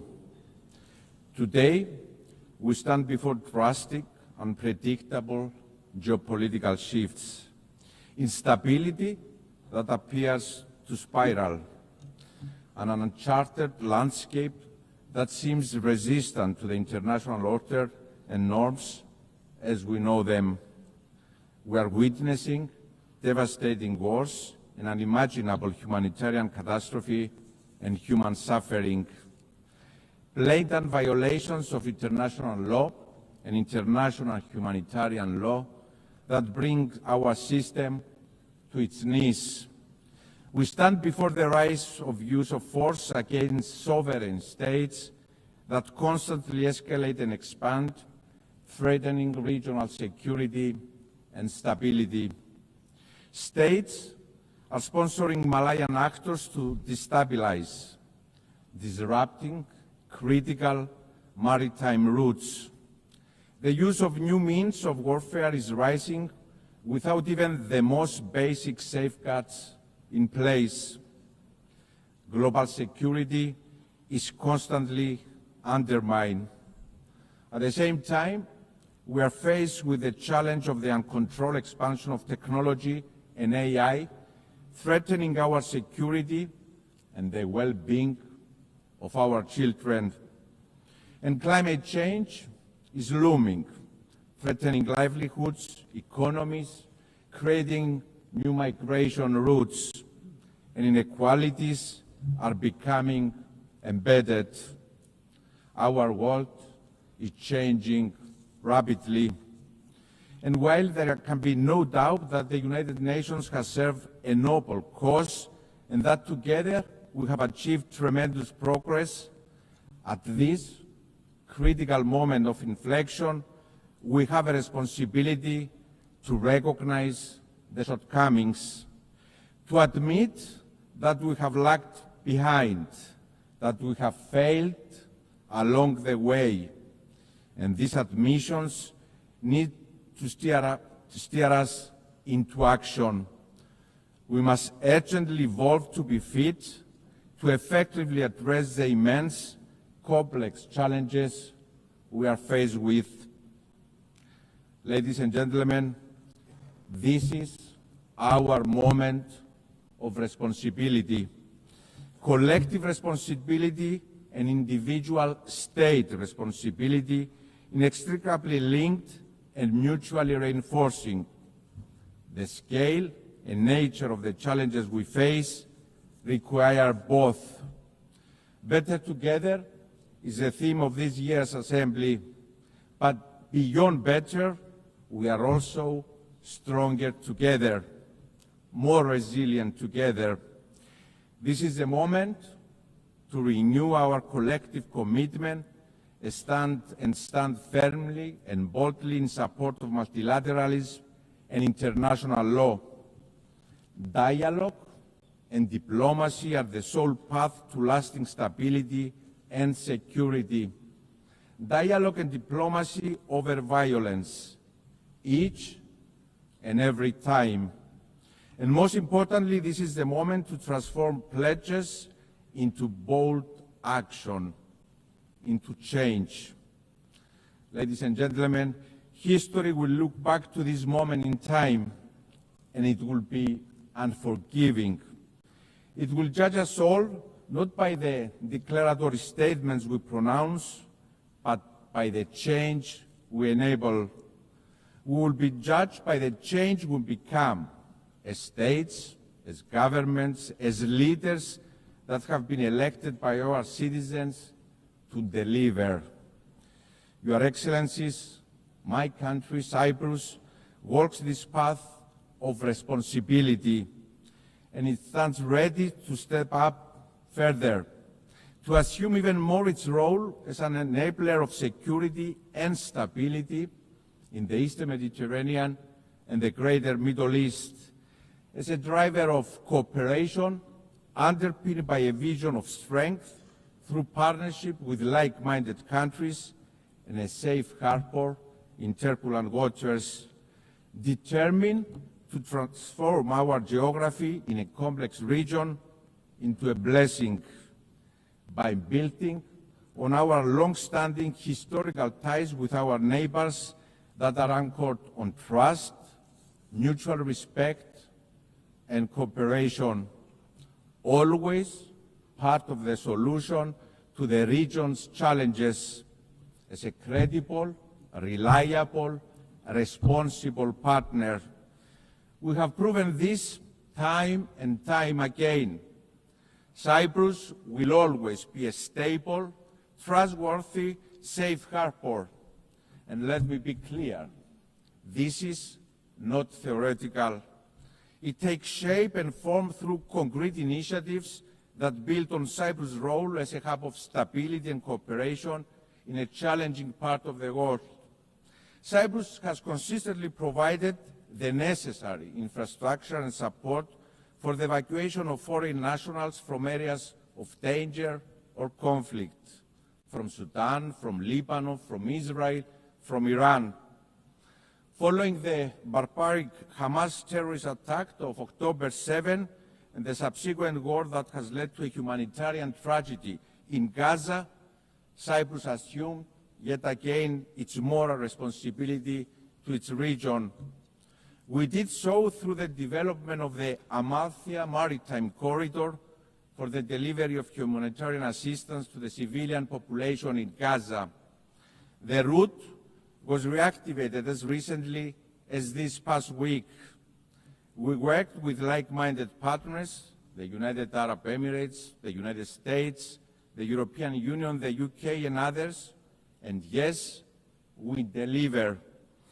Furthermore, in the face of persecutions in the region towards religious and other minorities, Cyprus couldn't remain idle, proving our long-standing commitment to upholding fundamental rights and freedoms, demonstrating once again responsibility. We appointed a special envoy on the protection of religious freedom and the protection of minorities in the Middle East. At the same time, my country has responded to the calls of our neighbors for assistance in the face of fires, sending our brave firefighters as reinforcement, and our neighbors have reciprocated. Also, as a part of our regional responsibility in addressing climate change, Cyprus and Jordan's proposed initiative for a European firefighting hub in Cyprus, covering our region, is now in the path of implementation by the European Union. And the aforementioned example, dear friends, are only a snapshot of Cyprus's active, tangible responsibility. And I'm very proud that my country walks this path of responsibility, and we are determined to expand it, always part of the solution and never part of the problem. Your Excellencies, Cyprus stands ready to assume its regional responsibility also in the context of bringing an end to the war in Gaza, and given our proximity, to play a role in its reconstruction. Let me be clear, there are no substitutes for peace. This war must end. A first necessary step is the immediate ceasefire in Gaza, and I really hope that President Trump's initiative has a positive outcome. At the same time, the humanitarian catastrophe must be alleviated. This means unhindered flow of aid in Gaza. The displacement must also end. International humanitarian law must be respected. We also call with the same fervor for the immediate release of all hostages. And, dear friends, as unreachable as it may seem at this moment, we must not lose sight of the path for peace, for a two-state solution in line with the United Nations Security Council resolutions. We have a responsibility to continue our work for a future in which Israel and Palestine live side by side in conditions of lasting security and peace. And we must be clear and unequivocal that Hamas, a terrorist organization, has no place in such a future. Your Excellencies, as part of our responsibility, my country will assume the rotating presidency of the Council of the European Union in January of 2026. The European Union that has evolved into an unprecedented political union embodying the essence of multilateralism anchored on respect for the UN Charter. It is a project of collective responsibility that delivers a unifying force of stability, security, and prosperity. And the European Union presidency is yet another moment of responsibility for Cyprus. Europe's heart will beat for 6 months from the Union's last divided member state under occupation since the 1974 Turkish invasion. We will exercise our responsibility fully aware of what is at stake. An imperative need to deliver stronger multilateralism, more integration and more cooperation between Europe and the world. To deliver a stronger, more secure, more autonomous European Union, committed to supporting partners focusing also on the Eastern Mediterranean and the greater Middle East, supporting and investing in strategic partners that are pillars of stability in the region, such as Egypt and Jordan, working together with our Lebanese partners to ensure long-lasting stability in the country, working to ensure stability in Syria, inclusivity, respect to religious freedoms, and of course protection of minorities, assuming more responsibility as a union for our security, but also for our neighborhood. Ladies and gentlemen, Cyprus will assume another role of responsibility for the first time in its history as a member of the Human Rights Council for the period 2025-27.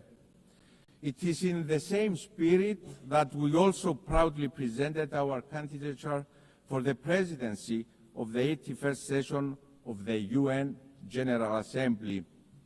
As a member state that embodies and embraces the principles of multilateralism, inclusivity, bridge building, and of course responsibility.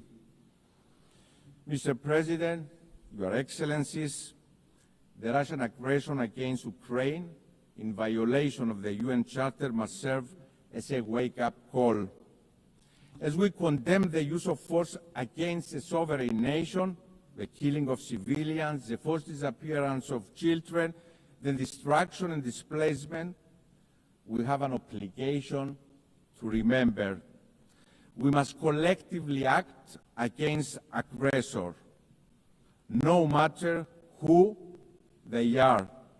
Appeasing the aggressor never yields results, and history demonstrates this very clearly. Each time we turn a blind eye to violation of territorial integrity and sovereignty of states anywhere in the world, we create space and opportunity for the next aggressor. And this time, it can be bordering your country. In 2022, Russia invaded a sovereign nation, Ukraine, violating the UN Charter. In 1974, Turkey invaded a sovereign nation, Cyprus, violating the UN Charter. The violation is equal: the suffering, the invasion, and the occupation. My country, Cyprus, is under Turkish occupation for 51 years. Tens of thousands displaced, women raped, destruction of cultural and religious heritage, the fenced town of Varosha held hostage by Turkey, awaiting for its lawful inhabitants to return, as the relevant UN Security Council resolutions have prescribed for Turkey to allow. A policy of illegal settlements to change the demographic character of the country. Families, 51 years later, waiting for the fate of their loved ones. As a young boy in those early years after the invasion, the images of mothers and children weeping for their loved ones have been engraved in my memory. Dear friends, the playbook of occupiers is always the same. Your Excellencies, from this very podium yesterday, Mr. Erdogan preached the word on peace and accountability. He pointed the finger to others for crimes Turkey itself commits every single day. That is selective sensitivity and hypocrisy of the highest form. Illegality cannot yield legality. Illegality stemming from use of force cannot be recognized, no matter who is the perpetrator is, no matter who the victim is. Ladies and gentlemen, politicians are judged not by their words, but by their actions. It is what distinguishes politicians from leaders. Cyprus has proven time and again that it is a reliable, responsible actor.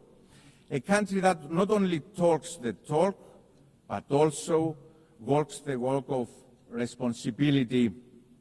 And my call to Mr. Erdogan is to join that path of responsibility, to end the occupation through negotiations for a comprehensive settlement that will reunify Cyprus in a bizonal, bicommunal federation with political equality, always in line with UN Security Council resolutions, European Union law, values and principles. This is the only way. Therefore, let me repeat, the call for responsibility is the loudest for my own country. I'm ready for this moment of responsibility, ready to deliver on the call of history to reunify Cyprus, to reunify my people, Greek Cypriots, Turkish Cypriots, Maronites, Armenians and Latins. Mr. President, Your Excellencies, we stand at the brink of a precipice. And while the impulse may be to shrink away from the immense responsibility we inherited from the visionaries who stood here 80 years ago, now is a moment for us to assume our responsibility collectively and individually as states. Rest assured that my country, Cyprus, will continue to do its part by being responsible, by being advocates for responsibility, for the good of humanity, for our peoples. Thank you very much.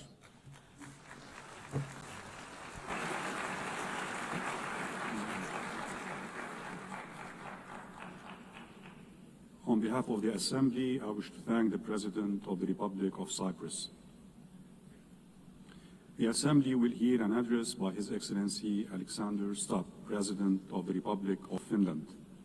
I request protocol to escort His Excellency and invite him to address the Assembly.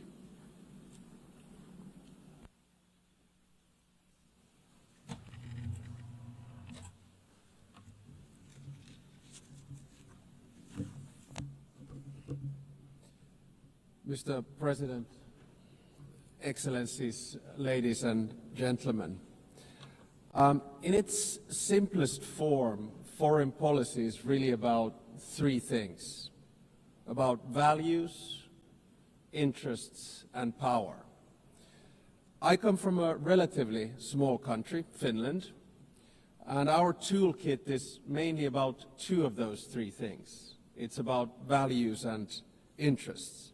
Power, hard or soft, is usually the luxury of bigger players. The power of a smaller country arises from its capacity to cooperate with others. Smart diplomacy gives smaller player at least relative influence. The UN is, of course, case in point. Big players have power through their permanent membership in the UN Security Council. But we, the smaller players, can influence the ebb and flow of international relations by being active in the corridors of diplomacy. Now, most of the speeches that we've heard here today have highlighted the fact that the world order, balance, and dynamics are changing, much like they did after World War II when the UN was founded. I actually think that the post-Cold War order is over, but we don't know what the new order is going to look like. It will take at least 5 to 10 years for things to settle. And my message to this Assembly today is that regardless of the size, each and every member state of the United Nations has agency, a say in how the new world order will look like. It is important that we all use this power wisely and responsibly. Now, I fully appreciate that our interests differ, depending on our geographical location, history, state of development, or culture. But fundamental values are something we should all share. We have commonly defined some of the most essential of them in the UN Charter. Today, I want to do two things. First, analyze where we are, and second, give my proposals on what we might want to do together. To understand what's currently happening in the world, I'd like to raise three different but yet related developments. First, it seems to me that there's a growing tension between multilateralism, in other words, an order based on the rule of law, and those that speak the language of multipolarity or transactionalism. So difference between multilateralism and multipolarity. Now, I can understand the temptation and the rationale of the proponents of multipolarity and transactionalism. But can they solve the world's biggest challenges, such as climate change or sustainable development? Today, I see many states, both big and small, pursuing transactional or multivectoral foreign policies. In essence, their aim is to diversify their relations with multiple actors rather than aligning with any one particular bloc. Now, this can be opportunistic, but it may also be justified and reasonable. This depends on political choices. A transactional or multivectoral foreign policy is dominated by interests. Interests drive practical choices of states, and this is entirely legitimate. This kind of foreign policy is based on a realistic understanding of power. Power defines the limits of what is possible for each state. However, values should actually underpin everything we do. Even transactional or multivectoral foreign policy should rest on a score of fundamental values. Without them, foreign policy will ultimately run into a wall. If you set aside values for unhindered pursuit of power and interests, you will eventually find before you the very same problems you wanted to overlook. Second, the balance of power in the New World Order is shifting towards the South and the East. Many countries, especially in Africa, Asia, Latin America, are becoming or have become key players in determining the direction of the New World Order. To put it simply, they have both agency and power. They are not only an expanding economic force, but their demographic growth is inexorable. This will also turn them into a political and cultural force. It will yield them both hard power and soft power, and they will use it to promote their interests as they should. The 193 members of the United Nations do not have to agree on every minute detail of values, but we have to have a common understanding of fundamentals. They include the sovereignty and territorial integrity of states. They include the prohibition of the use of force and the respect for human rights and fundamental freedoms. These values are the building blocks of who we are and what we stand for as the United Nations. The broad international community has overwhelmingly an interest to uphold them. Let me be clear. Russia has no right to continue its aggression on Ukraine. Israel has no right to violate international law in Palestine. States have no right to use Sudanese or Congolese territories to fight proxy wars for their economic or strategic self-interests.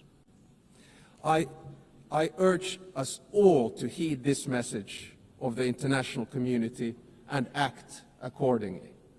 War is always a failure of humanity. It is a collective failure of our fundamental values.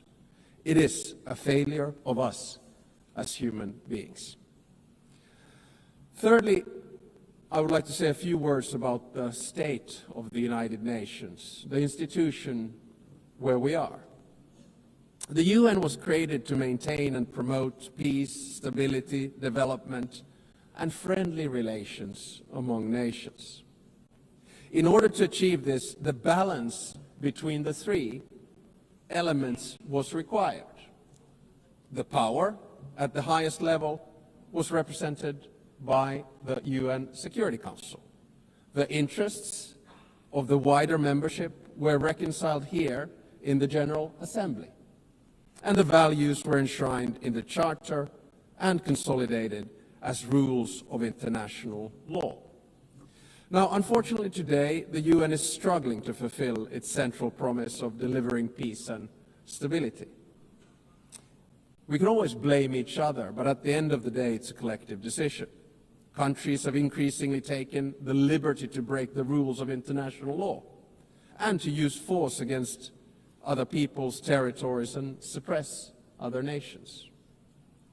The United Nations of today does not sufficiently reflect the realities of the balance of power.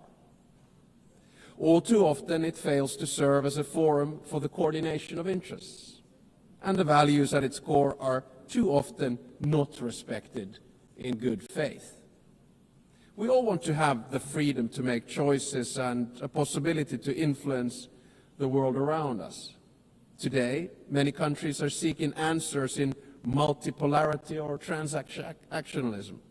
If the UN fails to deliver, this trend will accelerate. So, let me sum up in the terms of the three pillars: values, interests, and power. Our values can divide us. Fundamentally, however, they should unite us around the basic principles of humanity, the rule of law, and the prohibition of aggression. Our interests differ, and it's only right that we promote them.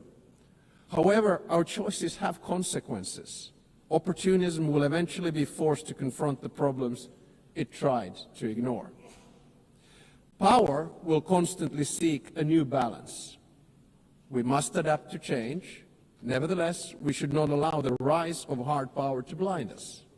The power of legitimacy, integrity, and rules will remain strong. So let me get to my second part, from the situation to possible solutions or things that we could do together. Never before in history has humankind had such means of innovations at its disposal to solve the world's most pressing problems. However, the current direction is wrong in so many ways. There are more wars than at any time since World War II. The world is becoming increasingly divided. And so are our societies, and the measures to deal with climate change and sustainable development are lagging behind. In different parts of the world, we're witnessing immense civilian suffering and blatant disrespect for humanitarian principles. For me as a Finn, Russia's war of aggression in Ukraine not only reminds me of our past, but is directly linked to the security of the part of the world where I live.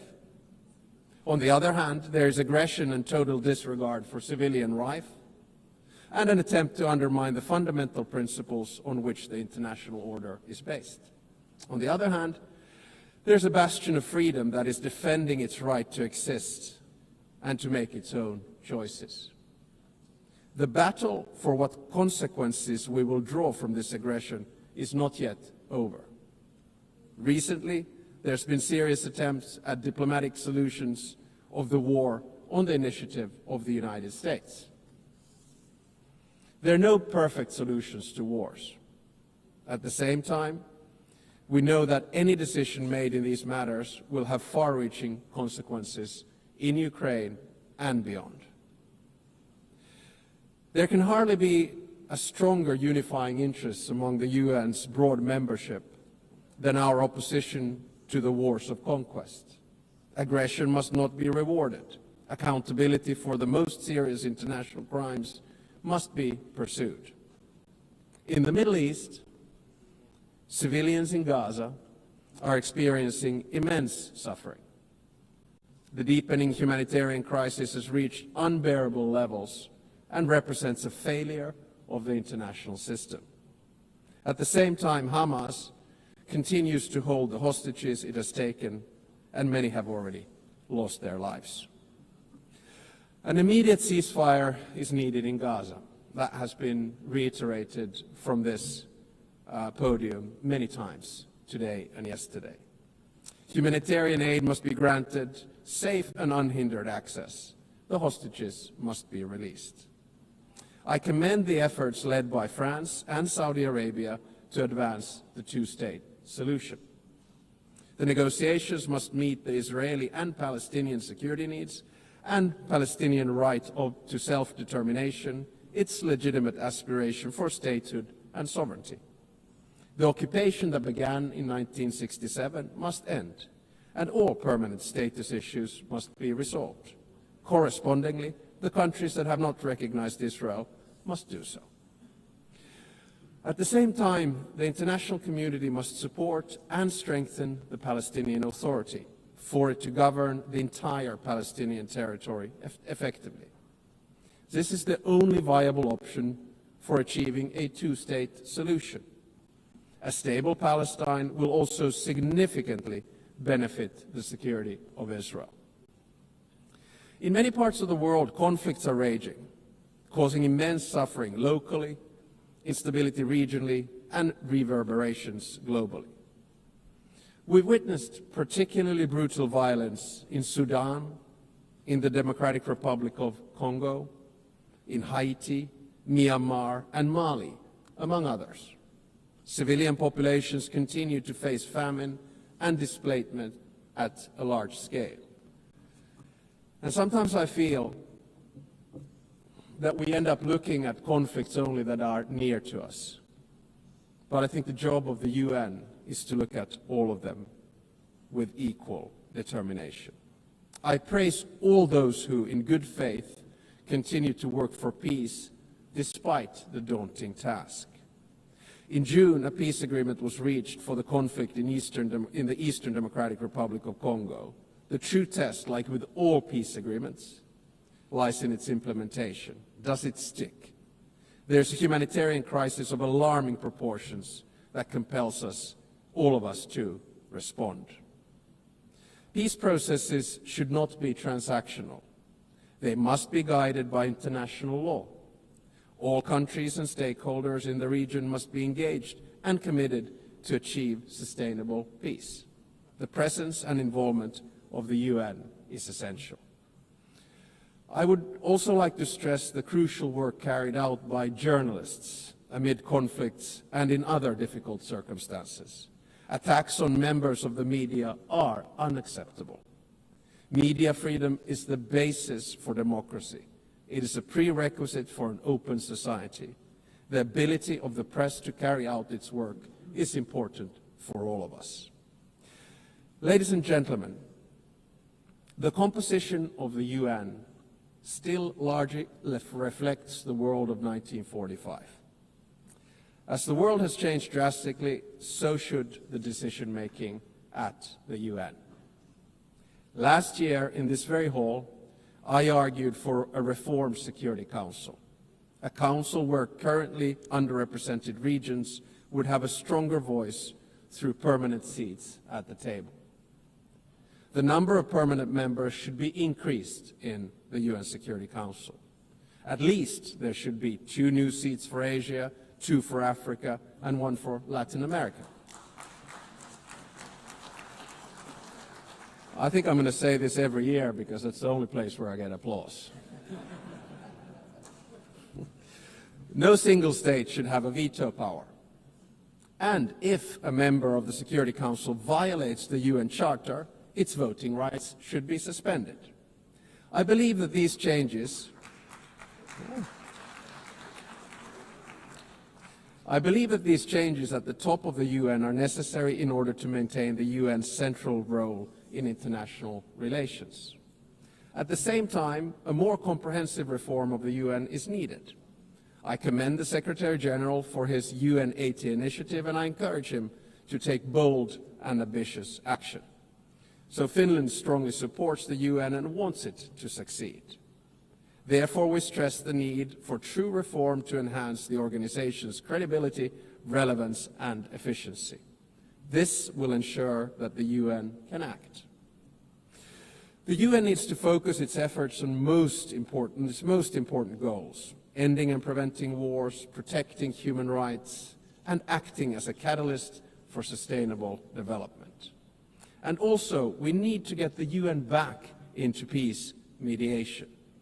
I would argue that one of the reasons that we have so many wars right now is that the UN is absent from peace mediation. No other organization can offer the legitimacy comparable to that of the UN. If the UN is absent, conflicts are not resolved without it, which is not in our common interests. The UN is needed as a mediator, and the member states should support it at this endeavor. Finally, Finland is strongly engaged in the work of the UN and will remain so. Therefore, we're also standing for election to the Security Council for the term of 2029 to 2030. Should we be elected, Finland pledges to be a principled and pragmatic partner for peace. We are principled in our commitment to international law with the Charter at its core. We are pragmatic in seeking solutions that truly advance international peace and security, recognizing that progress is often incremental. At the outset of my speech, I said that each and every one of us has agency, a say how the new world order will look like. We want to be able to make our own choices and have an impact on the world around us. Nelson Mandela saw truth and reconciliation as the only hope for nations that are bitterly divided. The same applies to relations between states. We should learn from history, but always look to the future, bearing in mind that our decisions will shape it. Thank you very much.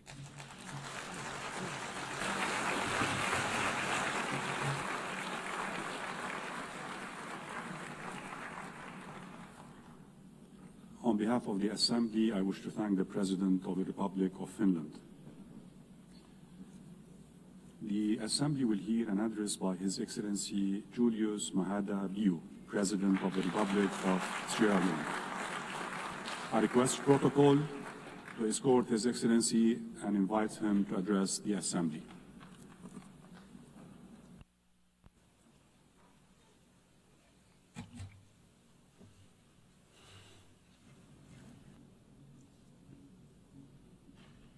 President of the General Assembly, the Secretary General, Excellencies, distinguished ladies and gentlemen, I congratulate Her Excellency Annalena Baerbock on her election as President of the General Assembly to lead this historic 80th session of the General Assembly. I thank her predecessor, His Excellency Philemon Yang, for his distinguished leadership during the 79th session. I commend the Secretary General Antonio Guterres for his steadfast commitment to the ideas of the United Nations during these increasingly turbulent times. Madam President, it's both an honor and a solemn responsibility to address this Assembly on the 80th anniversary of the United Nations. This Assembly is not just ceremonial. It is a call for the world's conscience to act with unity, determination, and vision. Our theme, Better Together, 80 years and more for peace, development, and human rights, both celebrates and summons. It reminds us that cooperation delivers progress. It also demands that we reimagine multilateralism so that peace, dignity, and equality are not promises on paper, but realities in the lives of people. This anniversary is not a time for complacency, but for courageous renewal. Today, we face deepening inequalities, climate crises, geopolitical fragmentation, technological disruptions, and entrenched conflict. No nation can meet these challenges alone.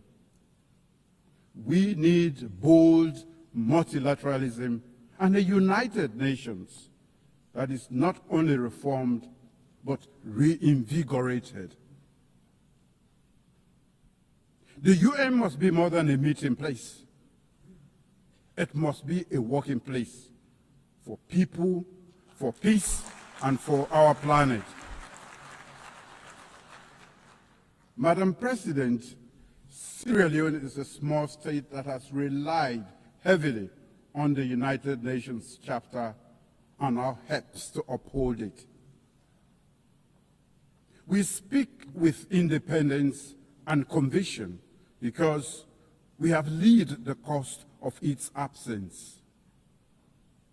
I also serve as chair of ECOWAS Authority of Heads of State and Government and coordinator of the African Union Committee of 10 Heads of State and Government on Security Council Reform, C10.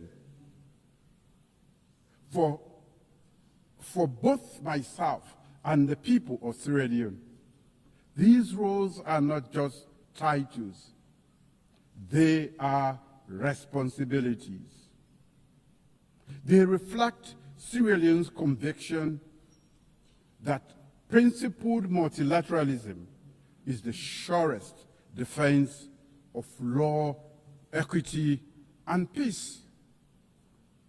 Since 1945, the Charter's promise of sovereign equality, non-aggression, and human dignity have been the bedrock of small states like ours.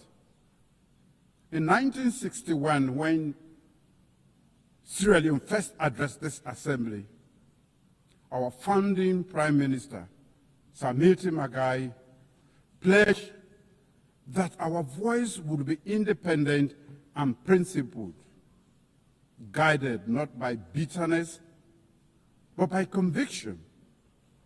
That pledge remains our compass. We stand for justice and equality. We uphold the right of all people to self-determination. We speak truth. We speak truth to power and act in defense of humanity and the rule of law. Small states are not inherently small. Our sovereignty is equal and our responsibilities are the same. Leadership is not the loudest voice in the room. It is the clearest voice for justice. Madam President,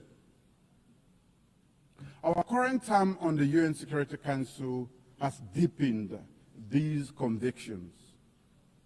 Guided by the Charter, we have championed peace through dialogue, upheld international law, and promoted prevention as the first duty of collective security. We have supported efforts to stabilize Eastern Democratic Republic of Congo, de-escalated tensions in the Middle East, and supported political transition in Lebanon and Syria for peace and stability. We have also seen the Security Council's limits, its paralysis in the face of grave human suffering. Nowhere has this failure been heart-wrenching than in Gaza.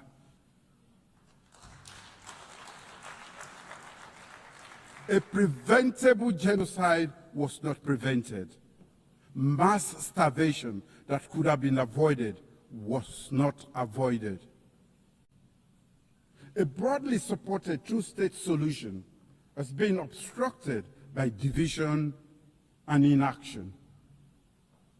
We therefore welcome all member states that have recently announced their long overdue recognition of the State of Palestine. Yet, much more remains to be done. We must bring an end to the war and ensure the release of all hostages and prisoners. Sierra Leone has not wavered. We have spoken with independence, voted with principle, and pressed for urgent action to end atrocities and revive hope. We say again, cease fire now in Gaza. Cease fire now in Sudan. cease fire now in Ukraine. These are not just slogans. They are calls to conscience, calls to action. In fact, they are echoes of the UN's founding pledge to save succeeding generations from the scourge of war. A veto should never be a verdict against humanity. Madam President, across the world, the UN's authority and legitimacy are being tested. Selective adherence to international law, disregard for Security Council and General Assembly resolutions, deprivation of funding, attacks on peacekeepers and humanitarian workers, disinformation that corrodes trust, and over-reliance on unilateral action. For countries like Sierra Leone, this is not an abstract debate. We know what a working United Nations means. At our darkest hour, during one of the most brutal civil wars in modern history, the UN stood by our side. The United Nations missions in Sierra Leone, UNAMSI, one of the largest peacekeeping operations of its time, helped disarm over 75,000 combatants, restore civilian governance, support democratic elections. The Special Court for Sierra Leone and the Truth and Reconciliation Commission, both backed by the United Nations, ensured justice and reconciliation.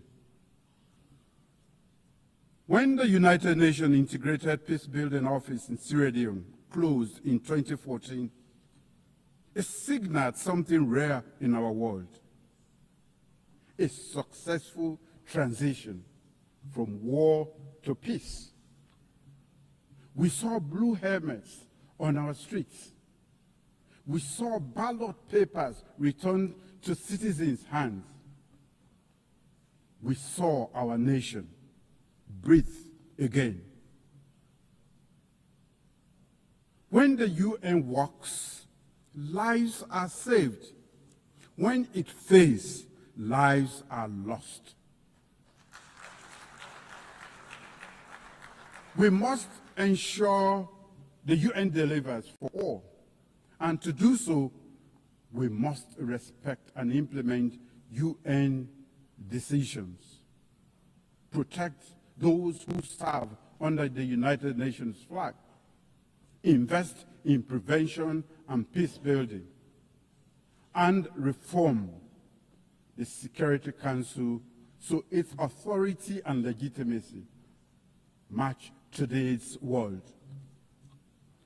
The United Nations cannot protect vulnerable people if it cannot protect its own authority. As a nation, Sierra Leone does its part and contributes troops to peacekeeping missions. We serve as elected Security Council member and offer our experience in peace building to the world. Sierra Leone's story is proof that multilateral solidarity works when it is grounded in trust, mutual respect, and genuine investment in national ownership. Madam President, peace is inseparable from development. In Sierra Leone, our medium-term national development aligned with the SDGs and the African Union's Agenda 2063 prioritizes people-centered growth. We are transforming our agricultural sector to ensure food security. We are investing in a digital economy that fosters inclusion and innovation. We are deepening investment in human capital development through free quality education, and in healthcare, particularly maternal and child health. We are expanding renewable energy to support industrialization and climate resilience. Climate change is an existential threat to Sierra Leone. Our greenhouse gas emissions are negligible, yet our people and our wide coast bears the cost through erosion, flooding, and pressure on food systems and fisheries.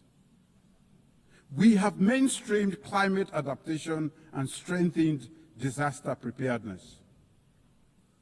In fulfillment of the commitment made at the Third United Nations Oceans Conference, Sierra Leone has ratified the Biodiversity Beyond National Jurisdiction Treaty, BBNG.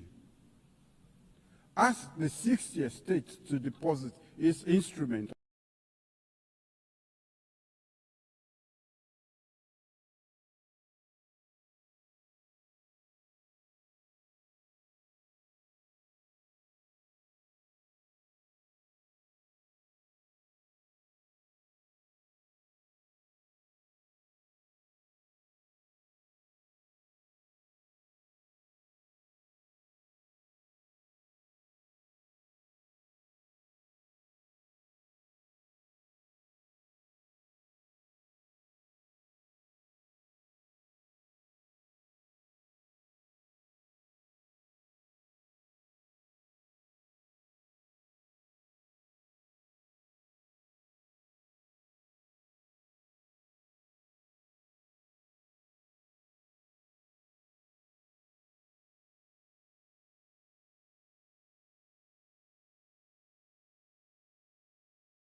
Africa is not a problem to be solved.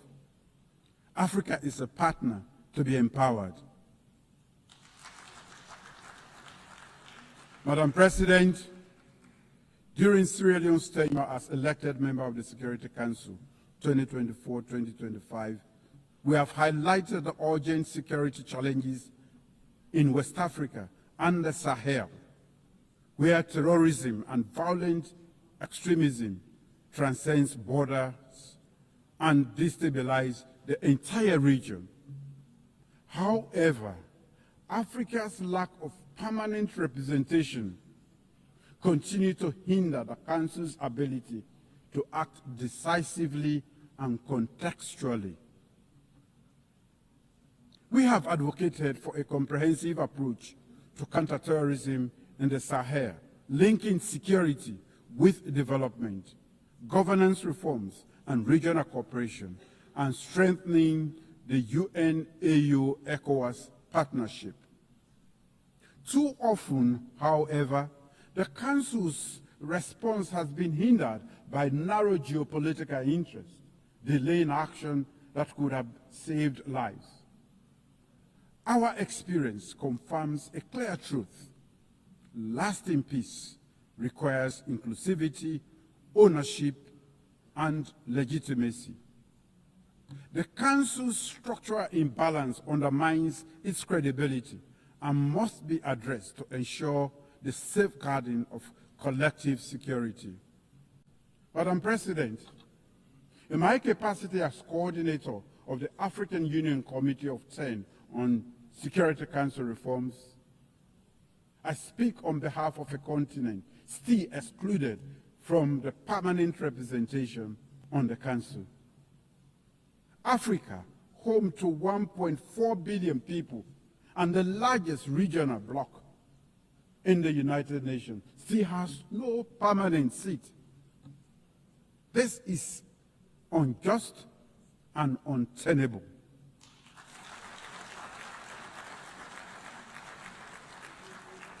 It undermines the credibility of the Council and the legitimacy of its decisions. The common African position expressed in the Estonia Consensus and SAT Declaration calls for at least 2 permanent seats for Africa with full rights and prerogatives, including the veto, if retained, and 2 additional non-permanent seats.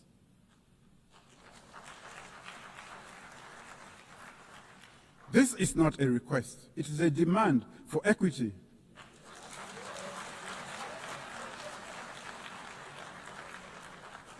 It is a test of UN's commitment to fairness and its own charter.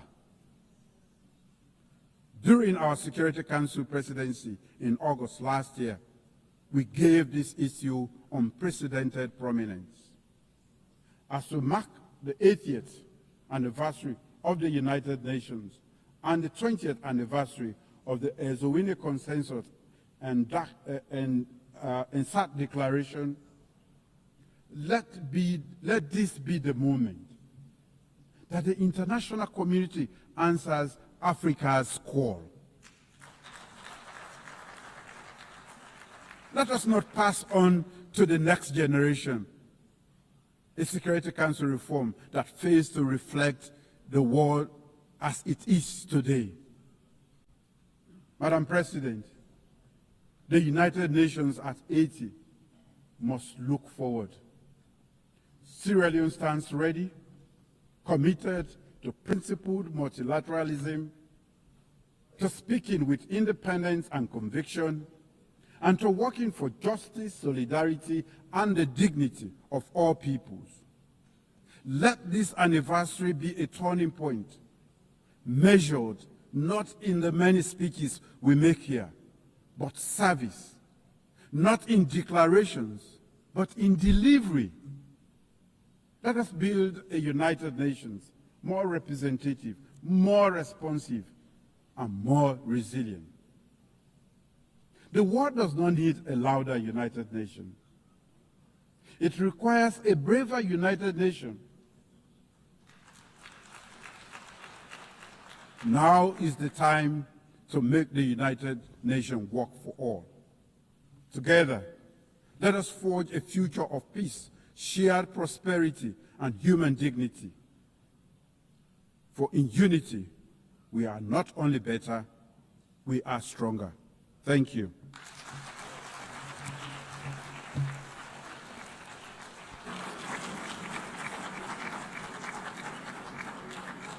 On behalf of the Assembly, I wish to thank the President of the Republic of Sierra Leone. We have heard the last speaker in the general debate for this meeting.